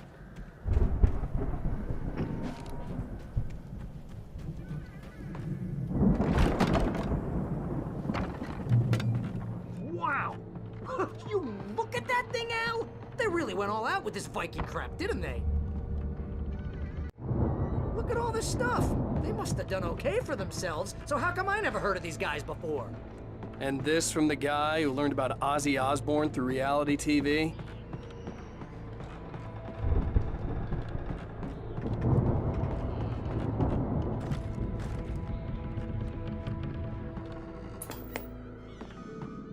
Sleep. We all spend a third of our dreams in its soft embrace, somewhere between fantasy and oblivion. But dreams have a way of forcing themselves into waking life, or vice versa, in Night Springs. Tonight's episode, The Dream of Dreams. That's by someone else. We join Mr. Jones as he explores the endless dreamscape, only to be brought to a sudden stop by a decidedly mundane situation. A long line of people. Hey, Jones, right? Who's that? You don't know him? What are you, new? He's the guy dreaming us. Well, not just us. He dreams everything. All of this. But wait, no. I'm the one who's dreaming. I'm asleep. Isn't this my dream? Oh, yeah. Sure. Get real, pal. You're just another dream. I'm a dream. You're a dream. The weirdo in the diving suit is a dream, and the girl made of smiles and sunshine is definitely a dream. But I'm pretty sure I'm dreaming this. Well, maybe you're a really confused dream. What am I, a shrink? All I know is I'm going with the smart guys, and they say that's the guy doing the dreaming. Right there. I don't know what that means. It means we keep him happy. No sudden falls. We make sure he has his clothes on when he goes out in public. No chases where the monster is nipping at his heels and he runs like crazy, but his legs don't seem to get him anywhere. None of that. Because if he wakes up in a cold sweat... Yeah, precisely. So we wait till he wants to move on. Keep things nice and calm. Hey, something's happening here. Yeah? What's that? What? Can't you hear that? Oh, God help us, it's an alarm clock. Oh, it's you, isn't it? Please, man, I got a wife and kids. Please don't wait.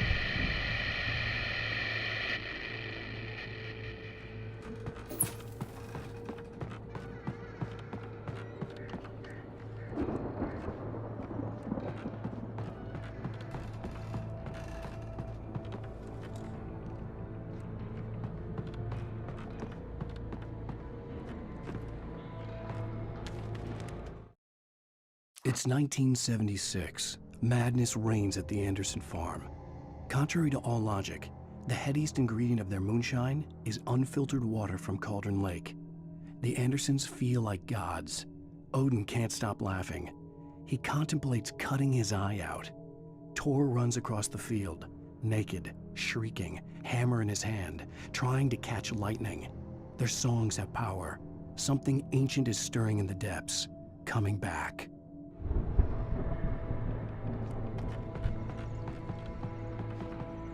The Viking boat looked imposing, almost like a battering ram.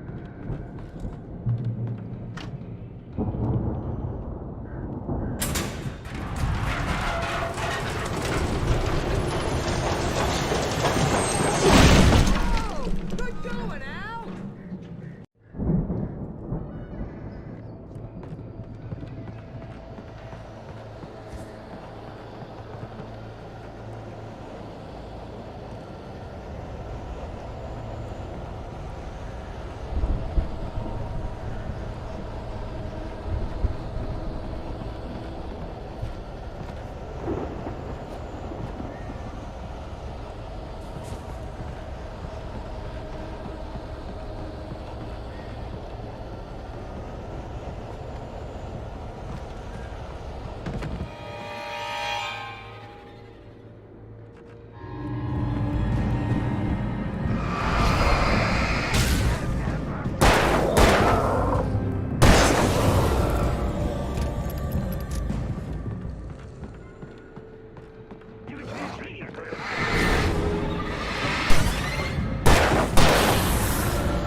I think we can make it through here, Al!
Those geezers had quite a production going on. Ooh, you know what, Al? If we make it through this alive, I'm gonna start representing them. Yep, sell this stuff online, maybe get a reality show going, release a new single. Good luck with that, pal. Hey, you find us a way out of here, okay? I'm gonna take a closer look at this stuff.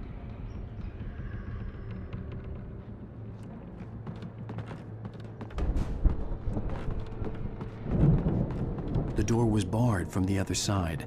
I'd have to find another way.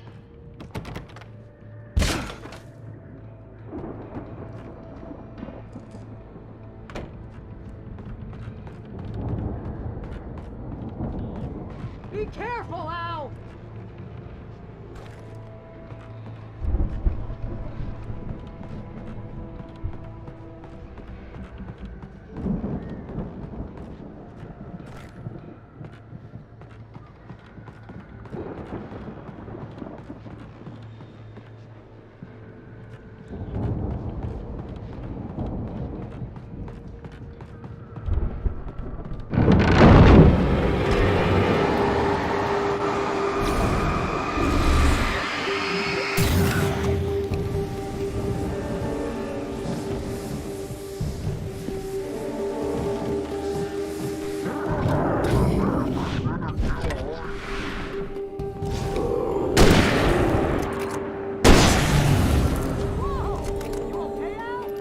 I'm good. Keep your eyes open, okay?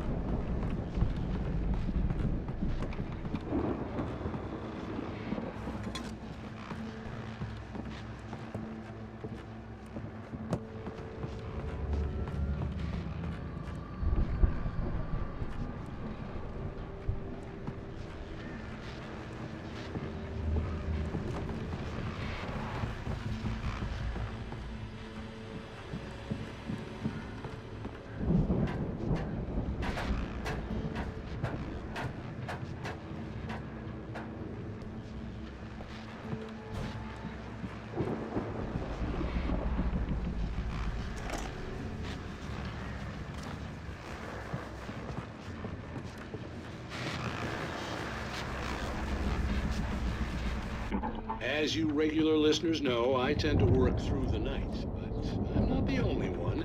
Deputies Mulligan and Thornton are taking a couple of moments off their busy schedule to join me here in the studio. Boys, how busy are you now? Deerfest is almost here, isn't it? I bet that keeps you in business. Pretty busy, yeah. Actually, Pat, we've been real busy with other stuff, which concerns an ongoing investigation. We can't talk about that, Thornton. I wasn't gonna say anything. I was just saying we got, other irons to fry. And how would you compare your workload to last year's? Things have seemed relatively peaceful to me, but people do tend to get a little wild this time of year. Oh, it's wild, Pat. It's pretty wild. There's been all sorts of trouble this year. Vandalism, fighting, public disturbances. A lot of people gone missing, too. Yeah, it's pretty much the usual stuff, Pat. Just, a lot more of it. Now, is it just me, or does Deerfest get wilder every year? People seem to be more drunk, at least, or they start earlier and younger. Oh, it's definitely not just you, Pat, but... Definitely, Pat. Hey, I'm talking here, Thornton. Oh, shoot, I lost my train of thought. Not just me. Oh, yeah, it's wilder, Pat, but actually most of the trouble seems to be coming from grown men. People who ought to know better, Kids are doing fine this year. Well, that's nice to hear at least. Boys, I want to thank you for stopping by. I'll let you get back to your patrol. Sure thing, Pat. Yeah, sure thing, Pat.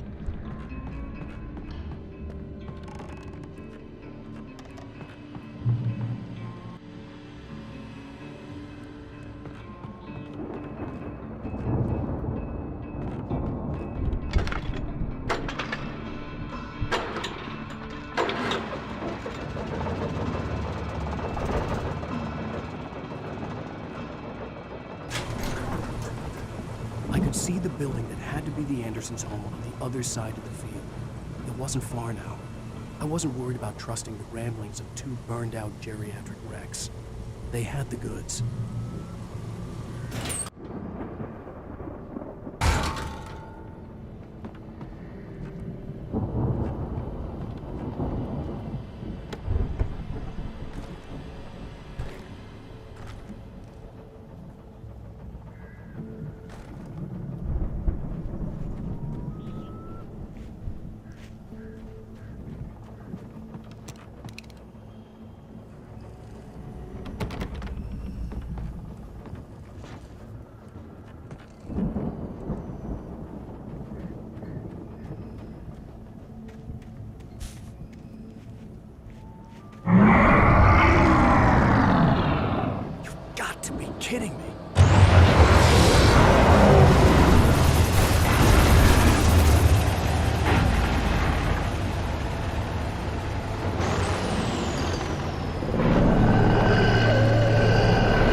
that you out there, buddy?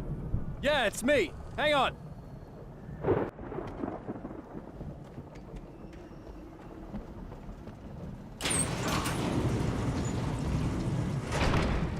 Hey, let's go, man.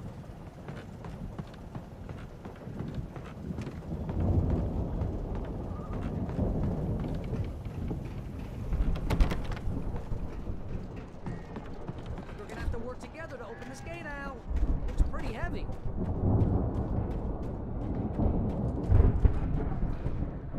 Ah!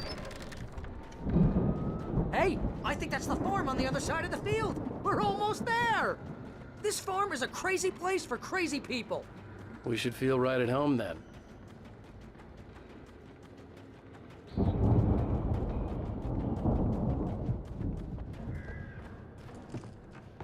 Come on, one more gate. Let's do this thing.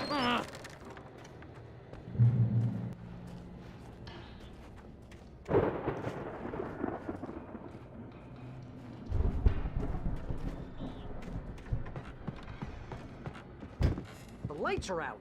I guess we better check the fuse box.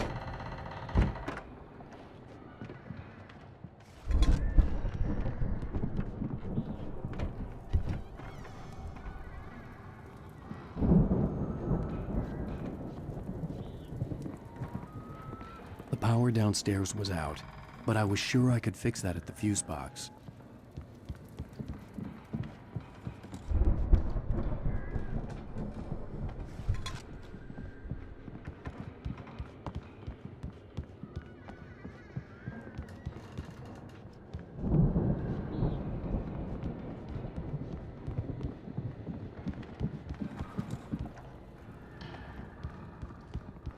You know, this place looks kind of lived in. I thought the Andersons were the booby hatch.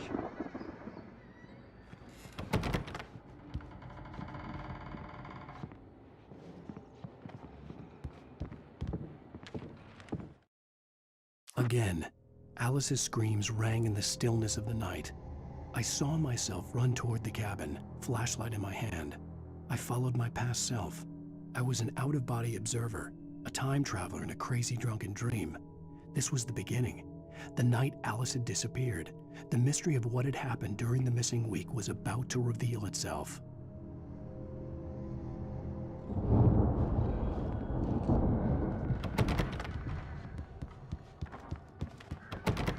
Come on, Al, let's get the lights on, huh?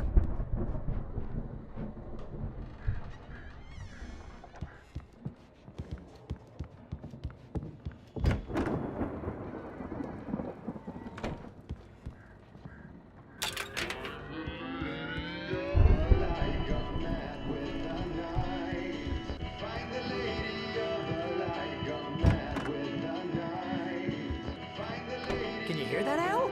Music? Of course. We need to find where it's coming from. That's the message the Andersons talked about. That's the whole reason we're here. Lady of the Light? Oh, that's gotta be... what's-her-face, the crazy lamp lady from the town. Cynthia Weaver. Right. Must be.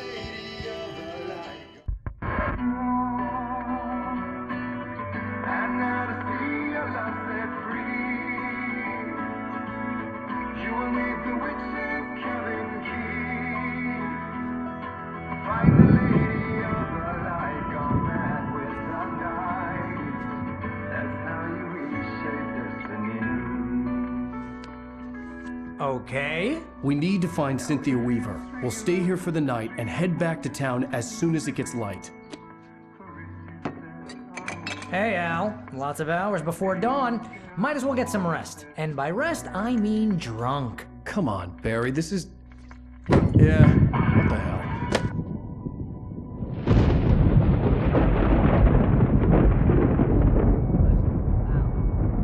I'm sorry about this. No, seriously, because I know we don't get along, but we're gonna find her, right? And even though you're a crazy bastard, I'm gonna stick by you, no matter what, ever, Al. Sure, like a brother. I'm a writer, goddammit. Correct. If I just wanted to, I could write 10 books a year. And they'd be the best books that year. No, you couldn't. That's right, I couldn't. But I could, because I'm a writer. What? What do they put in this stuff? I feel like my brain is coming out of my nose.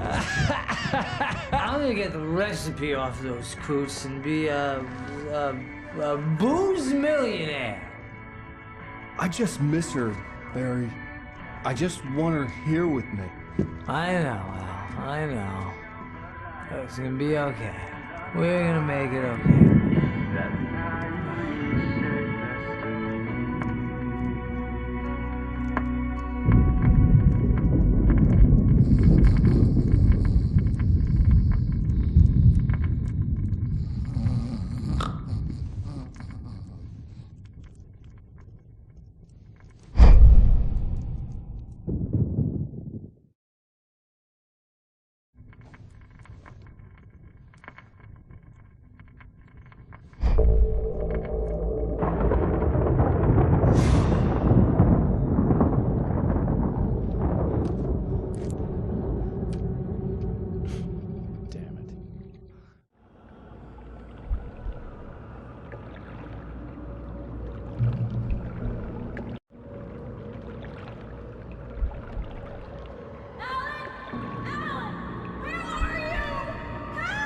Alice, I'm coming.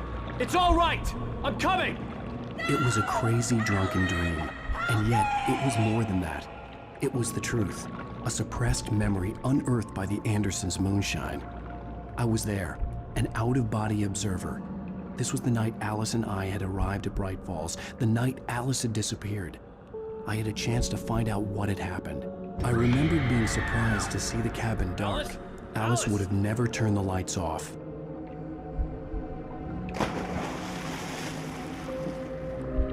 I remembered thinking I caught a glimpse of her form underwater, sinking into the darkness. Diving after her was the last vague memory I had of that night. After that, the next thing I could remember was waking up behind the wheel of the crashed car and finding the first pages of the manuscript.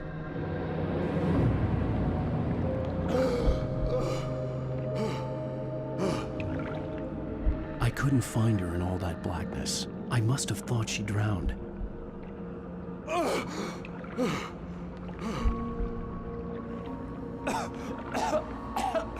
Alice! Jagger had Alice, and so she had me. Alice!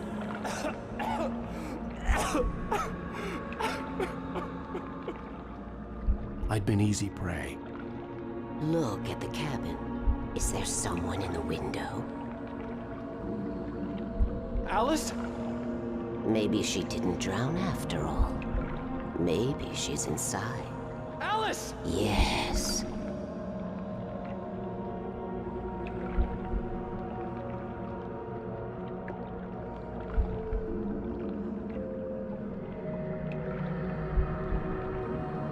The dark presence had touched me. She had dug her nails into my brain and used me, made me her puppet.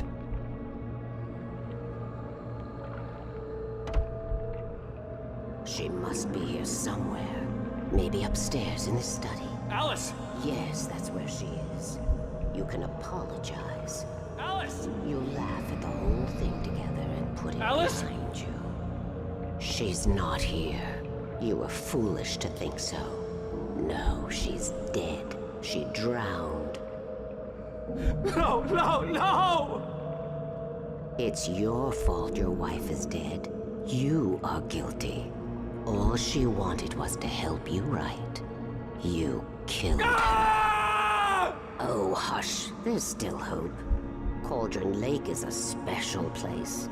Here, you have the power to change things. She wanted you to write. I will tell you what to do.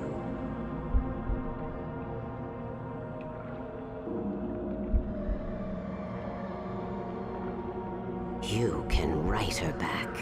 The story will come true, and all will be well again. She had Alice, and the manuscript was the ransom for her.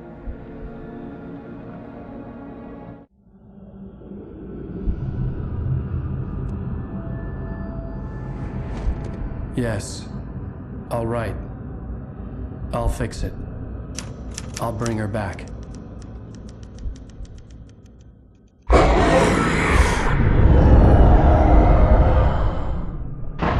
No. I wrote it. I remembered it all now. In the dark, I'd written for days, a week, almost a complete manuscript of a novel entitled Departure. Jagger had been my editor, whispering in my ear, making sure that the unfolding story would make her more and more powerful. I thought I was saving Alice. Even with the cobweb she put in my head, some part of me had been aware enough to write my escape into the story, to bring a light into the cabin to release me before I could finish, to interrupt the horror story before the ending, where darkness consumed everything and everyone. Zane was weak and far away, but I had written him into the story, and his light had been enough to set me free. It isn't here now. I'm here because it was written. I brought the light to set you free. You must hurry. It will know I'm here. It will be back soon. It stole the skin of my Barbara a long time ago. She looks so old.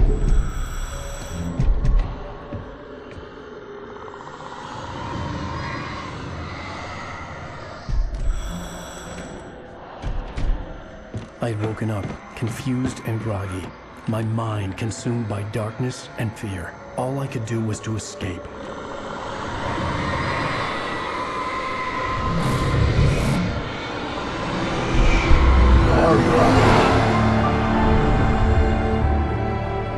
The week spent in the cabin had taken its toll.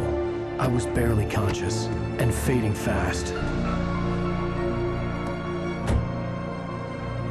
It had to have cost Zane terribly, thrown him even deeper into whatever dark place he now haunted. But he had managed to weaken the dark presence, kept me safe that night.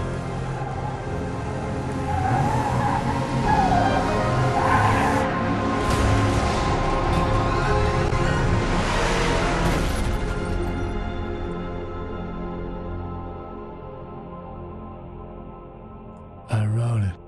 It's my fault. That's right, James Joyce. It's your fault, and you're gonna pay for it.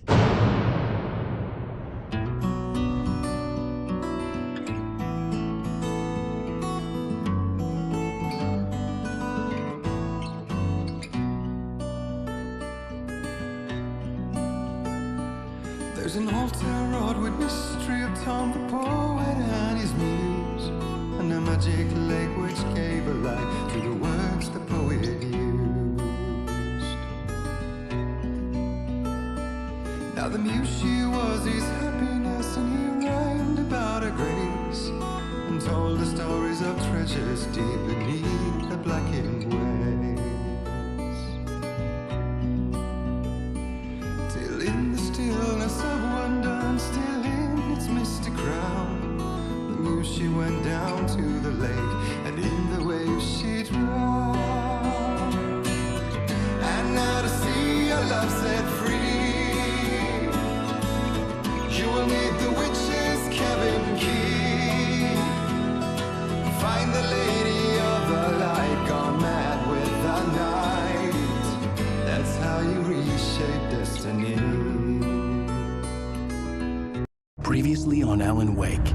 Under the influence of the dark presence, I wrote a horror story that is coming true. Jagger had been my editor, making sure that the unfolding story would make her more and more powerful. Some part of me had been aware enough to write my escape into the story. Together we can create something absolutely wonderful.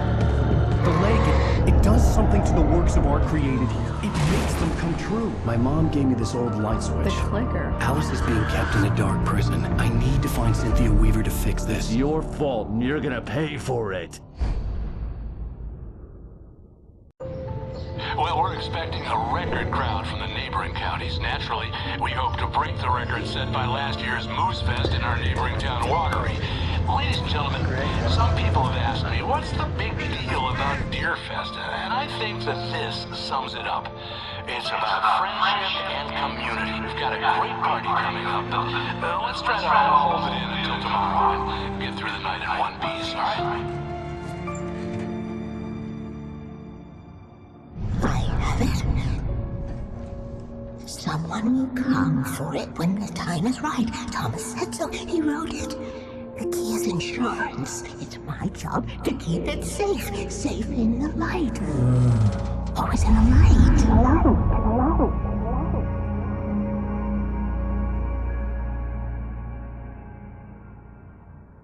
All the manuscript pages were gone.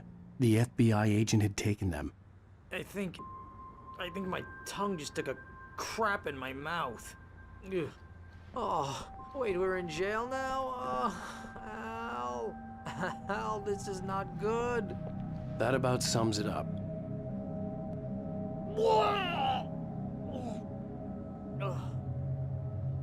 Oh, I am never drinking again. I need to talk to Weaver. She's the one in the song. The Lady of the Light. What, the crazy lady? Ugh, whatever you say, Al, but we're stuck here.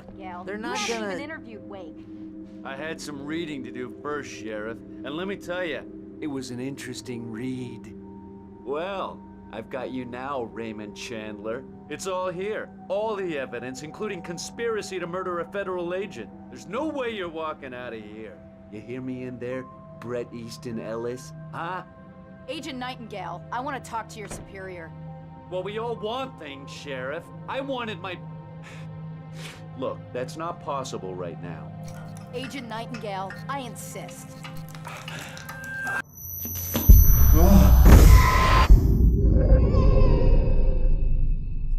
Wake, what's wrong? Lady, are you stupid? It's a trick. It's an obvious trick. Okay, I've had enough of this crap. Wake, I'm gonna trust you with this. You're joking. Agent Nightingale, your opinion would matter more if you were sober and if I actually believed you were here on official business. Whoa! Get back in the cell, Stephen King. The only way you're leaving this place is over my dead... Wait a minute. I know Oh my God! Light. We need light. It's the only way to fight this thing. In my office. I've got your things there. Follow me. Oh man, we're sitting ducks with the lights out. Stay cool. I can get the emergency power on. Nightingale tried to make sense of the manuscript. It was disjointed and strange. He didn't understand half of it, but it all rang true. Impossibly true. He took out his hip flask when he reached the page that described how he reached the page that made him take out his hip flask. It wasn't the booze that made his mind reel.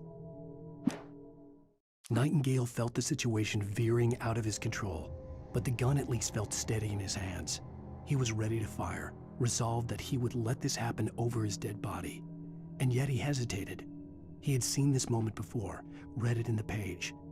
He was transfixed by the déjà vu and the horror that he was a character in a story someone had written. Then the monstrous presence burst in behind him and dragged him into the night.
Here are your things. Wake, what do I need to know? What do you need from me? They can be hurt in the light, only in the light. And I need to find Cynthia Weaver. She can help me stop this. Light. Check. Cynthia. She lives in the old decommissioned power plant. I can get you there pretty quickly in the rescue chopper. Come on, let's get back to your friend. Wheeler, I need you to stay here. What? No.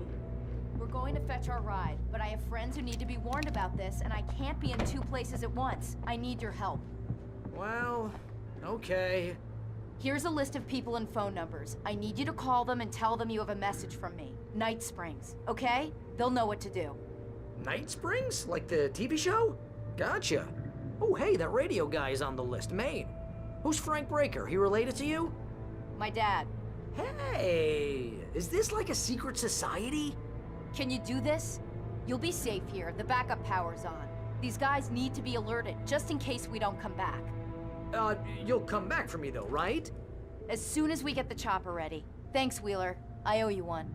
Okay, let's go, Wake. Through the back. My hangover wants a pizza. You think there's any way I could order one, Al?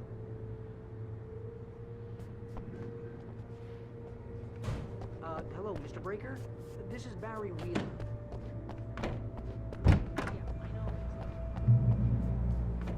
Oh, hell. Whatever took Nightingale must have broken the gate controls. We can't reach the gate's control box from here. We need to get to the other side over the rooftop. I'll go. I'll open the gate for you once I'm across. You stay here in the light and cover me, Sheriff, okay?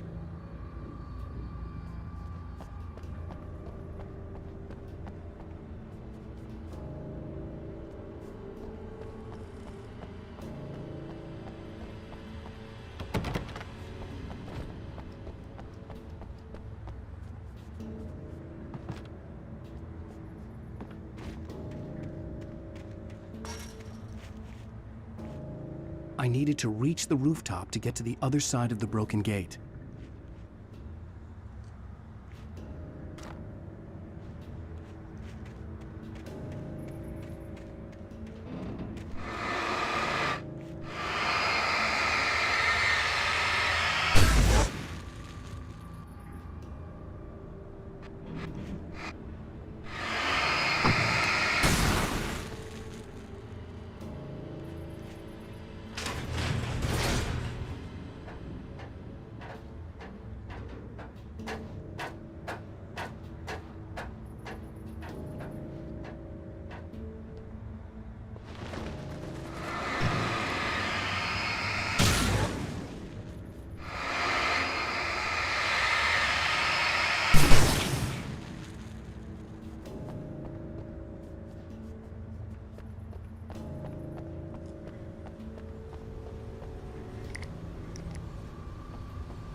Hey, Sheriff!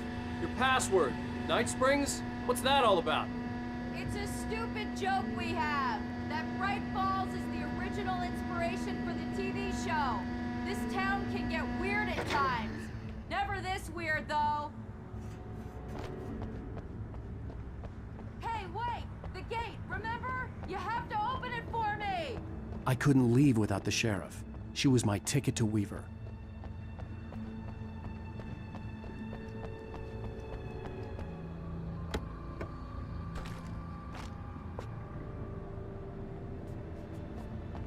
You need to bypass the damaged control box. What am I, an electrician? Hold on!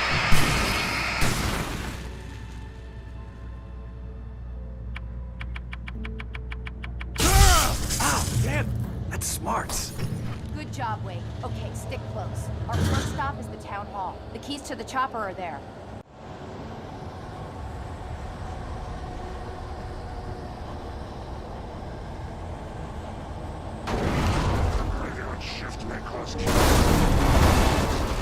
Where the hell did he go?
Over here, Wake! The chopper's in the other direction!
The air smelled of fish. This was Bright Falls industrial area. There was probably a cannery nearby.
I'm gonna want explanations, you know. For example, what the hell happened to Rose? She's seriously messed up now.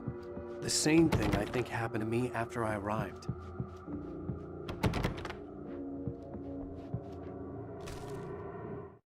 Barry was in his element, making calls, making things happen, even if he didn't entirely know what those things were. He wouldn't let the hot sheriff chick down. Even if every noise he heard from outside, and he heard plenty, made him jump. He had only paused to text Al a message, told him to hurry up. Suddenly, Barry froze in mid-dial. A window broke somewhere in the building, and then the lights went out.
You have the right to remain. I understand these rules.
Over here! There's light!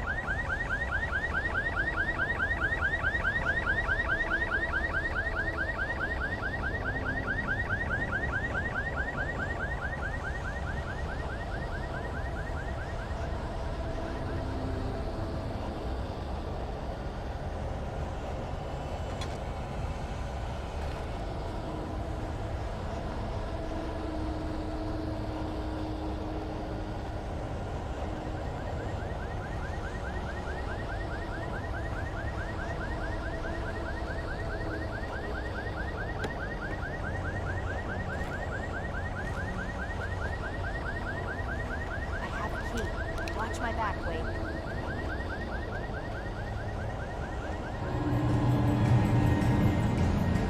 It's an ambush.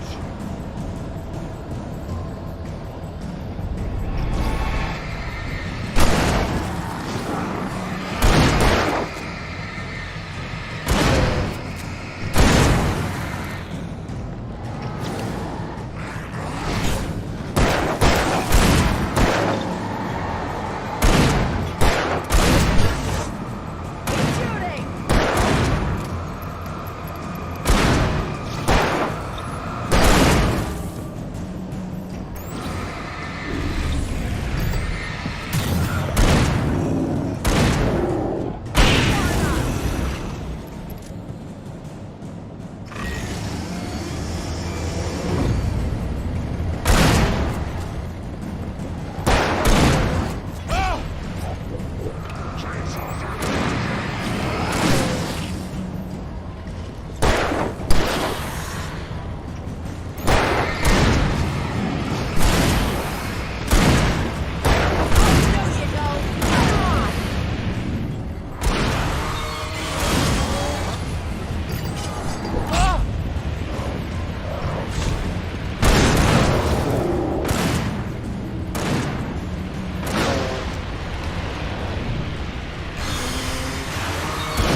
Let's go, Wake.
Okay, someone's messed with the fuse box here, but you should be able to jury-rig it while I find the keys. I already got electrocuted once today. How about I look for the keys and you get burned for a change? Fine. They should be in the clerk's office on the other side of the building, near the main entrance. Gotcha.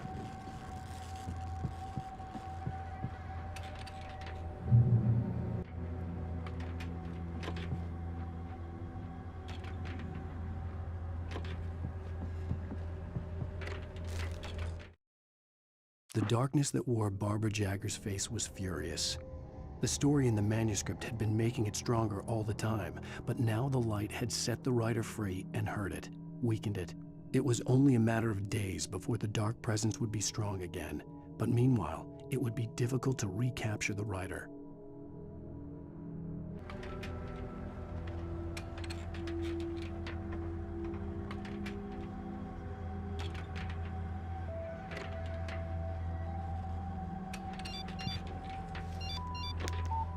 The message was from Barry.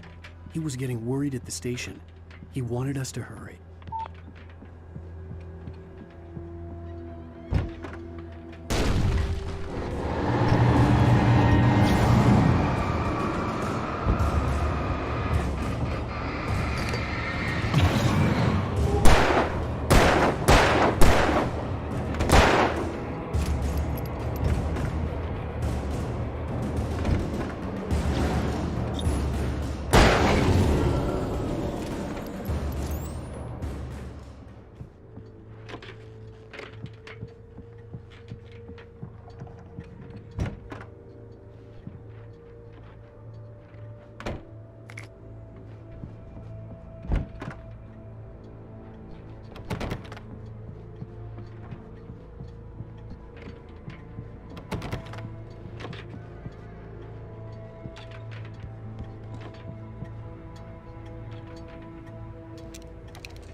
Okay, Sheriff, I got the keys.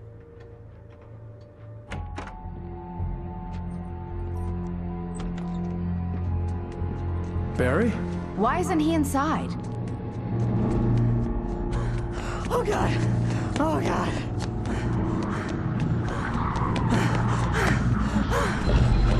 Barry! Look out! Barry, move!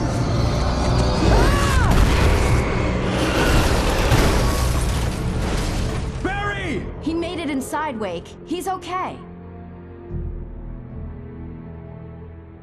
The storefront's blocked. Come on, Wake, let's go around. We can meet him in the back.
We can make it through the bookstore. Wheeler should be waiting for us in the backyard. Keep the hell down or I'll call the sheriff.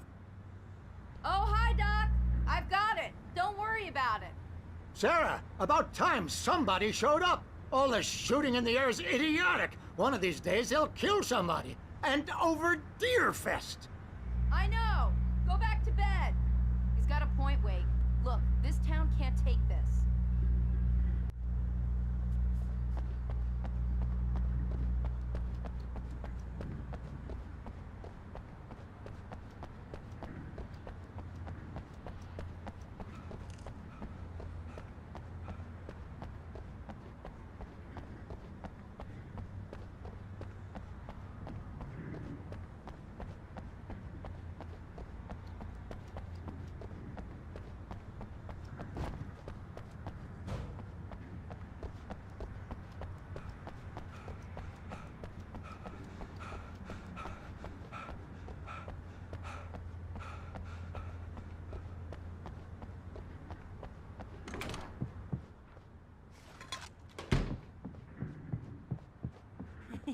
They're really taking advantage of your presence here, Wake. I heard they're selling a lot of your Alex Casey books. Right now, I'm not a big fan of my own writing.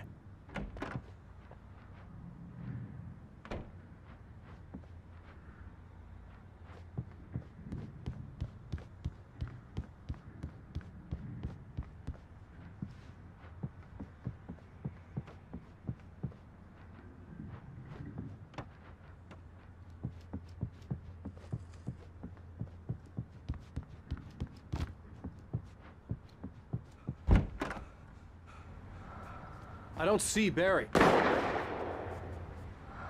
Look, Wake. Maybe that's him. That's the way to the chopper.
I'm gonna give Pastor Howard a piece of my mind about this lock.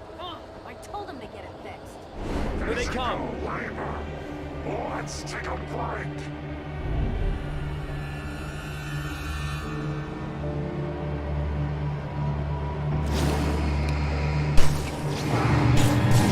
Right there.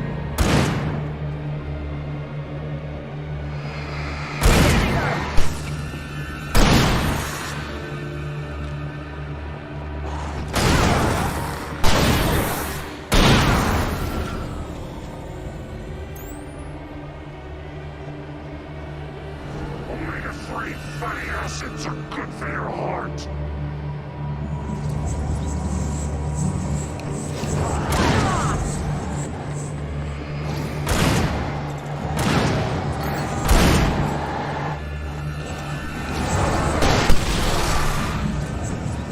Look out, Wake! delivery.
Okay, it's open. Let's go, Wake.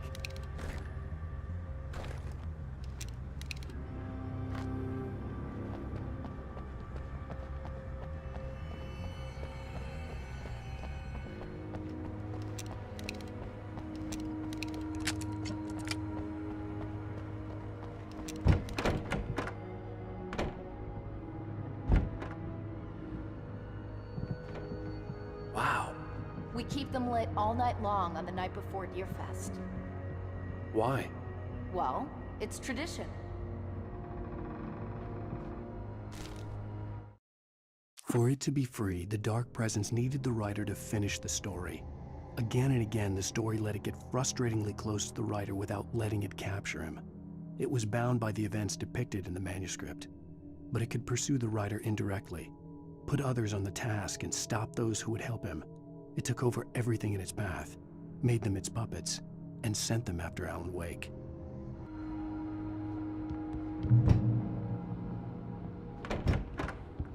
We're almost there. We'll have to go through the basement to get to the parking lot. Yeah, there's no way going through the crypt will turn out to be a bad idea.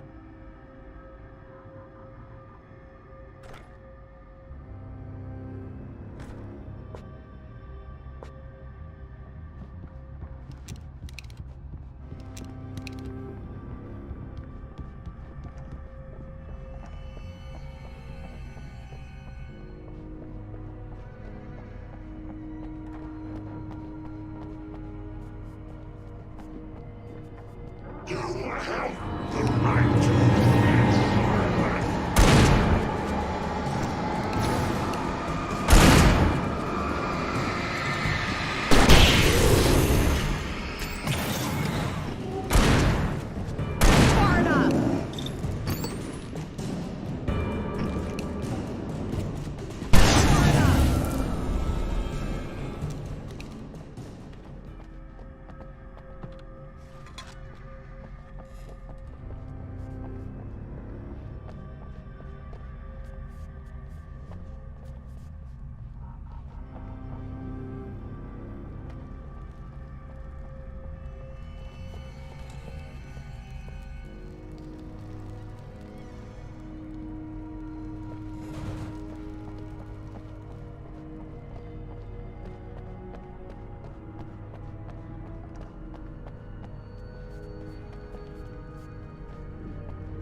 Did you call 911? Guess that one saw the light, huh? You didn't like that one? A tough audience. Well, I got plenty more. What are the Christmas lights for? Protection, man! Like garlic against vampires? Vampires. The helicopter's just across the parking lot and up the hill. Come on!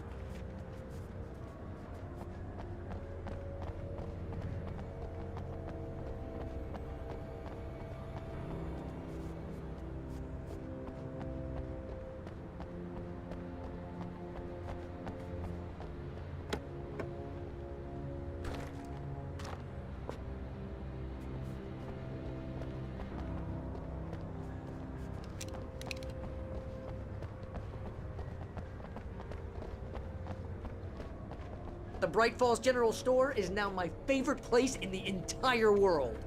See this headlamp? It's like a superpower. I can just look at one of those things and they die. It's my flaming eye of Mordor. I wish I didn't say that. Yeah. Hey, I want a headlamp. Last one. Bastard.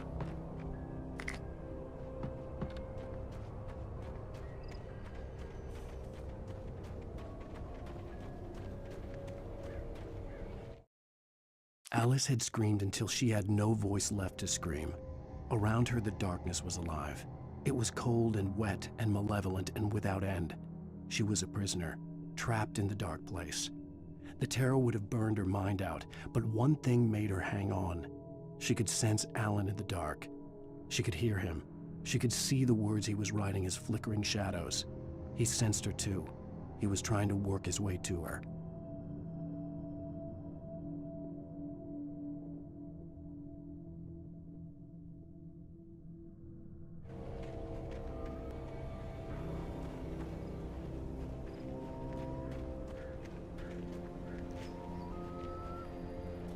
When someone throws a damn school bus at your head and you're about to take a helicopter ride with someone who may or may not have a pilot's license, you're cleared for departure to Night Springs. No offense, Sheriff.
Never gonna get used to this.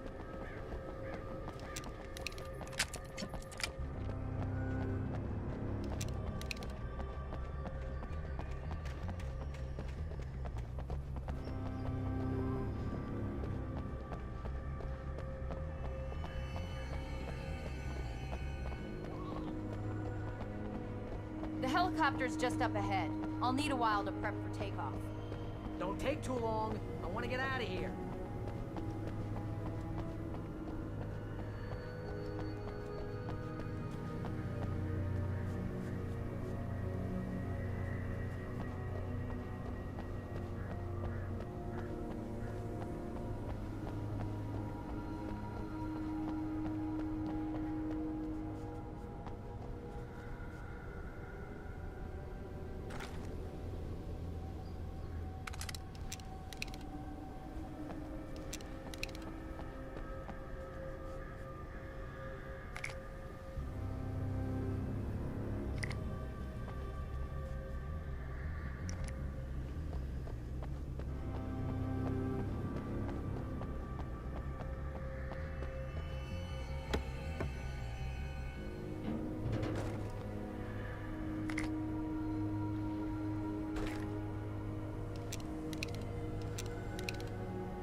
chance on a local crazy lady, Al. I hope you're right about her, or we can kiss this town goodbye.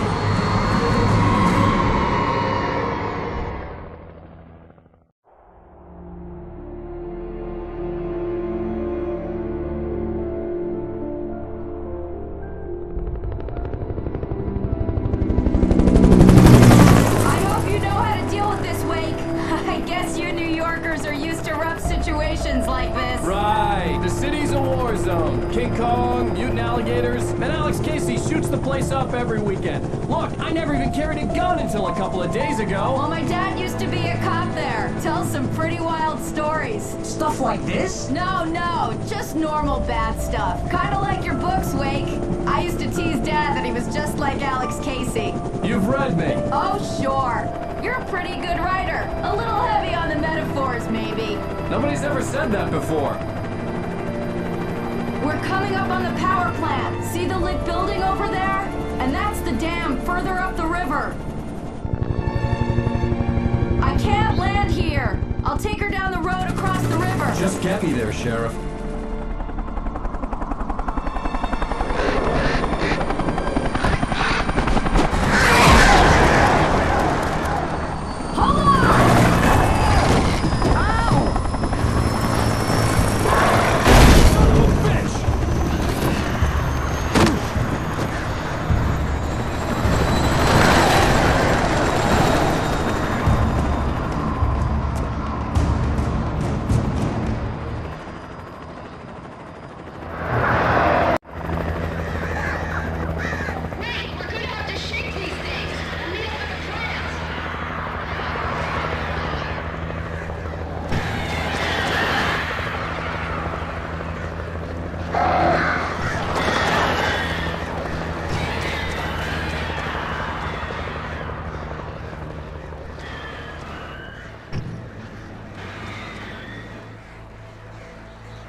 I had to do something about the chain for the door to open.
And here's a new song from a band that they always remind me of our local rock legends, the old I guess it's just one of those things. Anyway, here's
The power plant glowed in the night. It was close, but I had to find a way across.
Making her way through the water pipe alone, Cynthia was angry at the writer. Foolish young man, taking unnecessary risks. And the way he broke the rules. Didn't he understand what was at stake? Since the terrible days in the 70s, she hadn't wavered once, as hard as it had been. She was tired of protecting the town all these long years, and now only wanted to rest.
The story I had written in the cabin had come true.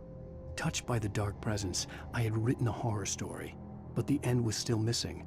The story was incomplete, and the last unfinished page of the manuscript still sat in the typewriter in the cabin study. If I could get back there, if I could read the page, then I could write my own ending to this story and save Alice.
should just go back upstairs for a cup of coffee while I try to figure out what I'm up to. If you think that's best. Maybe I should just stop here. Or is that too moronic? Is that too moronic? Indeed. Who can tell? It's a fine line between the stupid and the sublime. Springs.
I recognized the logo on the power plant sign.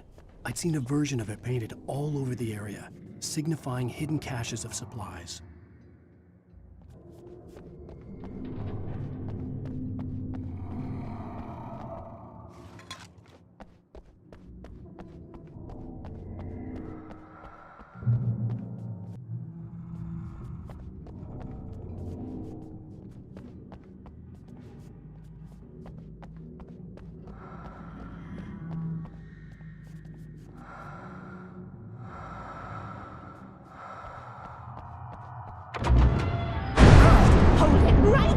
Miss Weaver! Cynthia! I'm a friend! Prove it! You knew Zane! Thomas Zane! You're the Lady of the Light in the song! You can help me!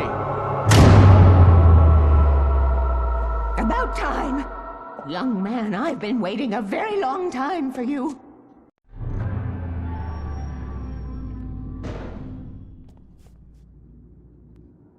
It's in the well-lit room.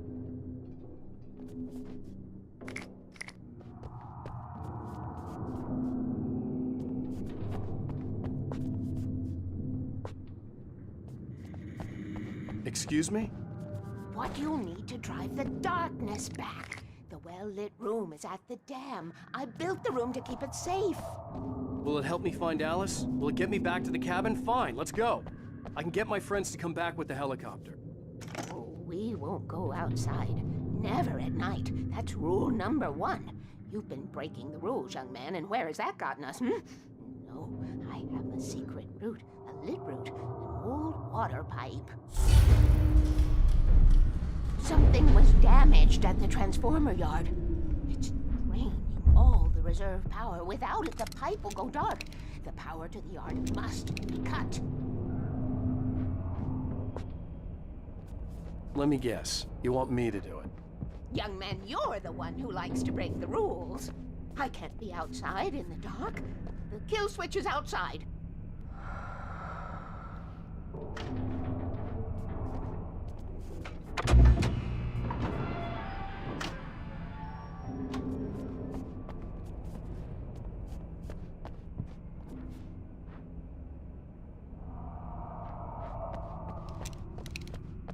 Hurry! The switch is on the wall facing the shore.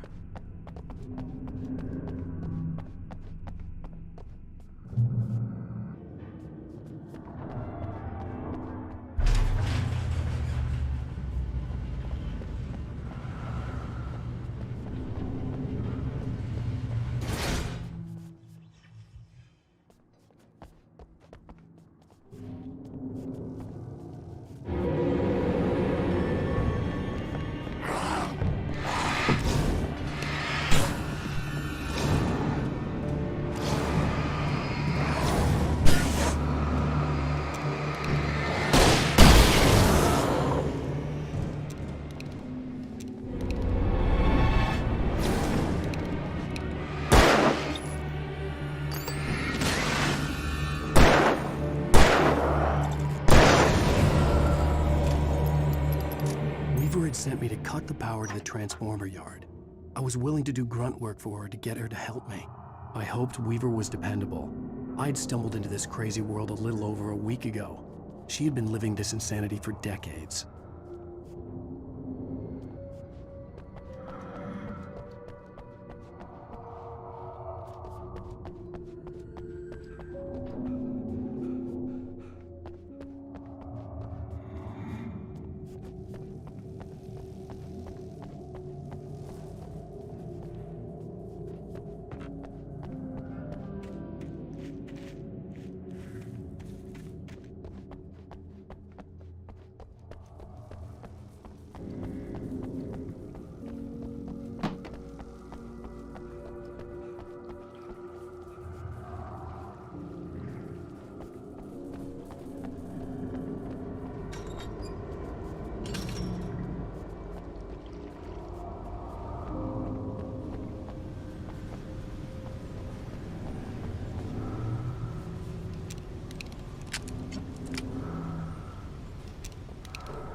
could see the kill switch that would cut the power to the transformer yard.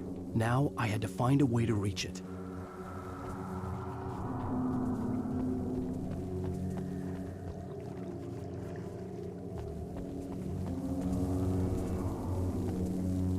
If I could figure out the gates, I could use them to get to the kill switch.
Designs these things.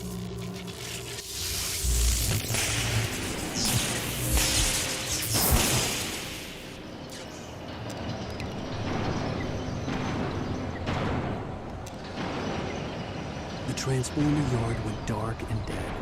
Weaver's water pipe passage should now be good to go.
way, young man. Follow me.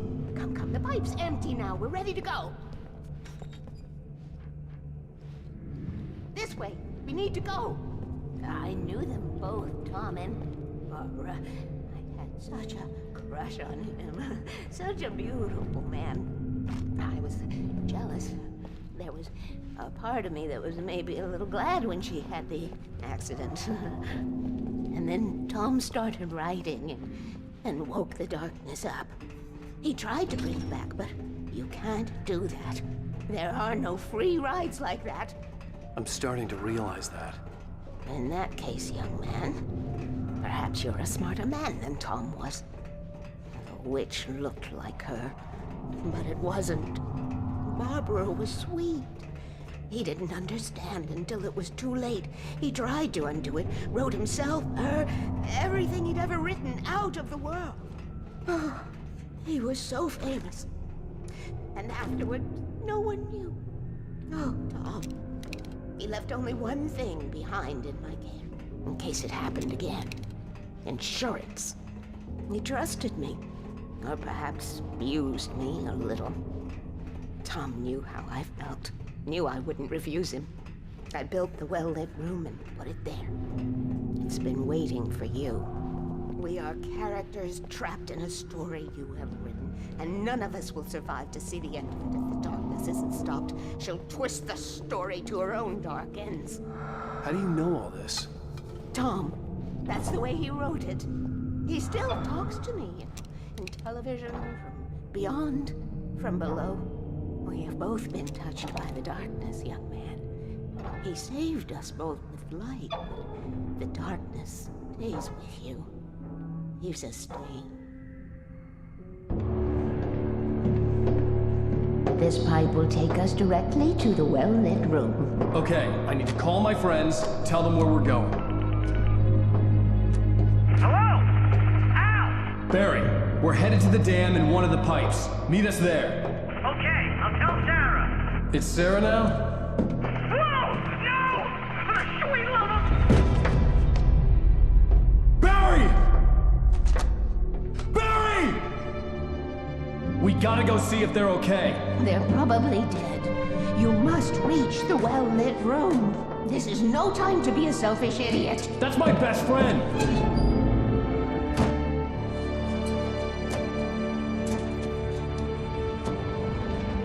Well, be a fool. I'll use the pipe. I'll meet you at the dam if you make it.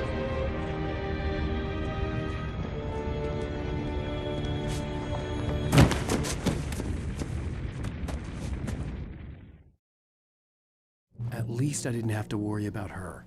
She knew how to stay safe.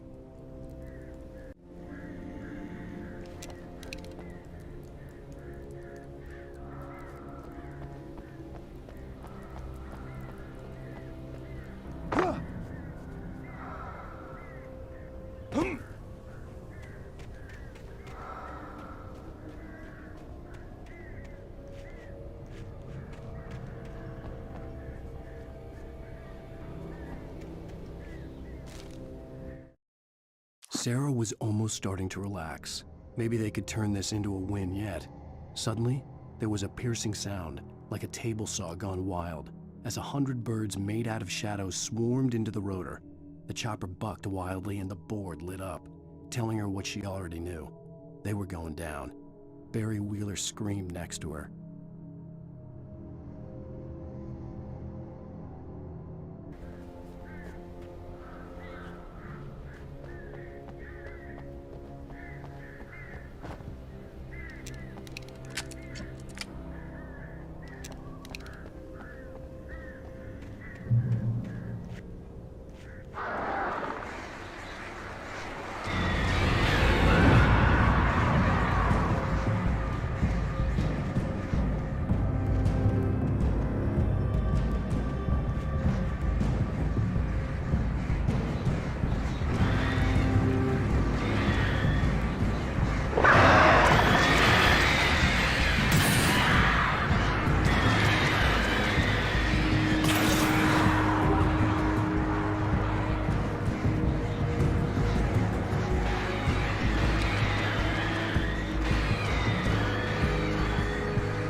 Breaker! Sarah!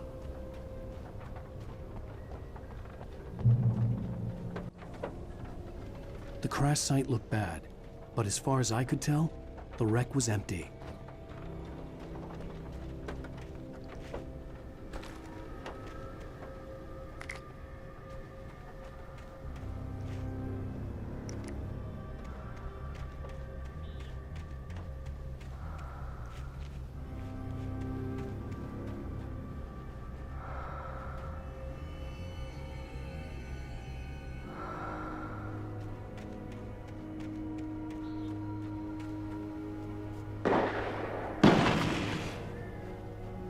Barry! Barry!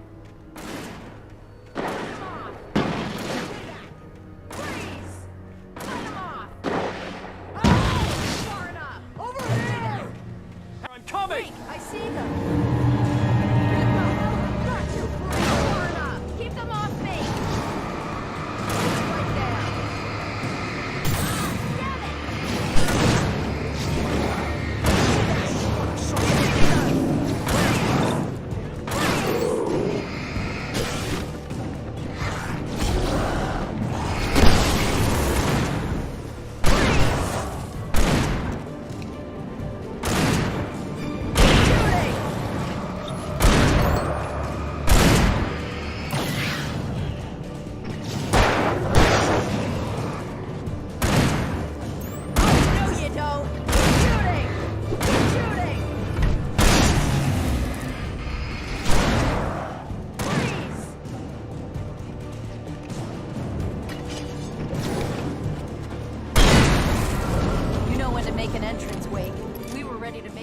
Cassidy and the Sundance Kid.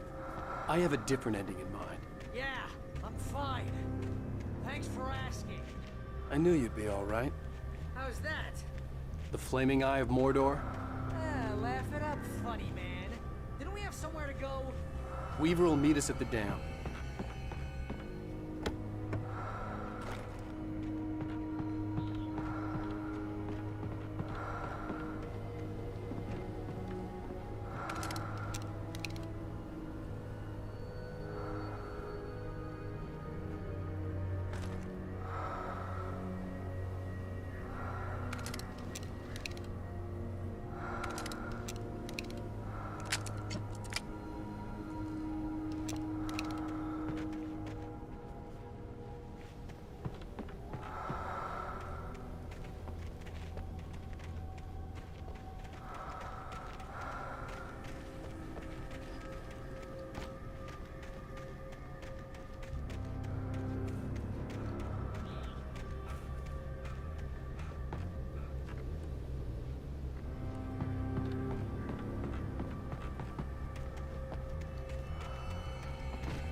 You spend most of your night running uphill while the crazy bunch of demon hicks try to take your head off with an axe. You know your helicopter crash landed in Night Springs. Oh! We made it! We're not dead!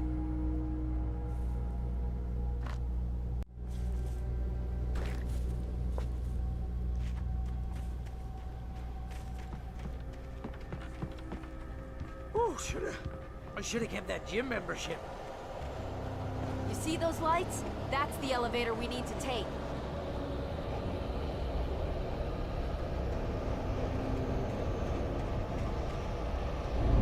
You can't beat a gun alive. What the hell is that thing? It's everywhere! Oh crap! More than one of them! Nothing moves like that. It's impossible. Ah! Al! Do something!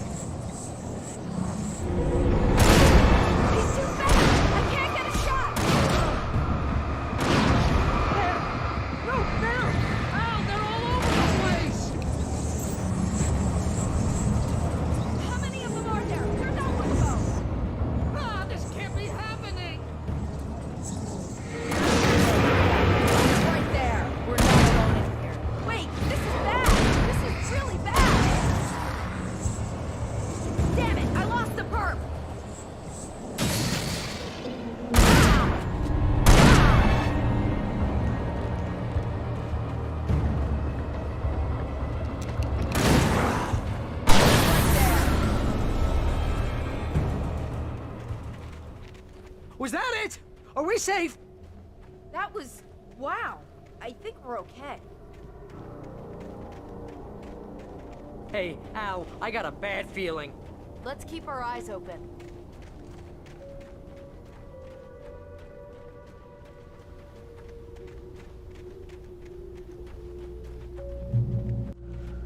Oh! We made it! We're not dead!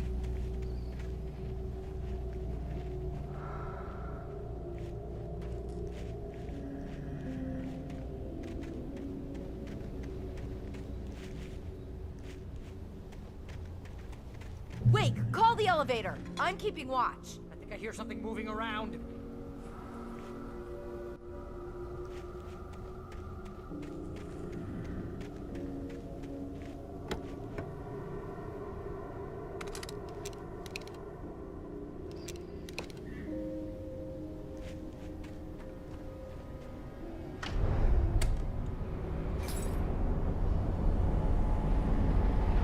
Heads up! Here they come!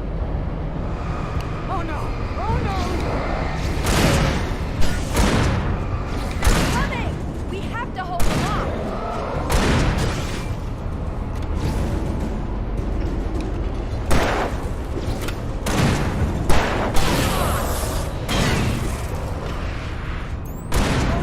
Oh no!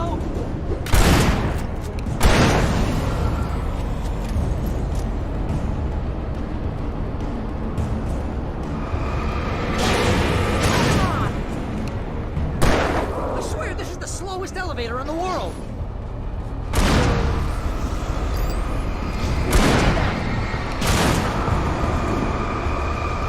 Far enough! It's almost here, Wake. Just hold on!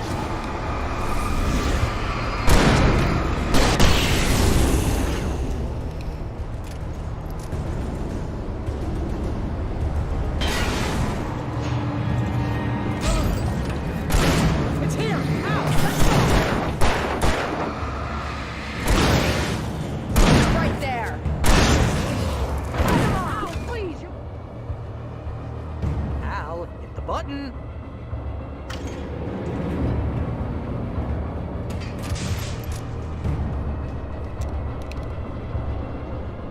We're almost there. There's an entrance into the dam at the top. What's the plan, Wake? Well, Weaver's crazy, but she's got something Zane left behind. Something to fix this. Gee, could you be a little more vague? Thomas Zane? Seriously? Might as well be Paul Bunyan or Bigfoot. Yeah, well, he was real.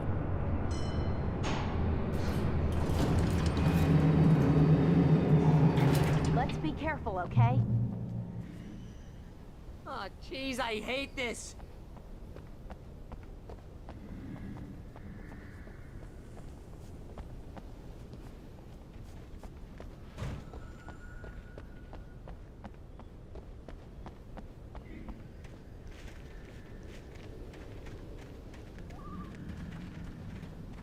Okay, Wake. There's a button over there that opens the door.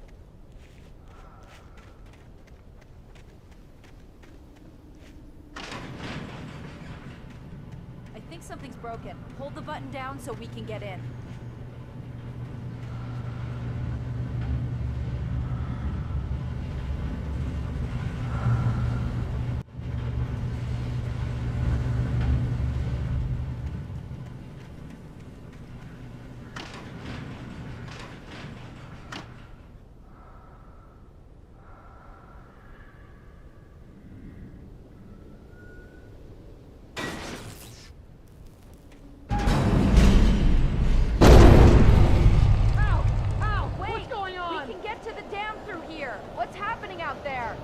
You guys go ahead and find Weaver. She should be in the dam now. I'll have to make it alone through the top. Okay, Wake.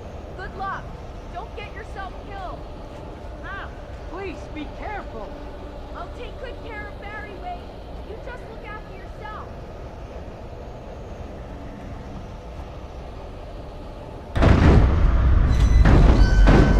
You gotta be kidding me.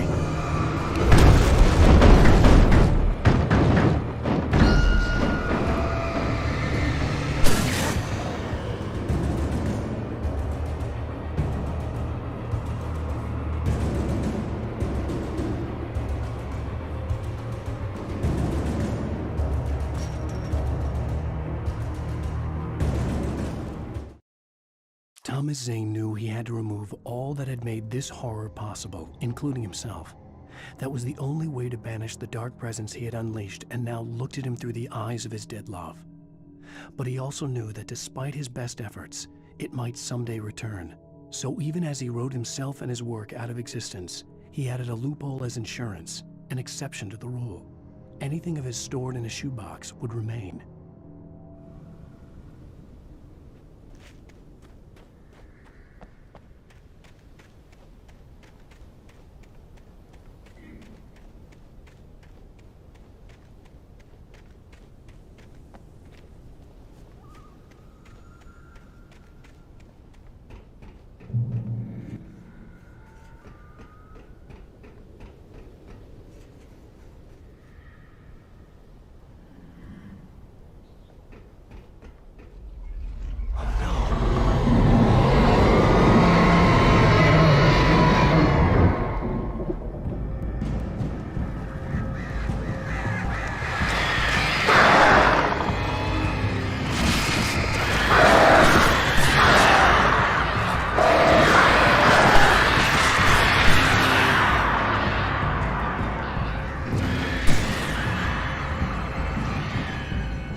I was ridiculously outnumbered. The searchlight could even the odds.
You will go no further.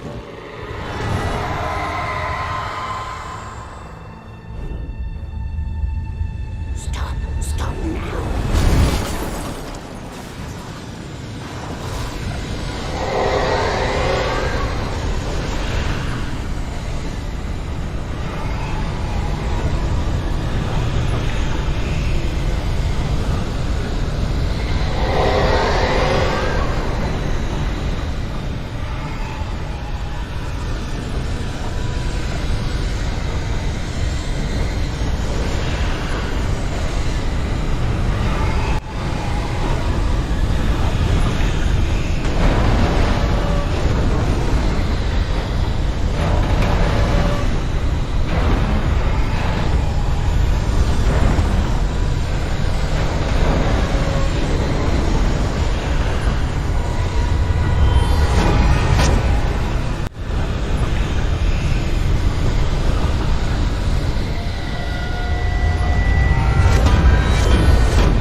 was a foolish chance to take.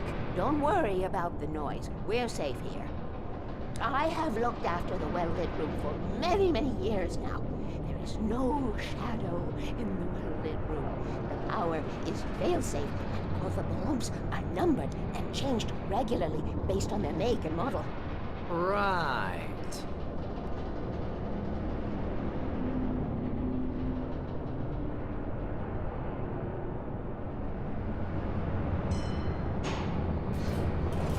There's an old army base at Raincoat Point, north of here. It was active during the Second World War. They operated here back then. They must have built this. Yes, they did. It's my place now.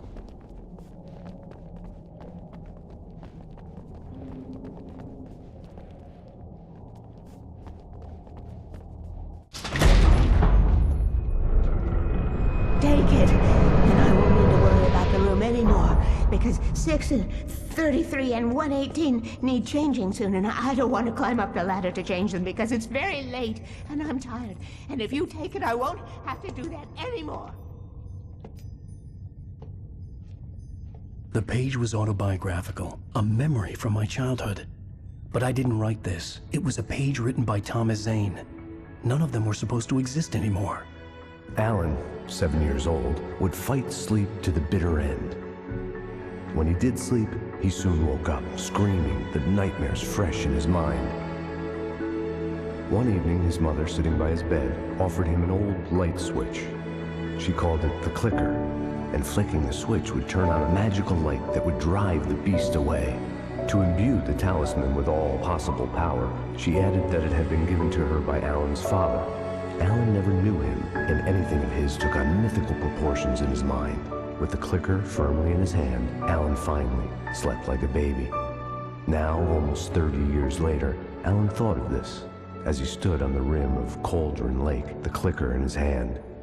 He took a deep breath and jumped. My mind swirled. I'd given the clicker to Alice, yet it was here. Zane had written it into existence, in a story I had written. I can get to her now. I can finish this.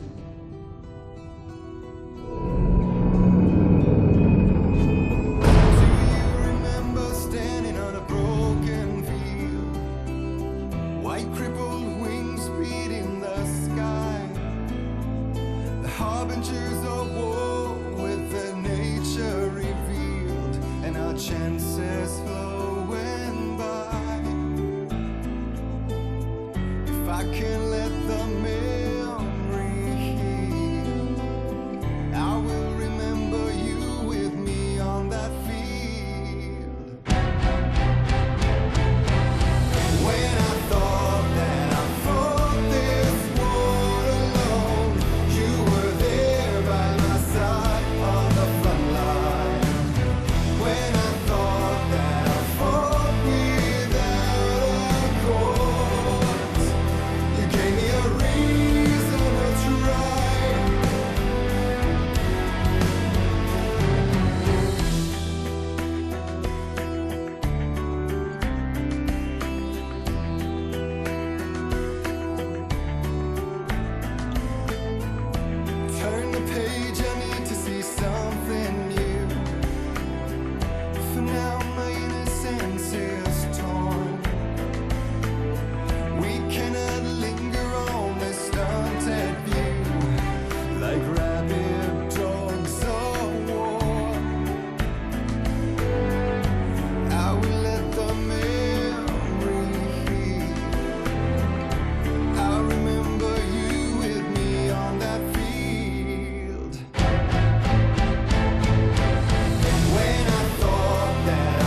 Previously on Alan Wake, I wrote a horror story that has come true. Thomas Zane did the same in the 70s. You will go no further. If I continue like the Dark Presence wants me to, the story I'm writing won't save Alice. It's a horror story. No one will survive. You knew Zane! Thomas Zane! You're the Lady of the Light in the song! He left something behind to help me. The clicker. Alan thought of this as he stood on the rim of Cauldron Lake, the clicker in his hand. He took a deep breath and jumped. I can get to her now. I can finish this.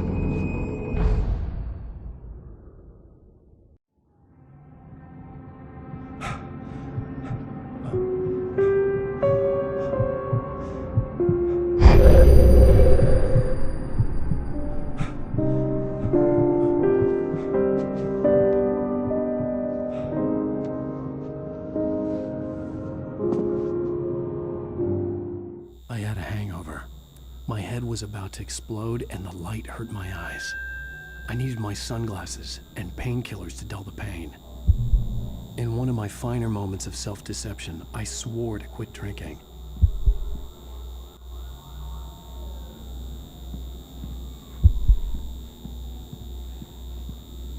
I wasn't sure if I could face the world without my sunglasses and something for my headache.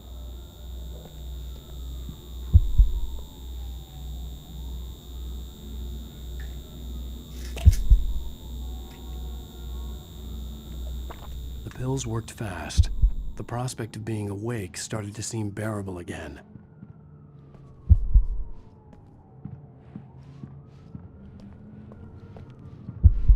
The lights were like needles in my eyes. I needed my sunglasses.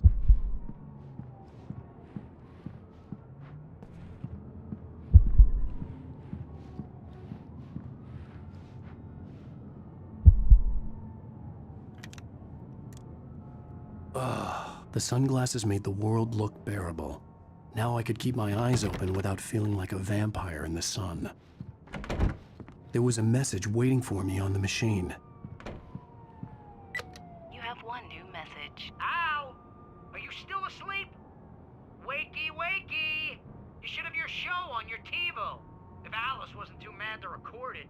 Yeah, she called me earlier and really chewed me out. Yeah, we went a little overboard last night. But parties are a part of this business. Al, look, I'm saying this as your friend. She's not doing your career any favors by trying to run your life like that, okay? I'll talk to you later, Al. Watch the show!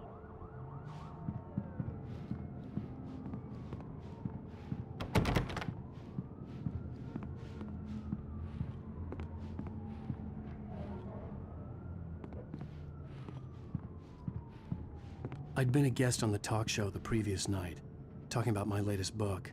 The show was supposed to be waiting for me on our TiVo. Ladies and gentlemen, welcome back to the Harry Garrett Show. Thank you. Thank you, everybody. We have a great show tonight. I've been talking with the best-selling author Alan Wake about his new book, The Sudden Stop. Yeah, good read. Go buy it. No, it is a good read. Look, I'm gonna be honest here. Is that wise? No, but I'm gonna do it anyway. I got people who give me the lowdown on books. I'm a busy guy. But this one, I actually read from cover to cover. I mean, I'm a big fan. Wow, thanks. Now, this might be a spoiler for those who haven't read the book yet. Based on the sales figures, the 2 people out there who haven't read the book yet. But this last book is all about the death of the main character, the hard-boiled New York detective, Alex Casey. Now, there's been a lot of outrage about this. Why the hell did you kill Casey? What the hell were you thinking, man? Good riddance. No, seriously though. 7 years and 6 books is a long time. He was a gloomy guy to spend all your working hours with, and it was a good run. But it's time to explore new things. My next book will be a departure from the old for me. You selfish bastard, always thinking of yourself. Well, you've certainly given us a lot of entertainment over the years. And now that you mention it, Casey was a gloomy guy. Never had much luck with his love life with the ladies. Was that autobiographical in any way? Yeah, no kidding. Casey's lady friends tended to die on him. With Casey, it was all about his pain.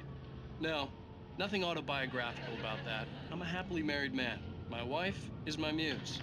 Well, congratulations. That's great to hear. So, how's the publicity tour been treating you? Good, great. But I gotta say, I'm glad to be back home in New York. Well, you've certainly been on the news a lot lately. Lots of parties and, you got into a fight with some paparazzi. Oh, man. Well, that guy was really in my face. I lost my temper. I know that wasn't cool. You are famous for that temper. Well, I did also write several books. Well, your latest novel is called The Sudden Stop, and it's in bookstores now. Go get it. That means the two of you out there who haven't bought it yet. Ladies and gentlemen, that's all we have for you tonight. I want to thank all our guests for the evening. Alan Wake, Sam Lake. Once more, do the face for his Sam. And our musical guests, Poets of the Fall. Thank you, and good night. At least I'd been funny. I told myself I could live with that. Hey, honey. Did you watch the show? I didn't say anything stupid if that's what you want to know. Okay, Grumpy. You want an aspirin or something? Are you going to start with me about drinking now? You know what? I should have followed Go her back to sleep, advice, Alan. but suddenly I was angry. What? Now you can't even talk to me? Well, this morning I was angry because you said you'd be home at midnight and you showed up at 7 a.m. and passed out in mid-sentence. Now I'm over it. Are you angry? This goddamn tour. It's gotten out of hand. Oh, honey. It's almost over, right? We can get back to normal. Then you can start writing again. I'm sorry, honey. Alan, you're not thinking straight. Just take a shower and go back to bed, huh? Yeah, you're right, honey. I'm sorry. Once this is over, let's go away together. A vacation. Just you and me. Some peace and quiet.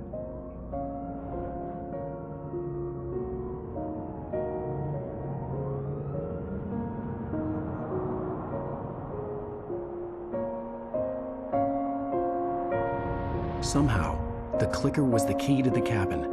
I had to return to Cauldron Lake to save Alice.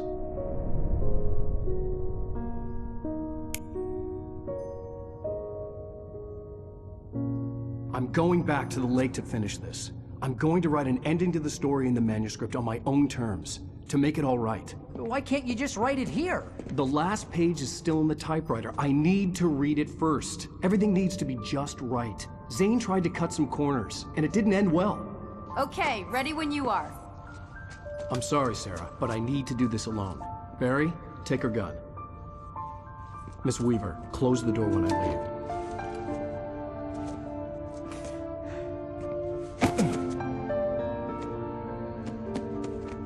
Good luck, Al. See you later.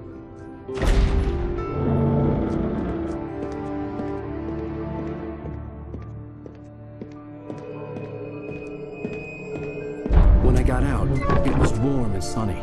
I'd flicked the switch of the clicker. Had it done this? I didn't stop to question it. I had to take advantage of the sunlight to get to the lake. On Zane's page, I'd stood on the rim of Cauldron Lake, about to use the clicker.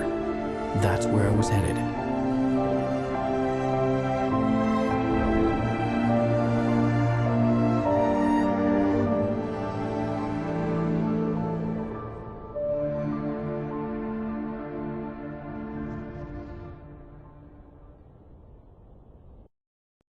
Alone, in daylight, surrounded by the beauty of the Pacific Northwest landscape. It was hard not to let doubt creep in one last time. I could still chalk everything up to a dream, a delusion. I had enough imagination to make up something like this, having been in the cabin all this time, trapped in a story inside my head, gone mad from grief over Alice's death like Hartman had claimed. There would be no way of knowing. I told myself it didn't really matter. My course was set.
Had touched me. There was a link between us, always would be. I could feel its presence again, getting closer.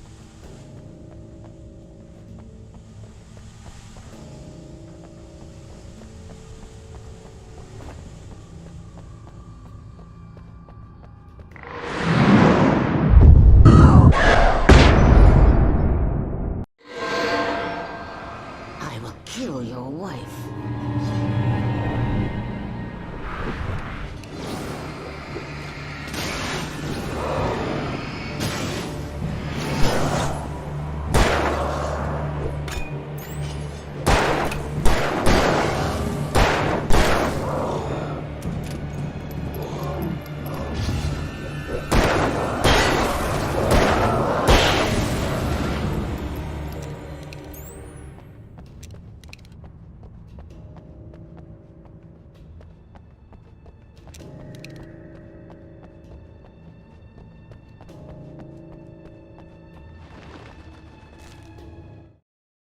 The Dark Presence was no longer trying to capture the writer so he could create the ending it wanted.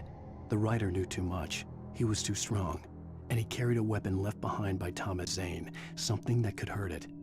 Now, the darkness was doing everything in its power to simply stop the writer from ever reaching Cauldron Lake and the dark place it came from.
Based on the signature in the motel register, Agent Nightingale had stayed here, in room number 2.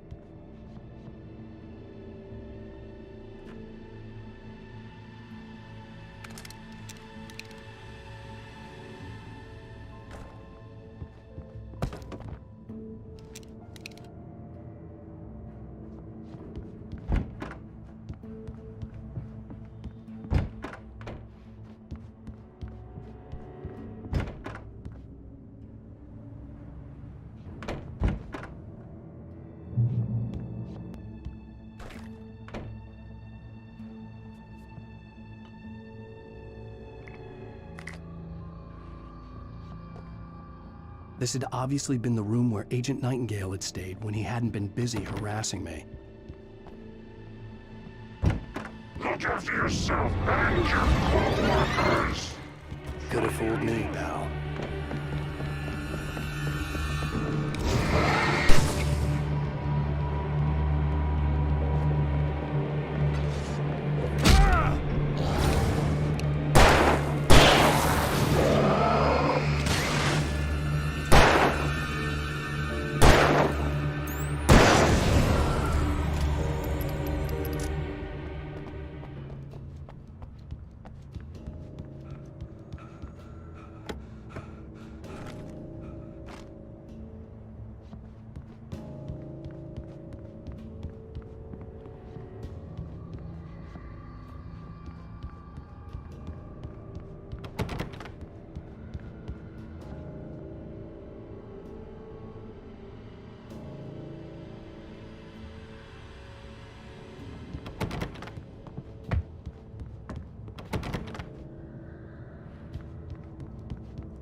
The bottom of Cauldron Lake was a graveyard of things the lake had claimed in one way or another over the decades.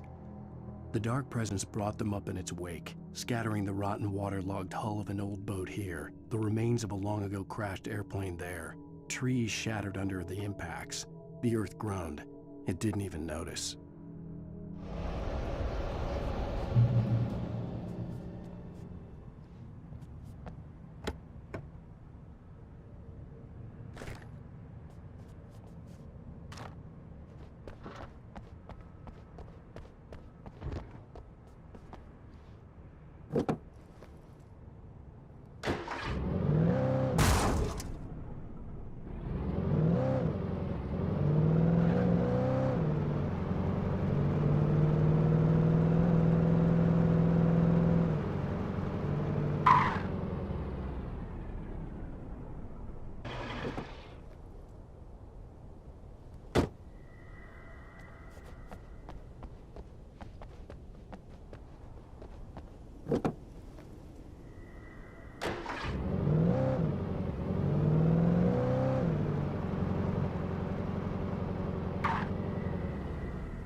Zane cut its heart out, but it didn't die.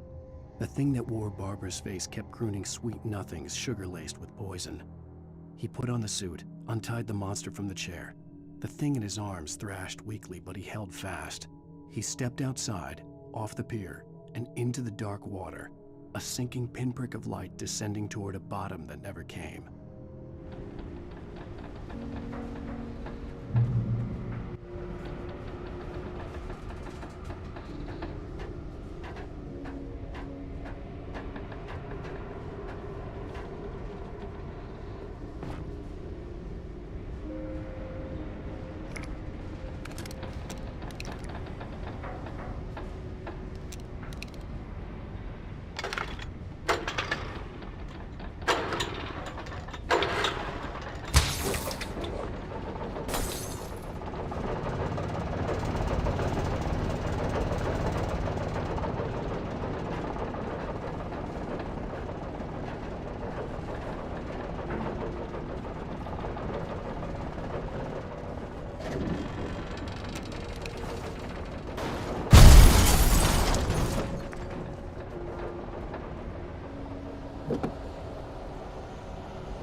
When I told Barry my plan back in the well-lit room, I'd acted as if I knew what I was doing. I didn't. I was operating on the shifting logic of a dream. I had to fight my way to the lake through the horrors of the night. I had to flick an old battered light switch imbued with childhood magic. I had to write a happy ending to a horror story. I had to save my wife from the dark prison she was being held in.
I will never give her to you.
The dark place I found myself in was unlike anything I could ever have imagined.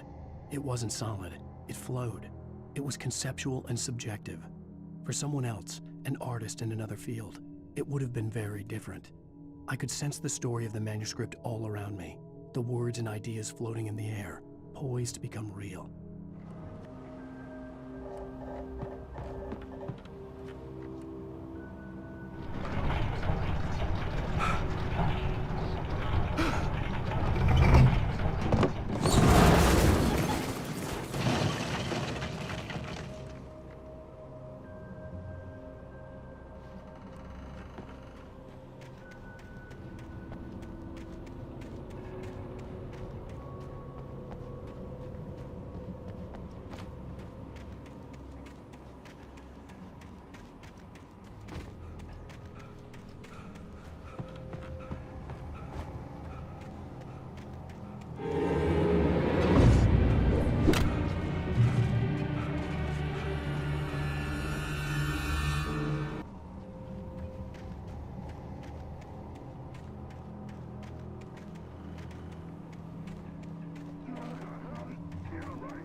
I could see Mirror Peak in the distance.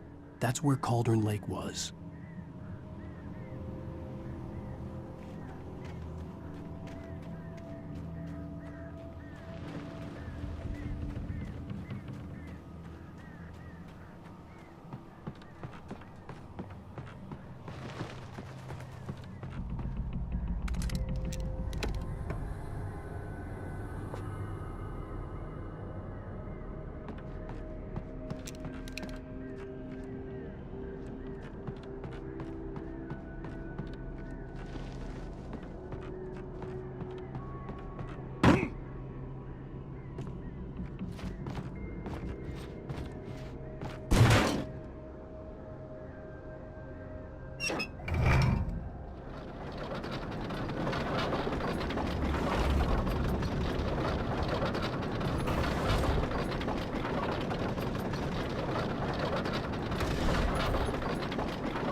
After Zane had gone, I stood alone in the shifting dream that was the dark place.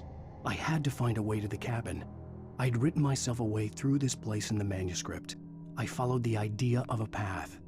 I'd written myself across the ocean that blocked my way, and with that, there was a bridge to the island beyond. The idea of the cabin flickered in the underwater darkness. I willed the cabin to be real, and it was.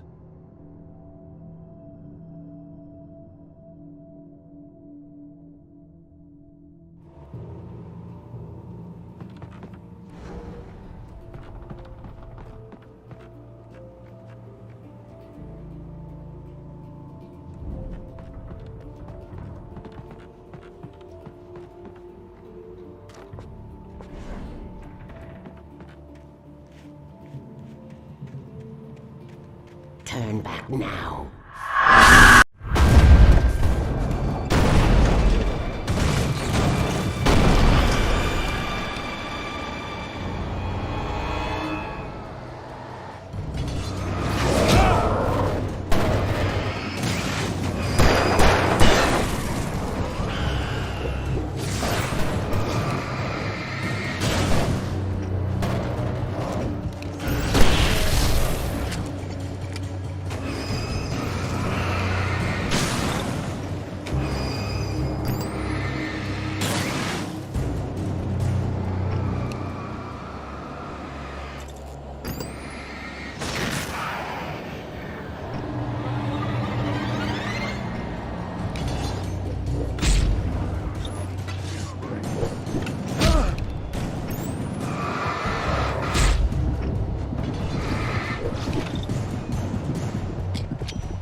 Do as you're told.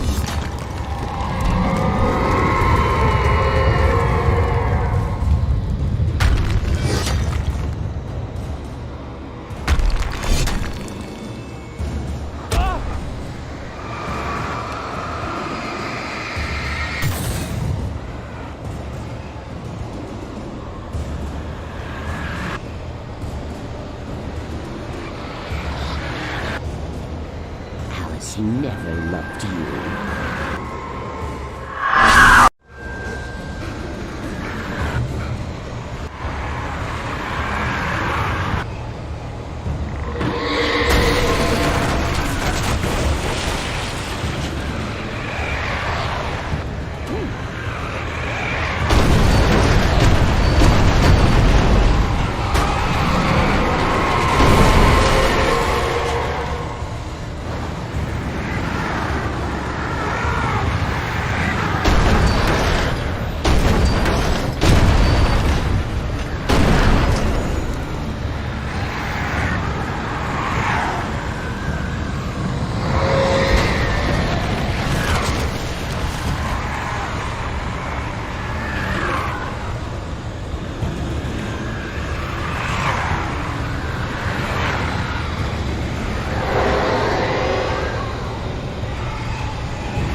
Baby, you were having a bad dream. It was just another nightmare. No. Everything's fine. You're home. It wasn't a dream. Everything's fine. Turn the lights on. Turn the lights on! Shh, baby. The power's out. There's no light. Come back to bed and I'll make you forget all about your fear of the dark. My fear? It's your fear. Why aren't you afraid? You're not Alice. Turn the lights on now. Where's the clicker? What did you do with it? Alan, honey, you're still 1 foot in a dream. You're not making any sense. Come back to bed. Alan, you're scaring me now. Come back to bed. Have you taken your pills? Do you want me to call Dr. Hartman? I read your manuscript. It's brilliant. Departure is your best work yet. You're a genius. I'm so proud of you. Come back to bed. We'll talk more about it in the morning. Come back to bed, Alan. Come back to bed, Tom.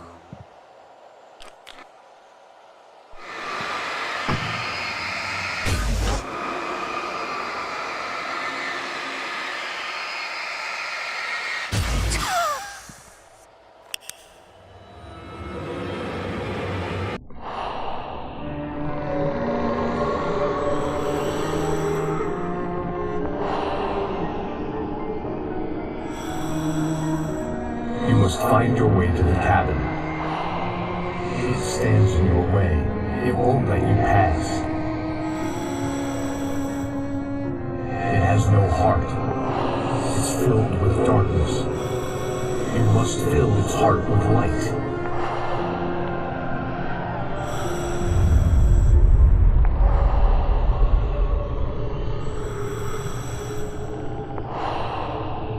Don't mind him. He's Mr. Scott.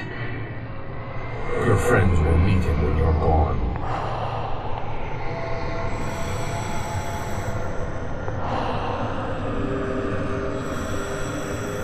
Use the clicker.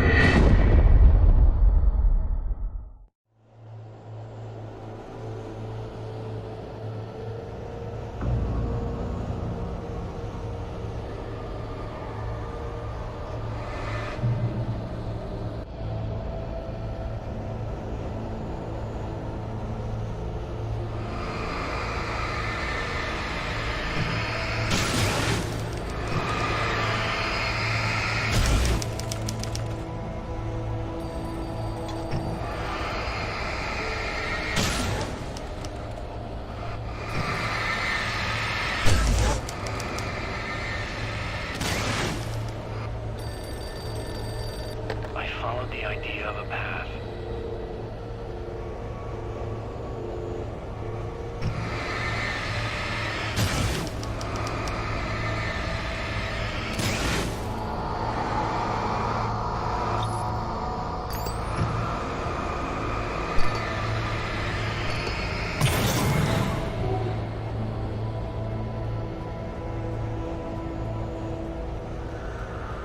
I'm leaving you.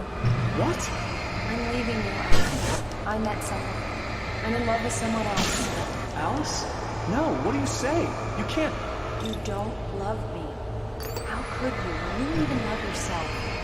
All you do is torture yourself with work you can't do anymore. No, I love you more than anything in the world. You're my muse. I'm not. Who are you? What have you done with my Alice? Alan? What are you doing? Put the light back on! What are you doing, Alan? Stop! Put the light back on! It wasn't true. Nothing like that had ever happened. I had written myself across the ocean.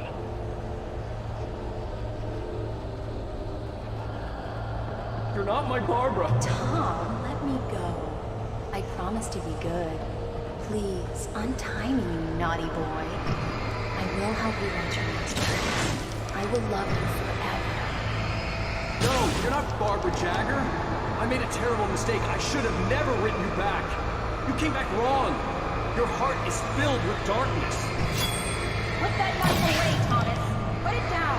Heart is filled with darkness. Cut it out. I'll take you back to the depths you came from.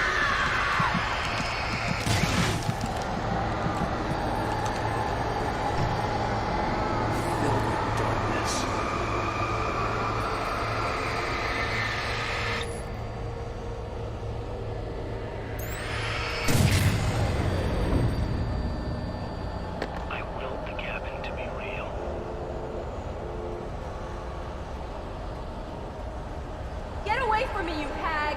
Where am I? Let me go! Alice! Alice! I'm coming! Your husband refused to do as he was told. All he had to do was write what I wanted him.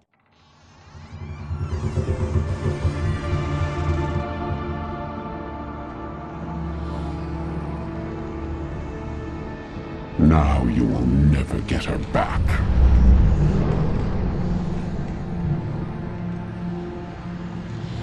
I am much older than you. Older than your first work of art. I will find a new face to wear. Someone else to dream me free.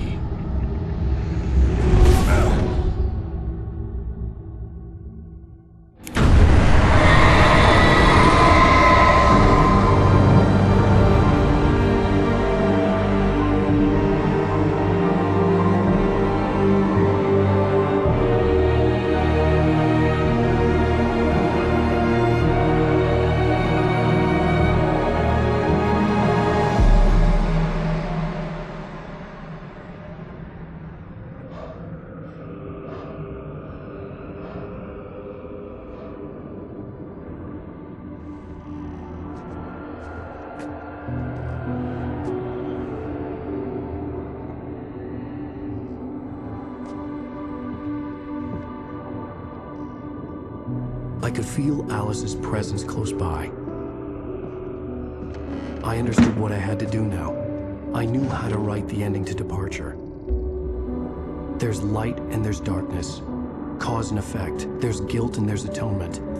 But the scales always need to balance. Everything has a price. That's where Zane had gone wrong.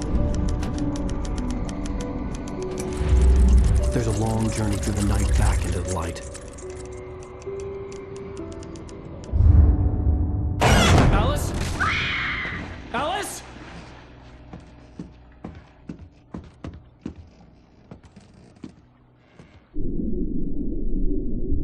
Oh no!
It's not a lake. It's an ocean. Alan, wake up.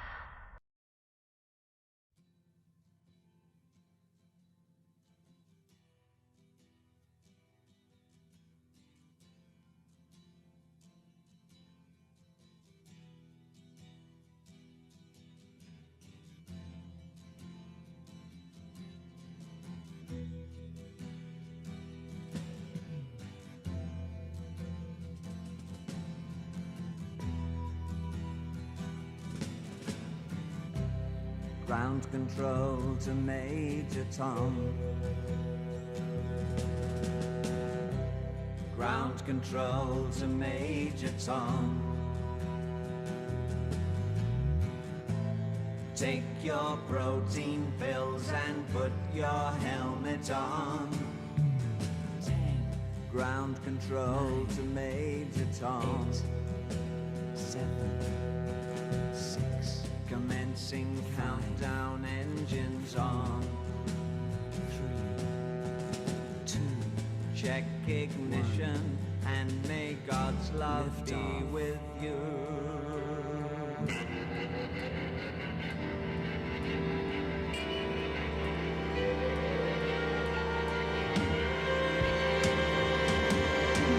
This is ground control to Major Tom. You've really made the grade, and the papers want to know whose shirts you wear. Now it's time to leave the capsule if you dare.